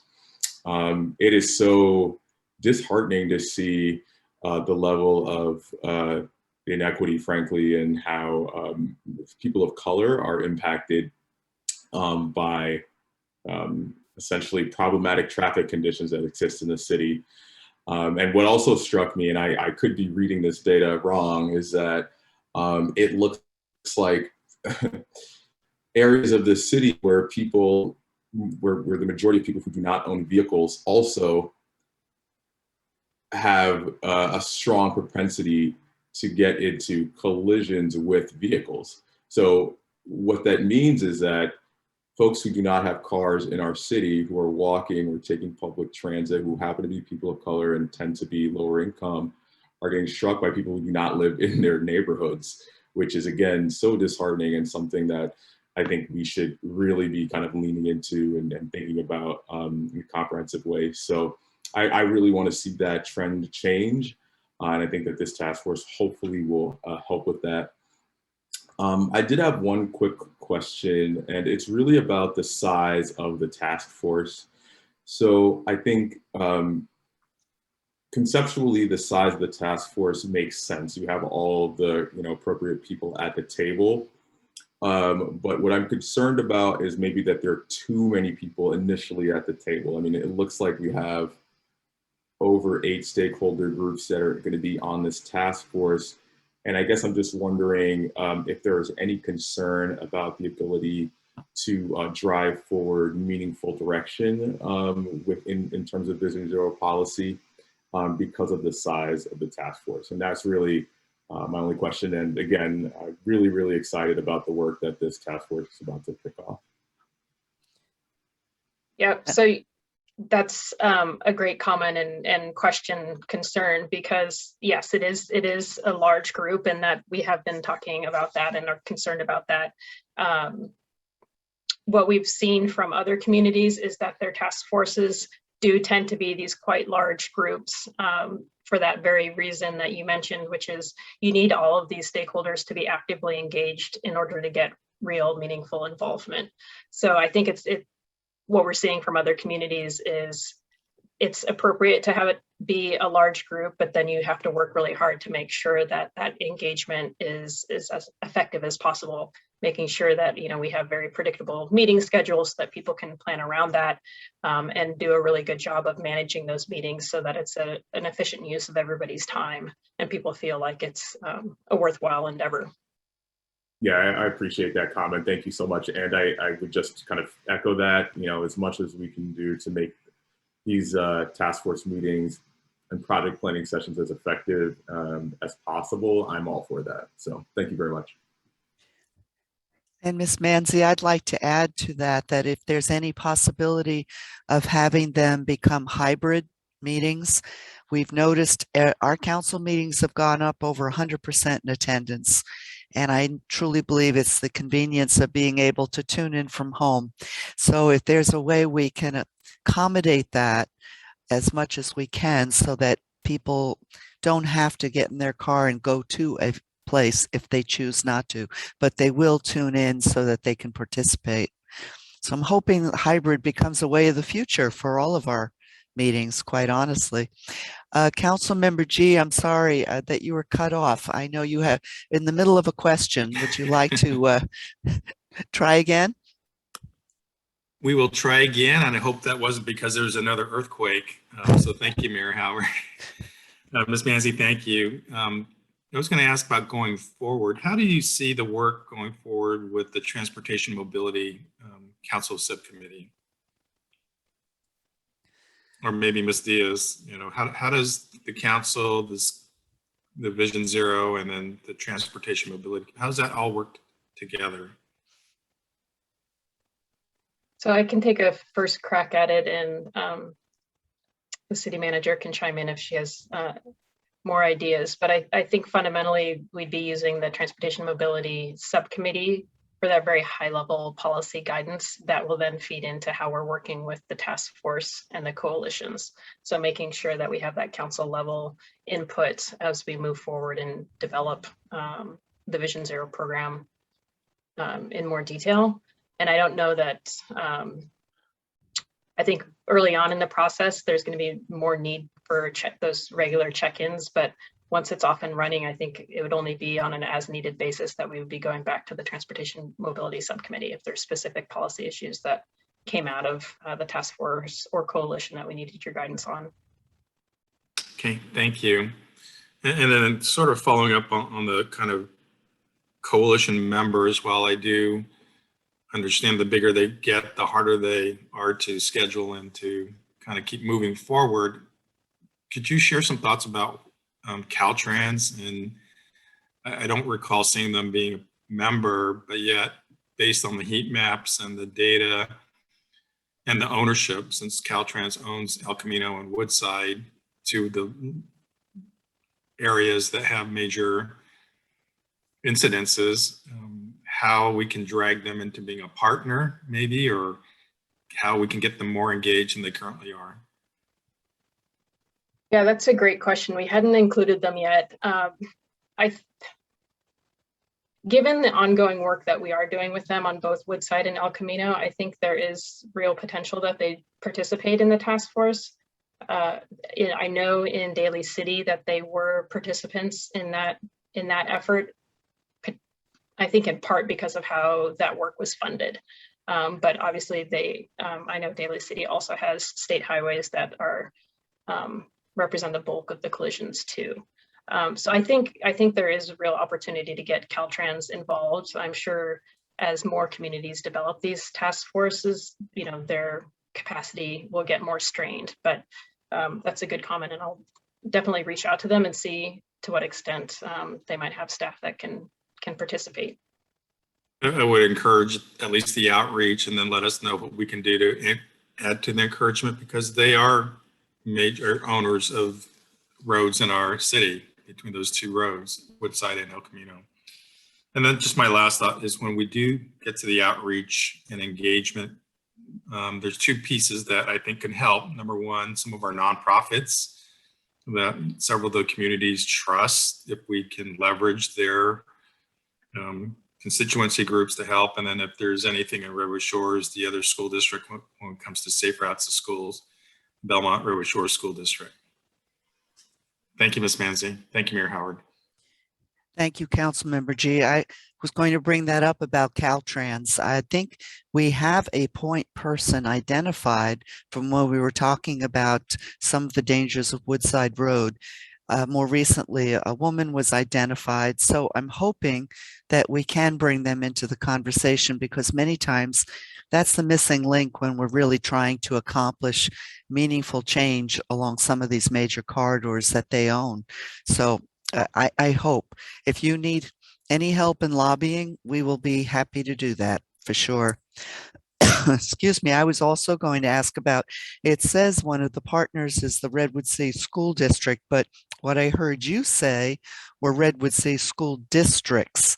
So I'm hoping, because Belmont Redwood Shores, we've got Kenyatta College, we've got Sequoia Union High School District, just like Redwood City together, we have everyone at the table from education and business and school, so forth, and government. So I think it's important to have either an elected official from these groups or the superintendent, just someone there so that we don't miss anything. Excuse me. Also, I was going to say, Vice Mayor Hale mentioned and I would agree that these successful cities, not only let's hear what they have done right and learn from that, let's also learn what they decided didn't work so well and they have put it aside so that we don't do that and go down that same road. So I think we could learn a lot from what cities have already done, the good, the bad, and everything that comes with it. So other than that, I think we've given a lot of feedback here. Councilmember Aguirre, you have your hand raised. I think I forgot to put it down. Thank you. Okay, so if we are done with our questions and if Ms. Manzi, you feel you have proper direction, I'd like to turn it over now for public comment. So I'll turn it over to the city clerk.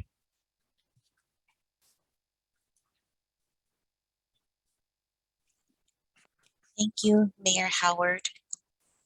At this time, we will take public comment on this topic. And if you wish to make public comment, please raise your hand now and keep your hand raised until you're called upon. Give it a minute. And this is on the RWC Walk, Bike, Thrive Development of Citywide Bicycle and Pedestrian Master Plan and Vision Zero Action Plan.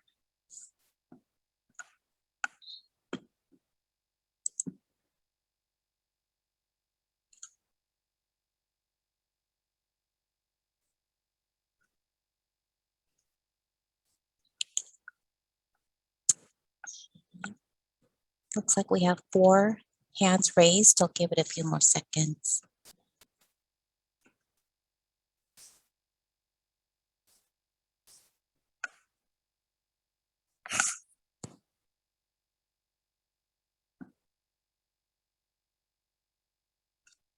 Okay.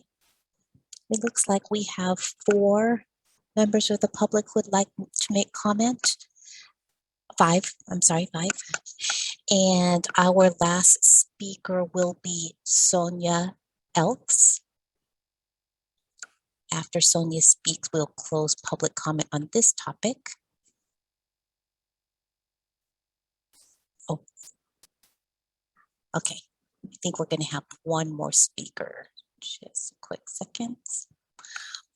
Each speaker will be given 2 minutes to make your comments.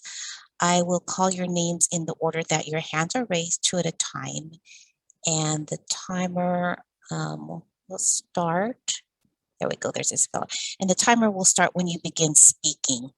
Our first speaker is Jeremy Smith, and Jeremy will be followed by Elise Dixon. Good evening, council members. Close to half of Redwood City's greenhouse gas emissions come from cars.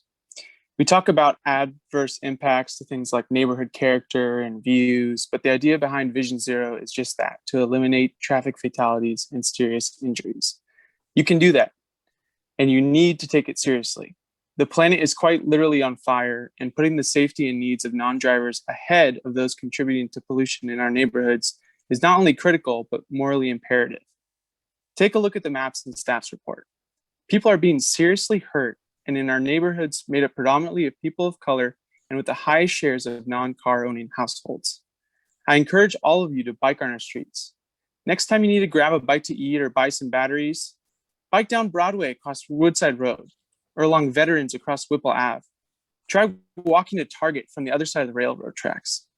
I have been riding my bike in Redwood City since I was 9 years old. I biked from school from elementary to Stanford University for grad school. I frequently walk from Alameda to the end of Redwood Creek. I've been almost hit by cars taking right turns, merging lanes, speeding next to me, running stop signs. Thank you for the actions you've taken to improve active transportation in our city thus far.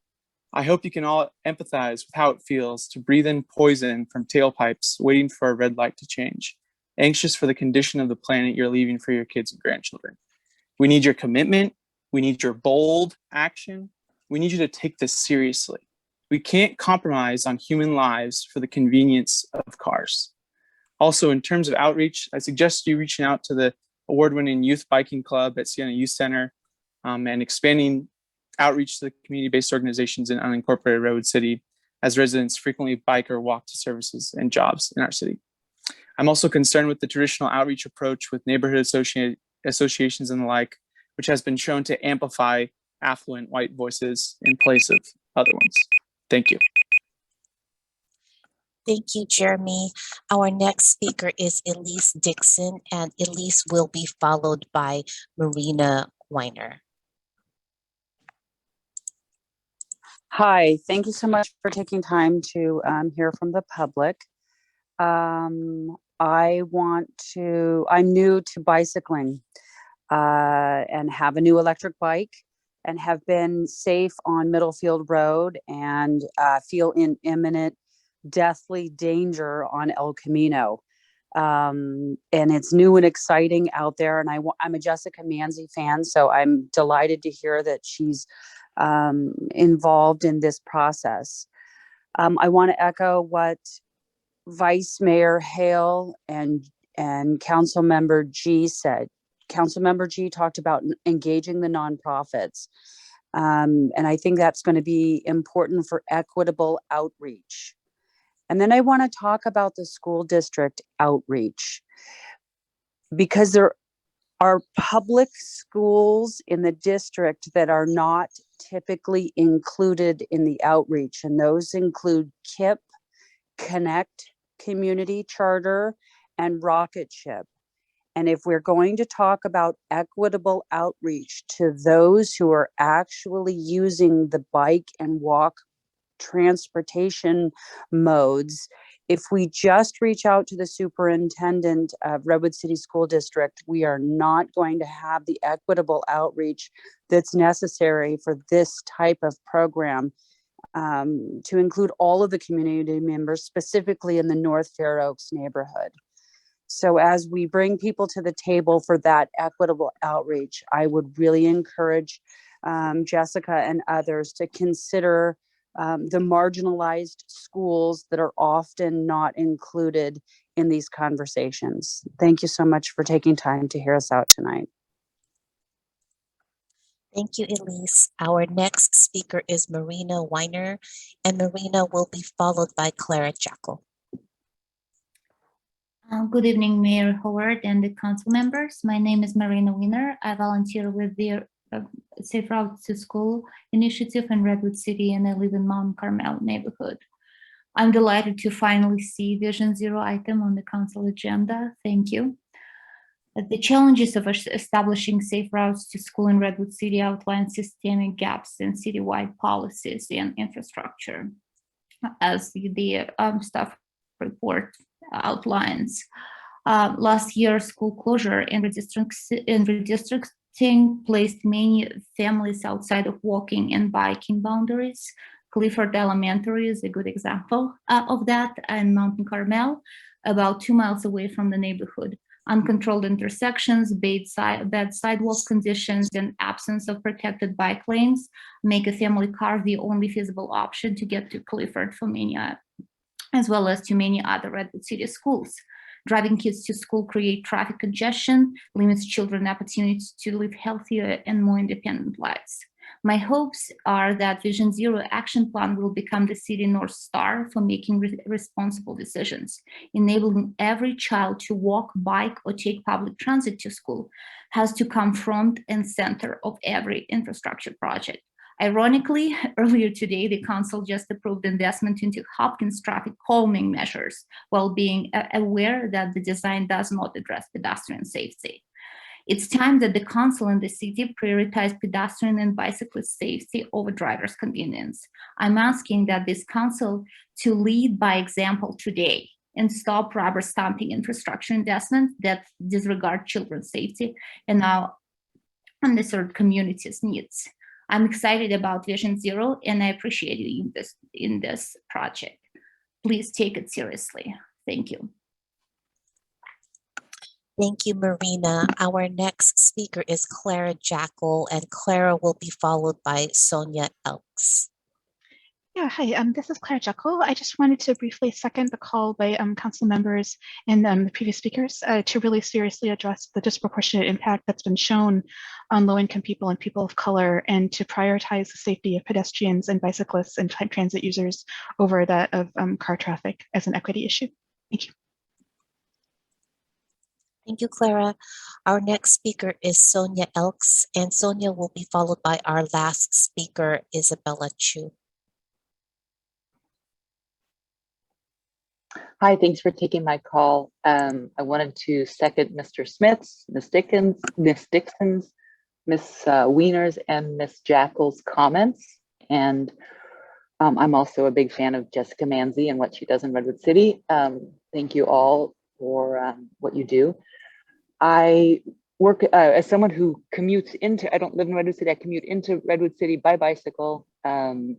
And I work at a bike shop. I wanted to suggest that part of your outreach to reach people who are biking for work, especially as I do in the community, would be to reach out to bike shops, maybe send the flyers about these opportunities to the bike shops in the area. That's where people come for tubes, et cetera, that parts for the bikes that they need to keep them running. Also, I wanted to really push for the Grand Boulevard initiative that connects us all, that promotes transit and bikes and, you know, space for cars. I think that's a really, really enormous priority for our entire region. And then I was super disappointed that the improvements on Hopkins are going to be permanent. I like the improvements on Hopkins, but I don't think they need to be made permanent when we don't have a complete street on Hopkins. There's no separate lane for buses and bikes and emergency vehicles from cars. And until a street is designated complete, I'm heartbroken that we would pour concrete into it, because it's just gonna have to come up in the future when we have different needs, or not get taken up because we've already poured concrete. So love Hopkins, so sad it's gonna be done in concrete. And thank you all for your work. Thank you, Sonia. Our final speaker on this item is Isabella Chu. So good evening, council. When my mom was about 12, she was crossing out Camino Real on her way to school and was hit by a car. She spent 6 weeks in a coma and to this day has a pin in her leg. My cousin was killed on a sidewalk when he was 6 and I never knew him. Here in Redwood City, my neighbor lost a daughter. My other friend down the street lost her only sibling, and another friend up the hill lost 2 siblings and suffered severe injuries in a childhood crash. Car crashes are the most common cause of child death in our country, and the low-income communities who are least likely to own a car are the most likely to be hit, hurt, and killed by them. Traffic deaths are a lot like smoking deaths. When I was a kid, we used to accept middle-aged heart attacks and continual exposure to secondhand smoke as normal and inevitable. The idea of limiting smoking in any way was crazy because everybody smoked. In my lifetime, this has changed. It is now possible to breathe clean air in every public place while still respecting the right to smoke. We could do that with exposure to secondhand traffic deaths too. Cities around the world that have taken traffic deaths and injuries seriously have seen them plummet, even go to zero. We could be one of those cities. The fact that our country has spent a century prioritizing the convenience and consumer preferences of motorists over every other consideration, including the health and life of anyone not in a car, is not your fault. But changing this paradigm in our city is your responsibility. Please take Vision Zero seriously and be willing to take real action, even if that means inconveniencing drivers, taking away parking, and taking away lanes. Our lives depend on it. Thank you. Thank you, Isabella. Isabella was our last speaker. If you are not able to make your live public comment tonight on this item, you may email your comments to the council at council@redwoodcity.org. This concludes public comment for item 9A. I turn the meeting back over to Mayor Howard. Thank you, Ms. Aguilar. This was a study session, so no formal action will occur tonight, but direction was given. My thanks to everyone who spoke under public comment. Now moving on to, and thank you to our staff. It was a very good report. Really appreciate it. Moving on to our last item, public hearing, adopting City of Redwood City fiscal year 2021-2022 budget and successor agency to the Redwood City Redevelopment Agency fiscal year 2021-2022 budget. Our city manager, Melissa Stevenson Diaz, will be giving the presentation. Thank you very much, Mayor Howard and members of the council and community. Next slide, please. Tonight's action is the culmination of many steps over the last several months. We're following up from the detailed study session that we held at the last council meeting on June 14th. And we appreciate very much the City Council's input as well as public input that we've received over these meetings since February. Tonight, our request is for the council to hold a public hearing and then first by motion adopt a budget for the City of Redwood City, and then adopt a budget for the successor agency board, the successor agency for the prior Redwood City Redevelopment Agency. So just briefly reviewing some of the highlights from the budget that we presented in more detail at the last meeting. As you'll recall, the operating budget comes in at $315.8 million in revenues and $326 million in expenditures, total of 551 staff. And as you know, the general fund portion is $160.5 million. We're continuing practices that the City Council has endorsed over time, which include, in this unusual time, using reserves from last year to help cover anticipated shortfalls related to the pandemic, and to use one-time funds to advance City Council priorities while maintaining best practices that the city has endorsed for many years and continuing to make progress on paying down long-term liabilities. Also before you is the first year of the capital improvement program budget, and that comes in at $31.3 million for 47 projects. We described earlier this month that we continue to forecast a deficit for the next several years, and this is due to reduced revenues associated with the economic impacts of the pandemic. At the same time as we're experiencing those reduced revenues, we're also experiencing increased costs related to employee benefits. And so those two factors together result in projected deficits for about the next 5 years. This is after maintaining 16 staff vacancies and after using $7.5 million in reserves as dedicated by the City Council in February. And it's these financial trends that are one reason we're needing to focus so intently on working together to reimagine services by aligning city resources with evolving community needs. As we've talked about, we're experiencing multiple challenges all at the same time.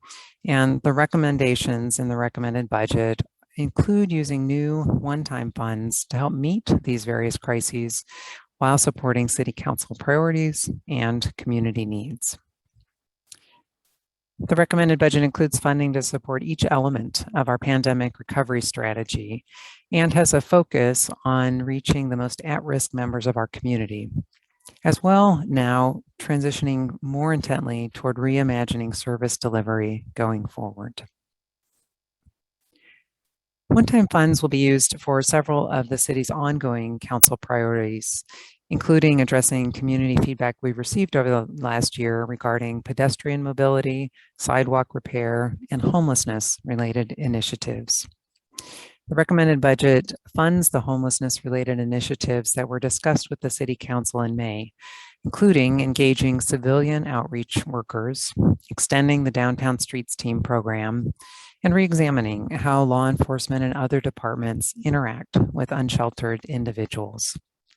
I won't be reviewing each of these recommendations, but we'll certainly be able to return to these slides if you should have questions. Proposed one-time funding will also help us leverage new federal and state funds related to transportation and help us support Redwood City families. One-time funds can help us make progress on sustainability initiatives, which reduce emissions, improve safety, and reduce costs. We also recommend additional funds to address fire risks through vegetation management. Finally, the recommended budget includes funds to support communications and to help us transition effectively to hybrid city council meetings with both remote and in-person participation later this year. So a more detailed overview of the budget is in the budget message and in the budget at a glance document that are included in the proposed budget and posted on the city's website. As you'll recall, we did have more than 2 hours of discussion at a study session on the 14th. So with that, I'll be concluding my remarks and encourage the council to consider adoption of the fiscal year 21-22 budget. Thank you.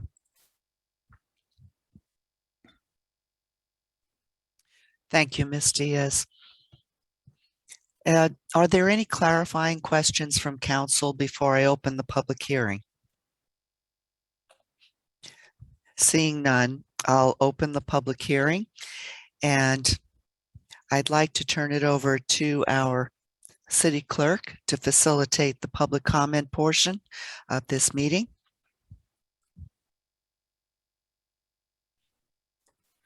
Absolutely. Thank you. So anyone wants to speak on item 10A, which is on the budget, please raise your hand now.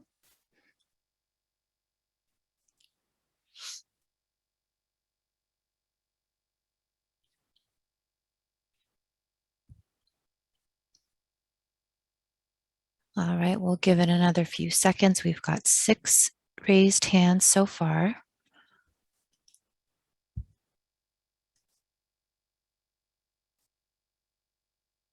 Okay, so at this time, we've got a total of 6 speakers who wish to speak on item 10A for the budget. Our first speaker is going to be Pat WH, and our final speaker is going to be Ryan. After Ryan speaks, there will be no more public speakers, and anyone who queues up after Ryan can email the council at council@redwoodcity.org. Pat, you're up first, and as soon as you unmute your mic, you may begin speaking. Thank you, City Manager Stevenson, Diaz, and Mayor Howard, members of City Council, and if he is still in attendance, Chief Mulholland. The issue I want to raise is that Redwood City is behind the curve in reimagining public safety.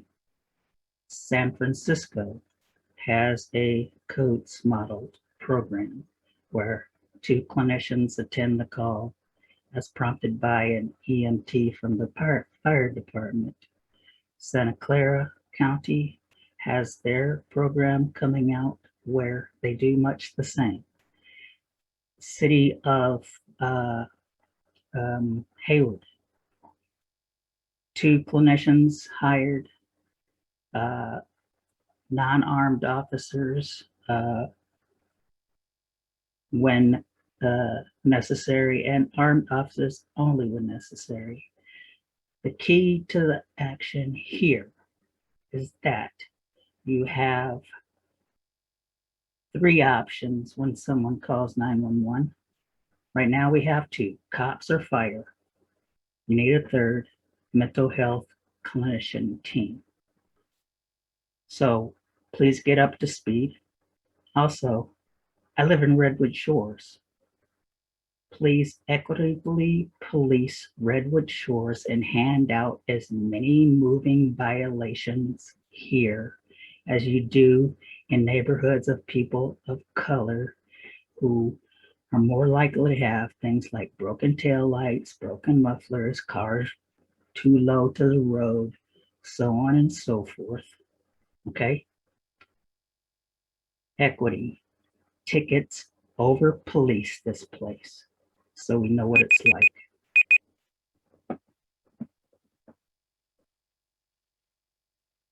Thank you, Pat, for your comments. Our next speaker is Rona Gundrum, and Rona will be followed by Emil. Thank you. I am also commenting today regarding the budget, police services, and public comments. I do echo some of the sentiments that Pat W. just expressed. While I agree there's a tremendous need for crime prevention and intervention programs and services, I feel that the vitriol expressed toward the Redwood City Police Chief and Police Department at the June 14th meeting was unwarranted. Combating crime and police reform do not have to be at odds with each other. While there are some bad actors in some police forces, Redwood City is not one of them. In fact, the Redwood City Police Department has been recognized for their outstanding performance, commitment toward diversity, youth and family community programs, and outreach. They are open and willing to partner with agencies to reduce the need for armed law enforcement in many situations. Additional steps can be taken to increase trust between communities and police. The Redwood City Police Department is happy to attend community events and meetings to break down barriers. Having community officers who get to know residents goes a long way. I also had to disagree with the statement that police don't make our communities safer. In fact, police presence does deter crimes of opportunity. I want to say thank you to Chief Mulholland and the entire Redwood City Police Department, who are doing more with less and put themselves in harm's way every day for the community. Thank you. Thank you, Rona. Our next speaker is Emil, and Emil will be followed by Ian W. Hi, can you hear me? Yes. Hi, my name is Emil, and I'm a Redwood City resident, and I would like to comment on the proposed budget. In 2021, we are facing an historic fire season. Many members of our community face homelessness, and despite reopening and the rhetoric around it, employment is still down. And as of June, there are still 7.6 million fewer jobs than there were a year ago. And ultimately, our budget must reflect this reality, and it's disappointing to see that this is not a case.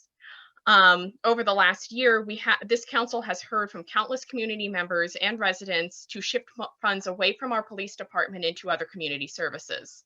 This has included personal stories of abuse at the hands of this police force to statistical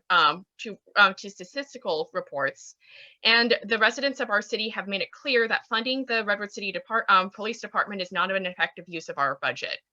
According to NPR, CNN, and SFGate, police departments are currently having a lot of difficulty hiring. And if this is the case in Redwood City, we should be, and I'm just curious if we are funding empty positions that will likely not be filled. And if so, we should issue a hiring freeze and use that money to hire actual mental health and community specialists who will be more effective at addressing our city's needs. Overall, the current budget does not reflect the reality of 2021 or the desires of our community. We need more funding for programs that actually help our residents, which means moving money away from our bloated police department and into other services. Thank you.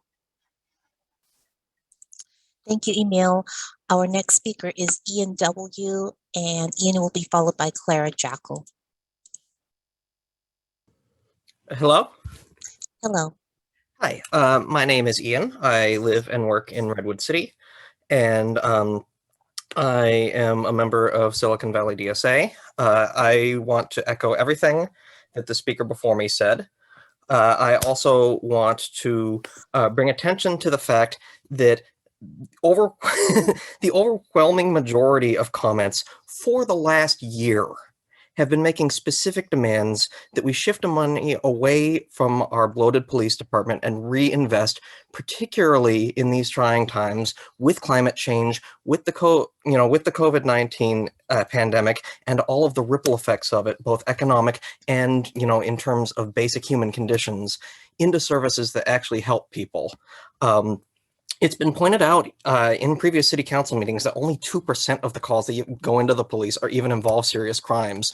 So why do we need all of these patrol officers? Why do we need to spend between $40 and $50 million of our taxpayer funds a year on the police when the data shows that police don't prevent these crimes. Police only respond to crimes, and we've heard countless community testimonials about how the police spend a lot of their time either doing nothing by, having lunch at the grocery store, or spending their time in drive-throughs downtown when they're supposed to be on duty, or taking naps in the park, or harassing people going to the park, instead of spending this money on trained professionals who would be more effective, safer, and less expensive than sending somebody with a gun to, handle traffic stops and tickets, or sending somebody with a gun to handle somebody in having a mental health crisis.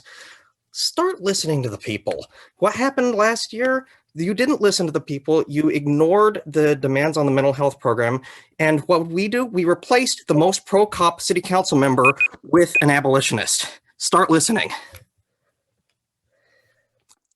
Thank you, Ian. Our next speaker is Clara Jackal. Clara will be followed by Ryan.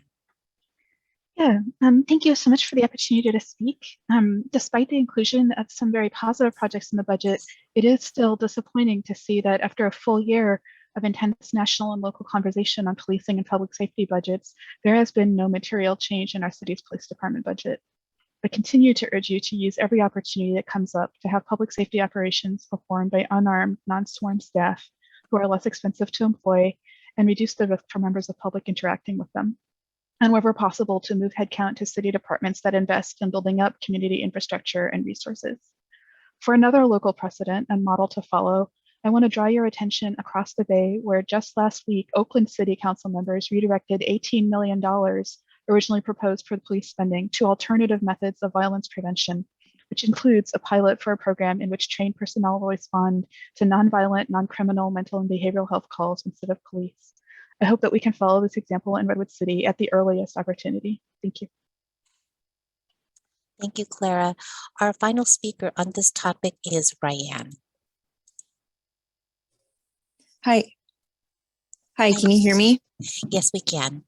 Okay, my name is Ryan and I work in Redwood City. I echo the comments of Emil and Ian and Clara who came before me. Members of our community have been asking for a year that money in the police budget be reallocated to more life-affirming services. Additionally, we have asked that community services be removed from the hands of police, which is an organization of armed officers who are legally allowed to use lethal force against civilians. From the beginning, we asked that the mental health pilot program not involve the police. We even provided models of non-police response programs used in other cities. It was very frustrating when the city returned with a mental health pilot program with heavy police involvement.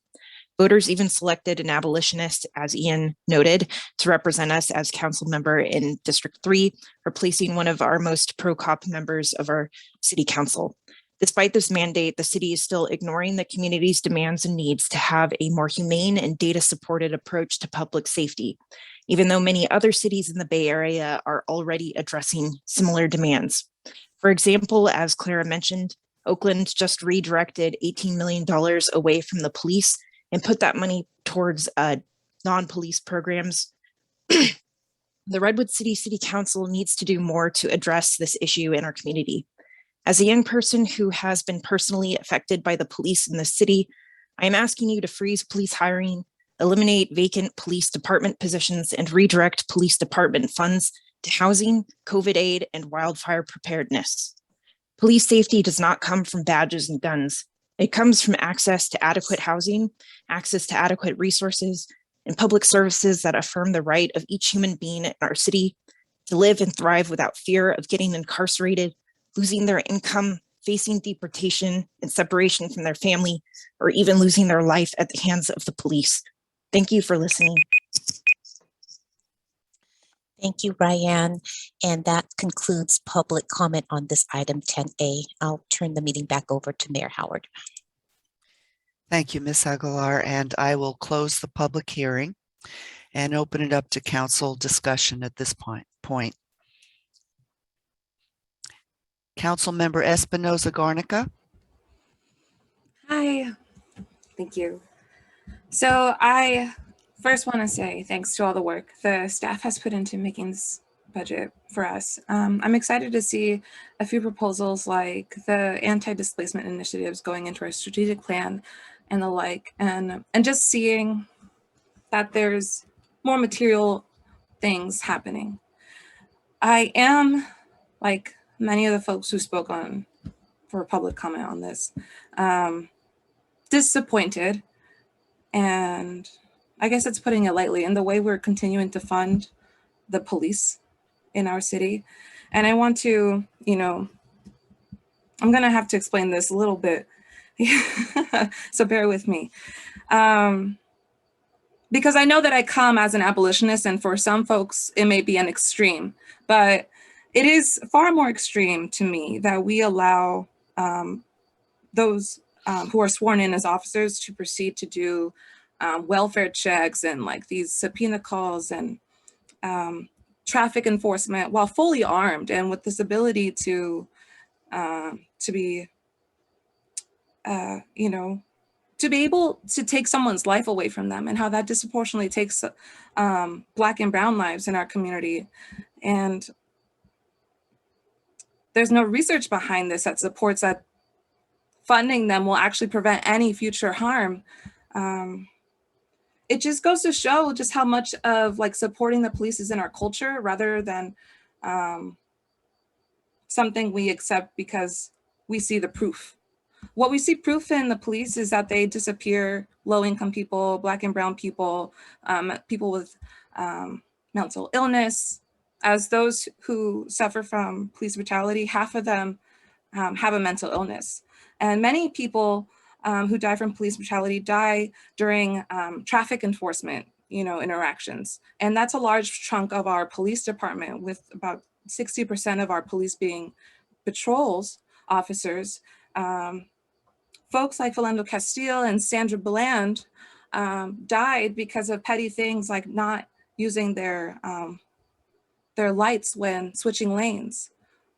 So what I want us to do is to be far more radical in reimagining. I feel like right now, if we don't do something such as civilianize these occupations, like the occupation of traffic enforcement should fall under the Department of Transportation rather than be a police department task. We wouldn't be following through with our initiatives for inclusivity and ultimately public safety, right? Because I know we have to play a part in public safety or else, everything falls apart. But it's not going to come from the hands of people who are armed. And what we need is a time to have public engagement, to participate in how we can civilianize a lot of these projects. And it's unfortunate that our police data hasn't been all published, because we do have a dashboard. But when we met, when me and Councilmember Smith met with Police Chief Dan Mulholland, they showed us some of the information. So 32% they showed are for calls for service. 32% of police activity are call for service. That means loud noise complaints, meeting the citizens, disturbances. Those could fall under a type of civilian position that doesn't require someone who's armed. There are many positions in the city that require folks entering other people's homes and they're not armed. I think a lot of it is, it's our history in America where, I've said this before, but I'm just trying to make it very frank that police come from slave patrols, and federally we recognize the Juneteenth, but we hadn't really abolished slavery with the 13th Amendment. The 13th Amendment still allowed for there to be, it allowed for penal labor and forced servitude to be a legitimate form of punishment. And it's not just our jail, it's the county, the way they treat us. We're able to arrest someone because they are abusing a substance, that you're using methamphetamine. We have the right to arrest you now. That's how someone could go back, fail probation, failing a drug test, you go back to jail. This is so severe. These are public health issues. And most of our arrests are for misdemeanors. So in the same chart, the same graph that, Chief showed us is that serious violent crimes are 2% of police activity, 2%. And mental health, medical substance abuse is about 5%. I say that we have to allocate the funds from the police to ramp up the pilot program because our initiative from the beginning for the pilot program was to have police be removed at the end. And I think with the $200,000 we allocated, that's at the start, but because police don't actually have any proof to prevent harm and actually accelerate or like escalate, I mean, high stress situations, it's best that we try and allocate those funds from the police, be it about the 5%, whatever it is that goes to responding to these calls, to go into the mental health pilot program so we can faster remove police. I think there's no, it's not a coincidence that it's very hard to hire someone to be part of the police ride along with the committee, the county pilot program. As we've learned, many people aren't hired or, joining to become those clinicians. And I think it's because professional health workers know that you don't send police to high stress situations. So I think we ought to consider, we have a public, engagement session, right? To civilianize more of the roles and the jobs that are done under the police department. So I think we have to look, and other cities are already doing it, okay? Unless, we're not all aware of cities like Berkeley, cities like Oakland, are already moving to do these exact things. And San Leandro, the same exact things. So I don't want us to we shouldn't be slow on progress. There's no reason to slow down on progress. And,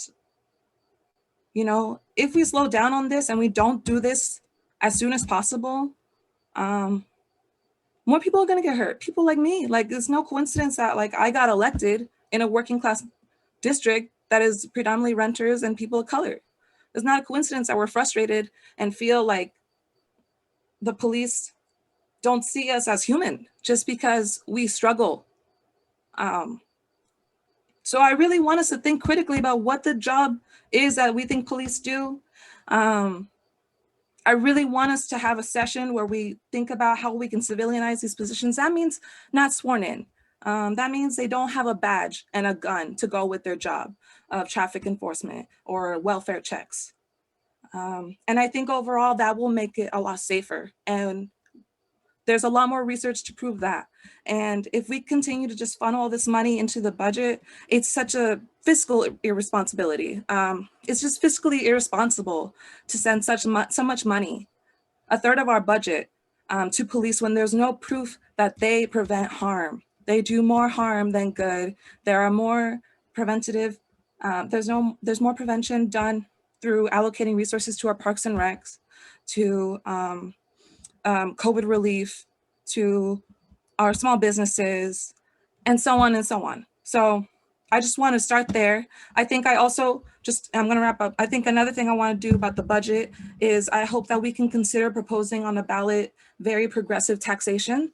I've mentioned in the past a big business tax. Other cities like Mountain View have initiated these taxes to tax these big tech companies that don't pay their share. We shouldn't be charging equal amounts. It should be based on equity. And I think another tax that we should look at is a flipping tax, because with getting the money, building revenue, flipping taxes will help prevent the commodification and the speculation in home ownership, right? So that means that there's at least you have to live within this unit at least 5 years or so before you sell it, and most people make a profit from flipping. So I think we need to be thinking about very progressive taxation. I'm proposing that we consider these, at least these two to start with, a big business tax, like a headcount tax, and a flipping tax, which would help with our housing crisis and building a revenue, because I know that we're not building revenue just by cutting the police, but we're going to be doing a lot more good. And I really hope that y'all listen, because I've been here, very low income, very brown, very queer, and I really hope y'all listen to me and the many people who voted for me, to have this done and the research and the data, you know, stop following like this culture of accepting that police should just have a presence in our lives and everything we do. I'm gonna stop now, but those are very actionable things. I hope y'all can catch that, but I have very actionable amendments. Okay, thank you very much, Council Member. Council Member Reddy? Thank you, Mayor. Oh, I see my video is not going on. There it goes. One of my favorite quotes is, don't tell me what you value. Show me your budget and I'll tell you what you value. So if I could ask the assistant city clerk to pull up my slide, please, for people. So this list represents what a city values when truly tested. These are the initiatives, some of the initiatives that our city initiated during, oh, sorry about that, COVID-19 pandemic. Not everything required a great deal of money. But this city protected renters, protected seniors, protected children, and the most vulnerable, while ensuring that the city would continue to uphold the highest standards during this very extraordinary time. Thank you very much for putting that list up. That's my favorite list. It's actually on the back of my t-shirt that I wear on Fridays to let the public know that this is what our city does when tested. Thank you very much. You can take the slide down. I wanted to note that we learned from the consent calendar, item 6A on investments, the city has a clear expectation that we will not support fossil fuels. And the Finance Audit Subcommittee will be considering other socially responsible investment decisions. And I wanted to highlight that and in case people missed it when they were missed that particular staff report. I have no specific questions about the proposed budget and wanted and appreciate the opportunity to highlight some of the very positive initiatives that were undertaken this last year and to thank staff for all that's been done during this last year. And thank you, staff, for this budget. I really appreciate all the work that's been done on behalf of our community. Thank you, Council Member Reddy, and thank you so much for sharing that slide. That was very good. Are there any other council members who would like to comment to the budget? I know we've had several hearings on this. Council Member Aguirre. Thank you, Mayor. I know I asked this question the last time we had the budget, but I just want to reiterate it. And I want to thank my colleagues for their comments and the passion in both of them that they have for what we really value in our city, and money says it all. When will the work of the committee that is working with our police advisory committee, when will that work affect the budget, or how will it affect the budget? Thank you. So that committee had their first meeting earlier this month, and in the next couple of months, they're going to be working on a work plan to bring to the City Council for your consideration. So they're still in the formation stage of looking at policing and deciding what to focus on. So I don't yet have an exact timeline on how that will impact the budget, other than to say we're expecting them to bring that work plan to you this fall. And Councilmember Elise Garnica, we are listening and we are hearing you, and your voice is very important on the council. And I hope you don't get frustrated with the process that we have to go through to do all of this. So I really appreciate your voice, your passion, and being on the council working with us. Thank you, Council Member Aguirre. Vice Mayor Hale.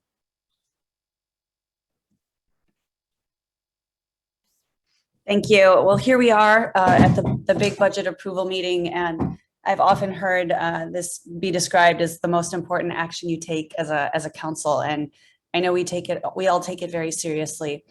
And we also take very seriously what is reflected and what is not reflected in the budget and where we have the potential of going. I think even if you look at this evening and some of the projects and the work ahead that are described and how incredibly important they are to health and safety, and the long-term success of our community, there's obviously more and more work to come. I do want to say a word of thanks to our staff. What a tremendously difficult year.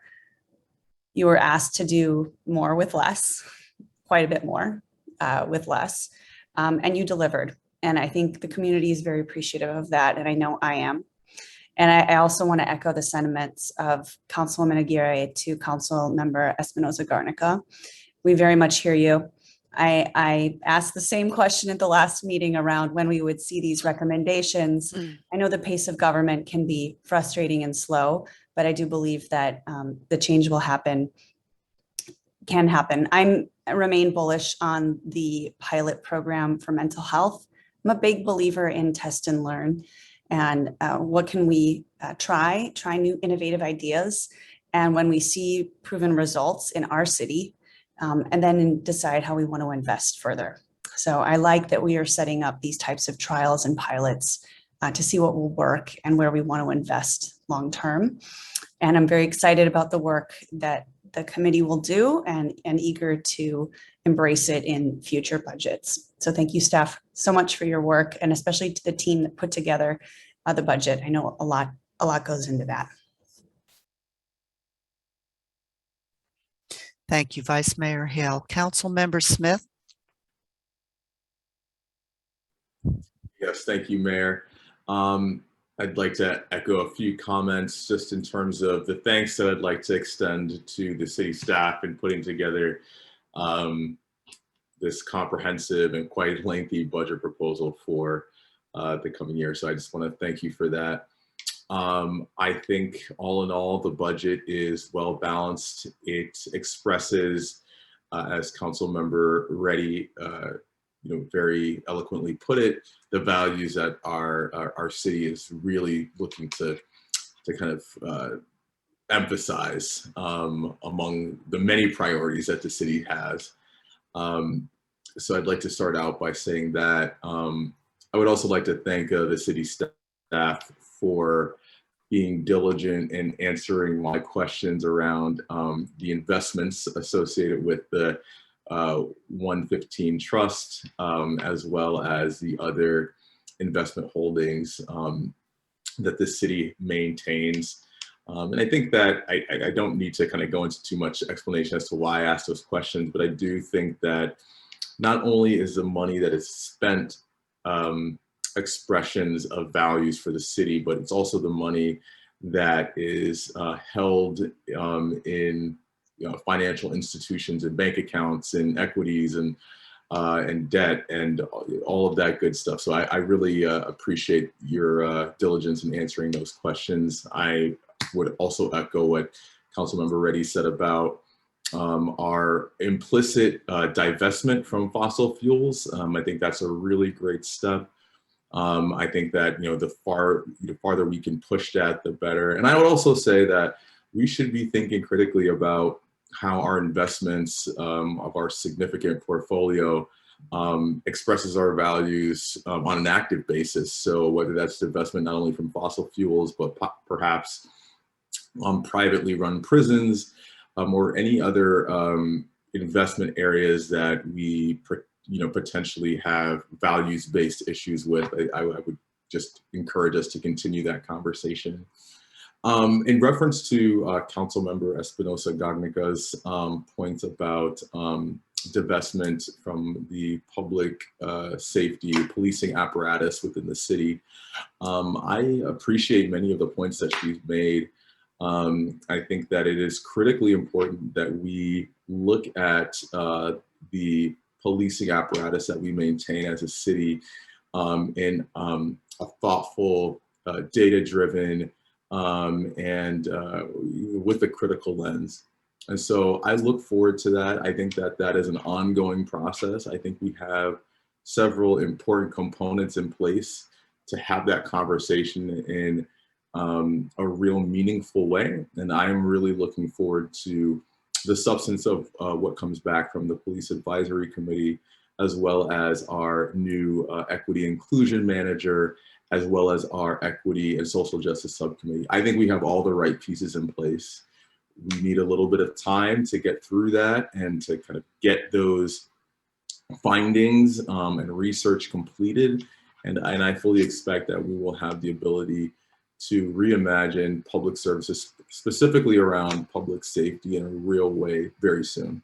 So again, I want to thank Councilmember Espinosa Garnica for her enthusiasm and her passion around that issue. And so with that, I will say again, thank you to city staff for this good work. And I look forward to getting it passed. Thank you. Thank you. Councilmember G. Thank you, Mayor Howard. Hopefully my technology lasts this time for my quick comments. I want to echo my colleagues' appreciation, Ms. Diaz, to the entire city organization for the budget and for following up on our questions from the last budget hearing and following up on Councilmember Smith's questions about the 115 trust. I don't think we should expect 20% returns on our trusts on a regular basis. I'm more comfortable with 5% returns. But that was a pretty remarkable number. I think, while the budget is a very momentous milestone in the city's calendar, our city is an organization that lives 365 days a year and doesn't stop. And so we need to keep moving. We need to keep moving forward, as well as we change while we move forward. There's things we need to learn from others. There's things we can do better. And there's things that we can lead others with. And that's the magic about serving on the council and in a city that is alive 365 days a year. I look forward to all the work ahead of us. It is a different time with new things coming, but we also need to embrace everyone in the city because when the census data comes out, over 80,000 residents in the city with various different viewpoints, and we need to make sure everybody has the opportunity to be heard. With that, thank you, Mayor Howard, and Ms. Diaz, again, thank you to the staff and the organization for the budget tonight. Thank you, Mayor Howard. Thank you. Thank you. I would just like to agree with my colleagues that I want to thank our city staff with a remarkable achievement during COVID. Not only did Vice Mayor Hale mention more with less, I think you took a giant leap forward in collaboration and learning and stepping up in so many different ways and tackling difficult problems that just got thrown at us every single day. I just can't thank our staff enough. I can't thank our partners enough in the community who helped us achieve what we were able to achieve. I am so pleased that the questions that were brought up at our last meeting were tough questions by the public as well as the council. And you handled the questions really well. I hope people take the time to read the report because it was so filled with very useful information about pension, about the trust fund, about a whole host of things like future revenues. What's the plan there? I just think it's really useful information that I hope people will take the time to read. I wanted to thank you also for the aggressive nature of tackling really tough issues over and above COVID every day. I'm talking about like the climate action plan, which we've wanted to be more aggressive about, and we did. We have a plan in place, and we really are going to move forward in a positive way. Vision Zero, I'm very excited about this plan and making the city safer for all of us. So we eliminate people getting killed on bicycles or walking around our city. What a goal. And I'm very excited about going forward with that. There are so many things. Working with our police department to try to find the answer on how to be a better department and how to be more effective for the community. We've taken on such really tough issues. And our community has stepped up and really spoken up. That's been very helpful too. It's hard to hear sometimes some of the things that they feel we're not doing well, but we need to listen. and we need to see how we can do a better job and really do the best we can for this community. So all I can say is thank you to my council. I think all of you, your voices are heard, and I like the way we respect each other and we respect each other's ideas and keep going forward. Thank you to the community for being so involved this past year. And thank you to staff for hanging in there with us despite all of COVID and everything that came with it. So I look forward to our future. I really do. And I look forward to passing this budget and starting the year fresh and with all the different ideas that we have planned for the year ahead. So with that, I'd like to see if anybody would like to make a motion, a council action, to adopt the city council resolution adopting the budget for the city of Redwood City. Would anyone like to make that motion? Mayor, I'd like to see if I can make an amendment. Well, we need a motion. Would you like to make a motion? Motion to pass the budget with an amendment.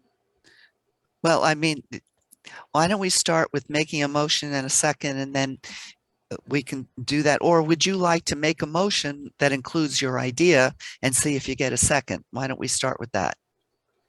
Yeah, I just was, I was hoping that with this budget, we could pass it with trying to also find how we can have engagement publicly to also civilianize these positions, like starting with law enforcement and traffic. I was hoping that we could include that in our budget. Well, would you like that to be the motion? Yes, I'd like there to be the motion that make the amendment that we include. The direction is to see how we can civilianize the position of the task of law enforcement when it comes to traffic and parking, and put it under the Department of Transportation instead. Okay, so we'll put that out there, and I'd like to see if there is a second for that motion. I had a quick question, because I also would like to propose that we put those progressive taxes on the ballot. Should I put, in order for it to not be, ignored or, whatever, I don't know what the word would be. I should include it as well, I think, if it's allowed. Well, you can make a motion to approve the budget. I mean, I'll look to our city attorney to see if there's some assistance with wording here. But yes, if you thank you. I think I would like to ask the city attorney if I'd like to today propose, ask for a motion passing that we also get the taxation, like a flipping tax and a big business tax included. That would have to be in the same motion, correct? I'm sorry if that's not clear. And I want to clarify, so the item that's before council tonight is limited to the budget, and there are obviously ways to amend the existing motion to address changes to the proposed budget that would be adopted by council. Is your question to shift some of the funds that are in the budget to study tax, or to actually place a tax on the ballot, which would not be something that we could consider tonight? Oh, I would say then to study the tax. So to basically amend the budget to set aside some money to look into potentially placing a tax on a tax on an upcoming election. That sounds best. Yeah, I think that's worthwhile. I just would like to avoid making a motion with this amendment of looking into having the Department of Transportation take on the traffic enforcement, and not be able to take advantage of also proposing a tax or looking into a tax. Just because, since it's the budget, I was hoping that I thought it'd be at least relevant because, increasing revenues is always the goal. So So you're suggesting looking into the tax yeah, because, okay. So a motion has been made. Apologies, Mayor. Could somebody repeat the full motion? Well, I'd like to ask our city attorney because I'm not totally clear myself. Okay, and I'll try to repeat the motion, and Councilmember Espinosa Garnica, please let me know if I've repeated it accurately. You're seeking to move adopt the city council resolution adopting the budget, but amending it to set aside funds to study two issues. One, to look into having certain duties and classifications of the Redwood City that are housed in the Redwood City Police Department be moved to the Transportation Department, and also to look into putting adjusting the business license tax. Yes, adjusting the business license tax to be more proportional to tax higher. So it'd be like a headcount tax, for example. To study it. To study it, yes. Okay. I hope it's not limited to just one study. I don't know if there's capacity for like also the flipping tax. Okay, and the budget, did you have a certain amount that you were seeking to place for both the study as well as the other piece? Because I think that's the difficulty with amending the budget. It's city No. mate. I'm sorry. Perhaps Oh, I no, I'm could sorry. make a Yeah. suggestion. Just in terms of framing the motion, I think what you're asking about is directing staff time to certain projects. One of those projects would be studying moving parking and traffic enforcement from the police department to community development and transportation. And you're also suggesting that there would be study of taxes, including our business license tax, which is sometimes called a head tax, or you mentioned also a study of another revenue source, proposed tax on property. So I think if your suggestion in the motion, your motion would be that you are moving to approve the budget with amendments to allow for staff consideration of those two initiatives in the upcoming year. Is that what your intention is? Yeah, that sounds great. That sounds right. Yes, it's all just to study to see exactly what would be the benefits, costs, losses. And am I correct? You could also do it in two motions, which is to approve the budget and then make a second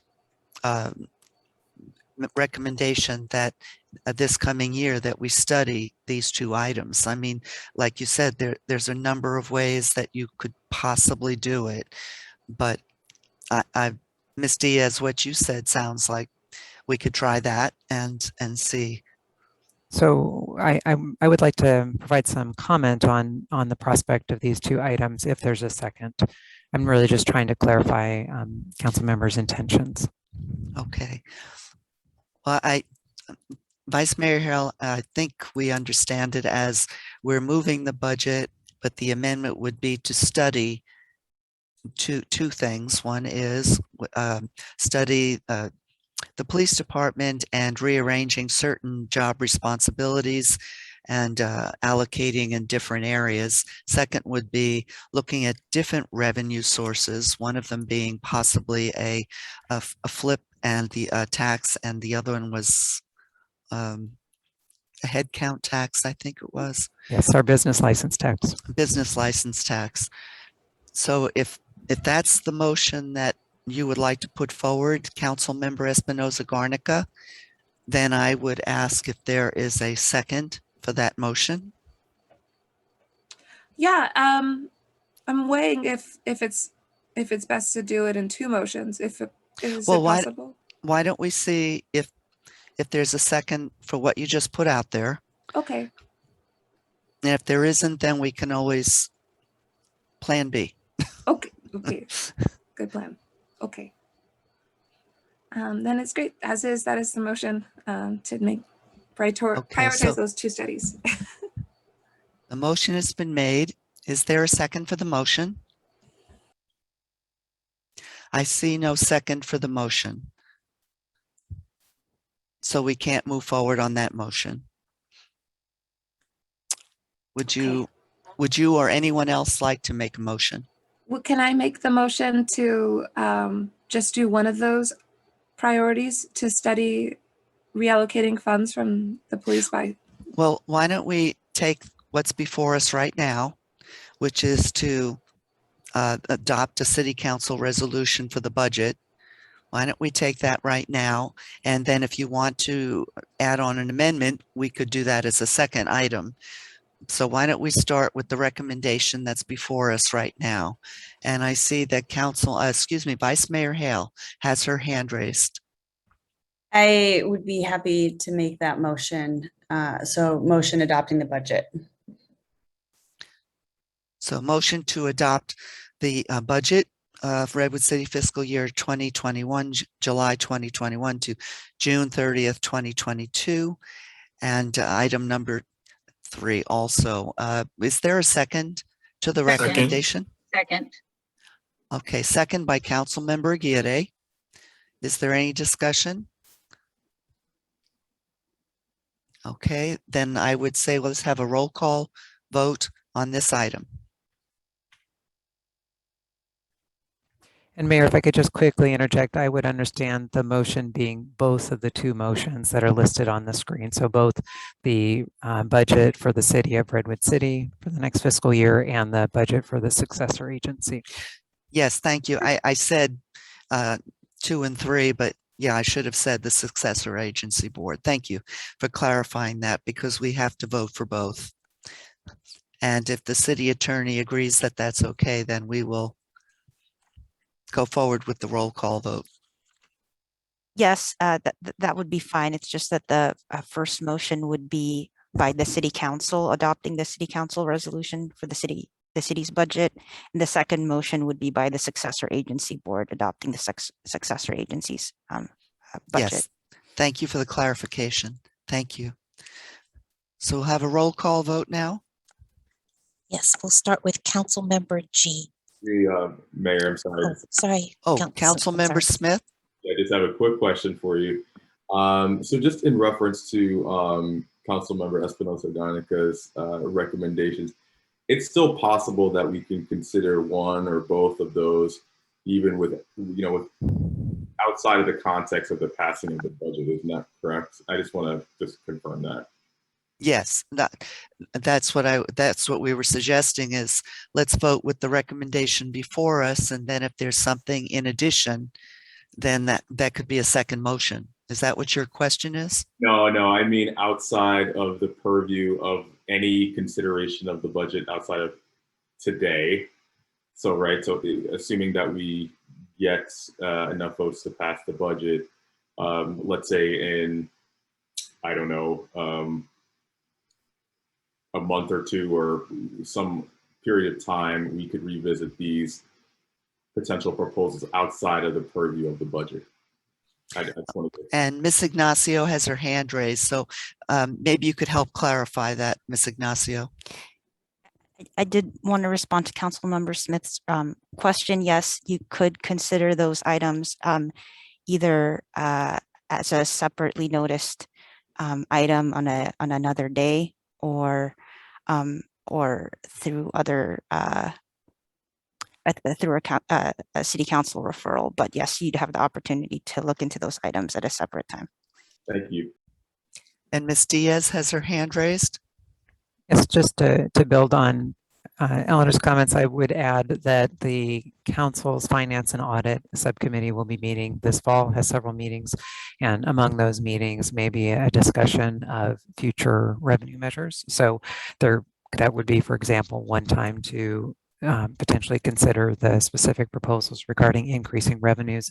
And then, as was mentioned tonight, the Police Advisory Committee will be looking at policing services and how we do those. So it's not known at this point, but it's possible that one of the recommendations out of that could be an examination of the issues that were raised by Councilmember Espinosa Garnica. Thank you. And I would think that would be an excellent way to go. So thank you for the clarification. So we have a motion on and a second on the floor, and I think we are going to a roll call vote. Yes. We will start with Councilmember G. Yes. Councilmember Reddy. Yes. Councilmember Smith. Yes. Councilmember Aguirre. Yes. Councilmember Espinosa Garnica. Yes. Vice Mayor Hale. Yes. And Mayor Howard. Yes. The motion passes unanimously. Thank you. Thank you very much. So I think what our city attorney and city manager has suggested makes sense. That's usually how we study things, is we look at existing committees, what we have available to us, and ask them to look into that. So would someone want to elaborate on that, or do we need a motion on that to make that suggestion, or could we just give direction on that?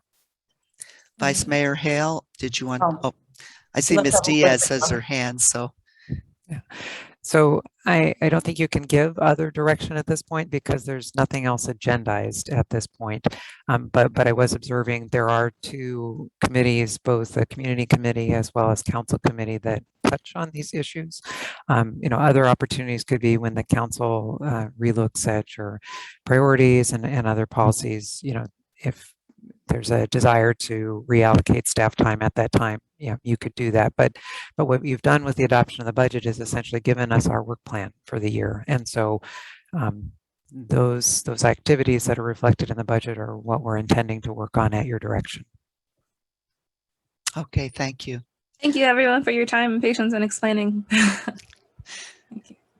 And so Vice Mayor Hale, I didn't mean to cut you off there. That was actually exactly where I was going, and I appreciate that comment that we would have the committees bring it back, and then it would be agendized so the public would also be able to comment on it. So thank you. Okay. So are we all set with this now? I think we are. Good. Okay. Great discussion. Okay, that's really good. Now, moving on, item 11 has been removed. As you have heard, that the state, they approved AB 832, which extends the state's eviction moratorium through September 30th, 2021.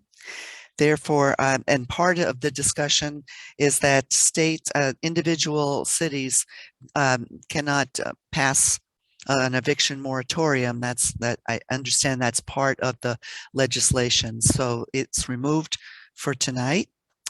And we move on to item number 12. Council member report of conferences. Council member Aguirre, do you have a report that you'd like to give tonight? Thank you, Mayor. No, I don't have a report. I did want to ask the council to consider to a referral for future council discussion regarding the security officers at Dignity Health. And so it would be, I know that it's a little confusing right now because of SEIU and also the United Health workers. And so there's a little bit of confusion, but I want to support our workers and see if there's some way that we could either look into other national labor or local labor unions to make sure that they're represented. And I know that our, at least the president of our hospital at Sequoia is very open to the opportunity. So I want to put that on for a future agenda discussion and see what can we do and how we can move forward with it to support all of the workers for Dignity Health. So Councilmember Aguirre, I think the process would be that you would do a referral. Correct. And I'd write a report and bring it back, and it would get agendized for discussion by the council at a future meeting. Perfect. Yes, okay. that was my intention. Thank you, Mayor. No problem. Anybody else have a update or a committee report? If not, I'd like to move on to our city manager, Ms. Diaz. Thank you very much, Mayor. So I wanted to note first a few agenda items for upcoming council meetings. We are moving into the summer where we normally have somewhat fewer meetings. I wanted to share a brief update on illegal fireworks reporting and then also share the city's phased approach to offering in-person services. I apologize. I think I'm having a little bit of mic problems tonight, so I apologize if you're getting feedback. So I did want to note the next city council meeting will be July 19th, and that meeting is going to focus on work plan reports from the Housing and Human Concerns Committee, the Planning Commission, the Senior Affairs Commission, and the Transportation Advisory Committee. And at this point, we're not planning on a consent calendar or other council action at that meeting. It really will be focused on those work plans and aligning the committee's work with the council's objectives. On the July 26th council meeting, we expect to discuss updates to the city's accessory dwelling unit ordinance in order to comply with state law. We are continuing to make progress in discussions with the county regarding a property exchange in the Inner Harbor area and expect to bring recommendations forward in July or August. With the 4th of July right around the corner, we do want to issue reminders that all fireworks are banned in Redwood City and are illegal. The City Council has taken many actions over the last several years to be clear that fireworks are not legal and over time to increase the fines associated with fireworks. We know this is a really frustrating problem for many people within our community. And as is normal for this time of year, our police department has redirected resources to help us address the issue. But fireworks enforcement is very tricky and it's a place where we really need the community's help. And if you are noting illegal fireworks use, we ask for residents to call the Redwood City Police Department at their non-emergency line, so not at 911, but at 650-780-7118. And importantly, to call when the incident is happening and to be able to provide specific addresses or identifying information. That will help our reporting officers be able to attempt to actually take in the information and be able to respond in a timely way, which can help us enforce and require the city's social host ordinance be observed. From there, I'd like to talk a little bit now about our plans for increasing our in-person services this summer and fall. So in response to the evolving guidance that we've received from public health officials, most of our city facilities have been offering mostly virtual service since March of 2020. And of course, we've been having essential city services, including fire and police and public utilities and infrastructure and social services operating in person with safety modifications throughout the last 15 months. Now that the COVID-19 vaccine is widely available, and as we see the positivity rate locally significantly declining, we're expanding access to city services and facilities. We will continue to offer many virtual services that we've developed over the last year.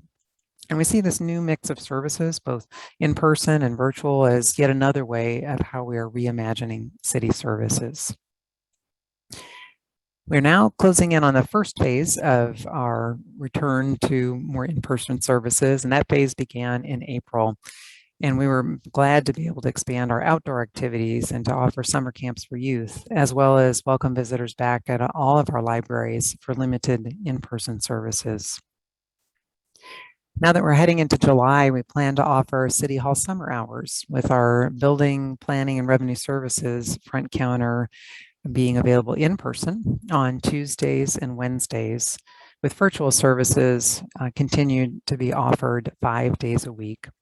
We expect that those front counter services will be available by the end of July. This phase also includes more and larger scale outdoor activities, including downtown and park concert series and movie series. We'll start with Park on Wednesdays, beginning on July 14th. Movies on the Square will begin on Thursdays, beginning July 15th.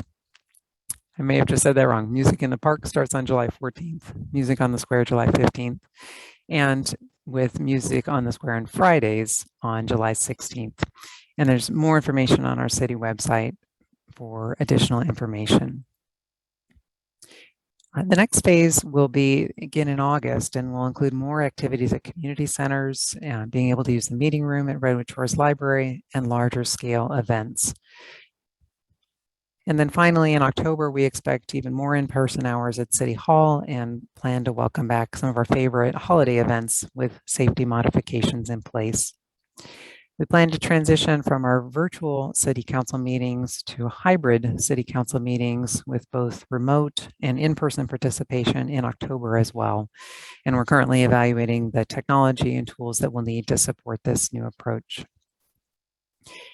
While many of us have access to vaccinations, we know that's not yet true for young children.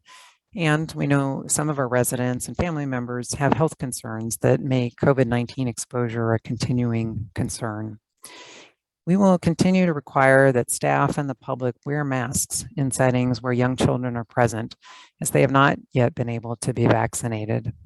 This includes the libraries and park, recreation, and community service activities.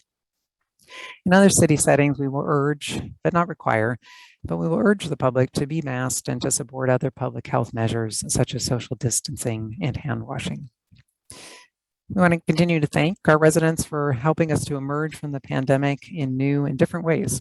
And we welcome residents to stay up to date with details by visiting our city website at redwoodcity.org reimagined. With that, I'd be happy to take any questions. Does anyone have any questions for our city manager? No questions, but wonderful news. So happy to hear about some of the events that'll be coming up. That's wonderful news to share. Thank you. Well, we have no further business, so we're going to adjourn. And with our next weekend being 4th of July, I just want to hope that everyone stays safe, enjoy the holiday, but do it safely, do it peacefully, and everyone have a great week. Thank you for being with us this evening. Have a good night.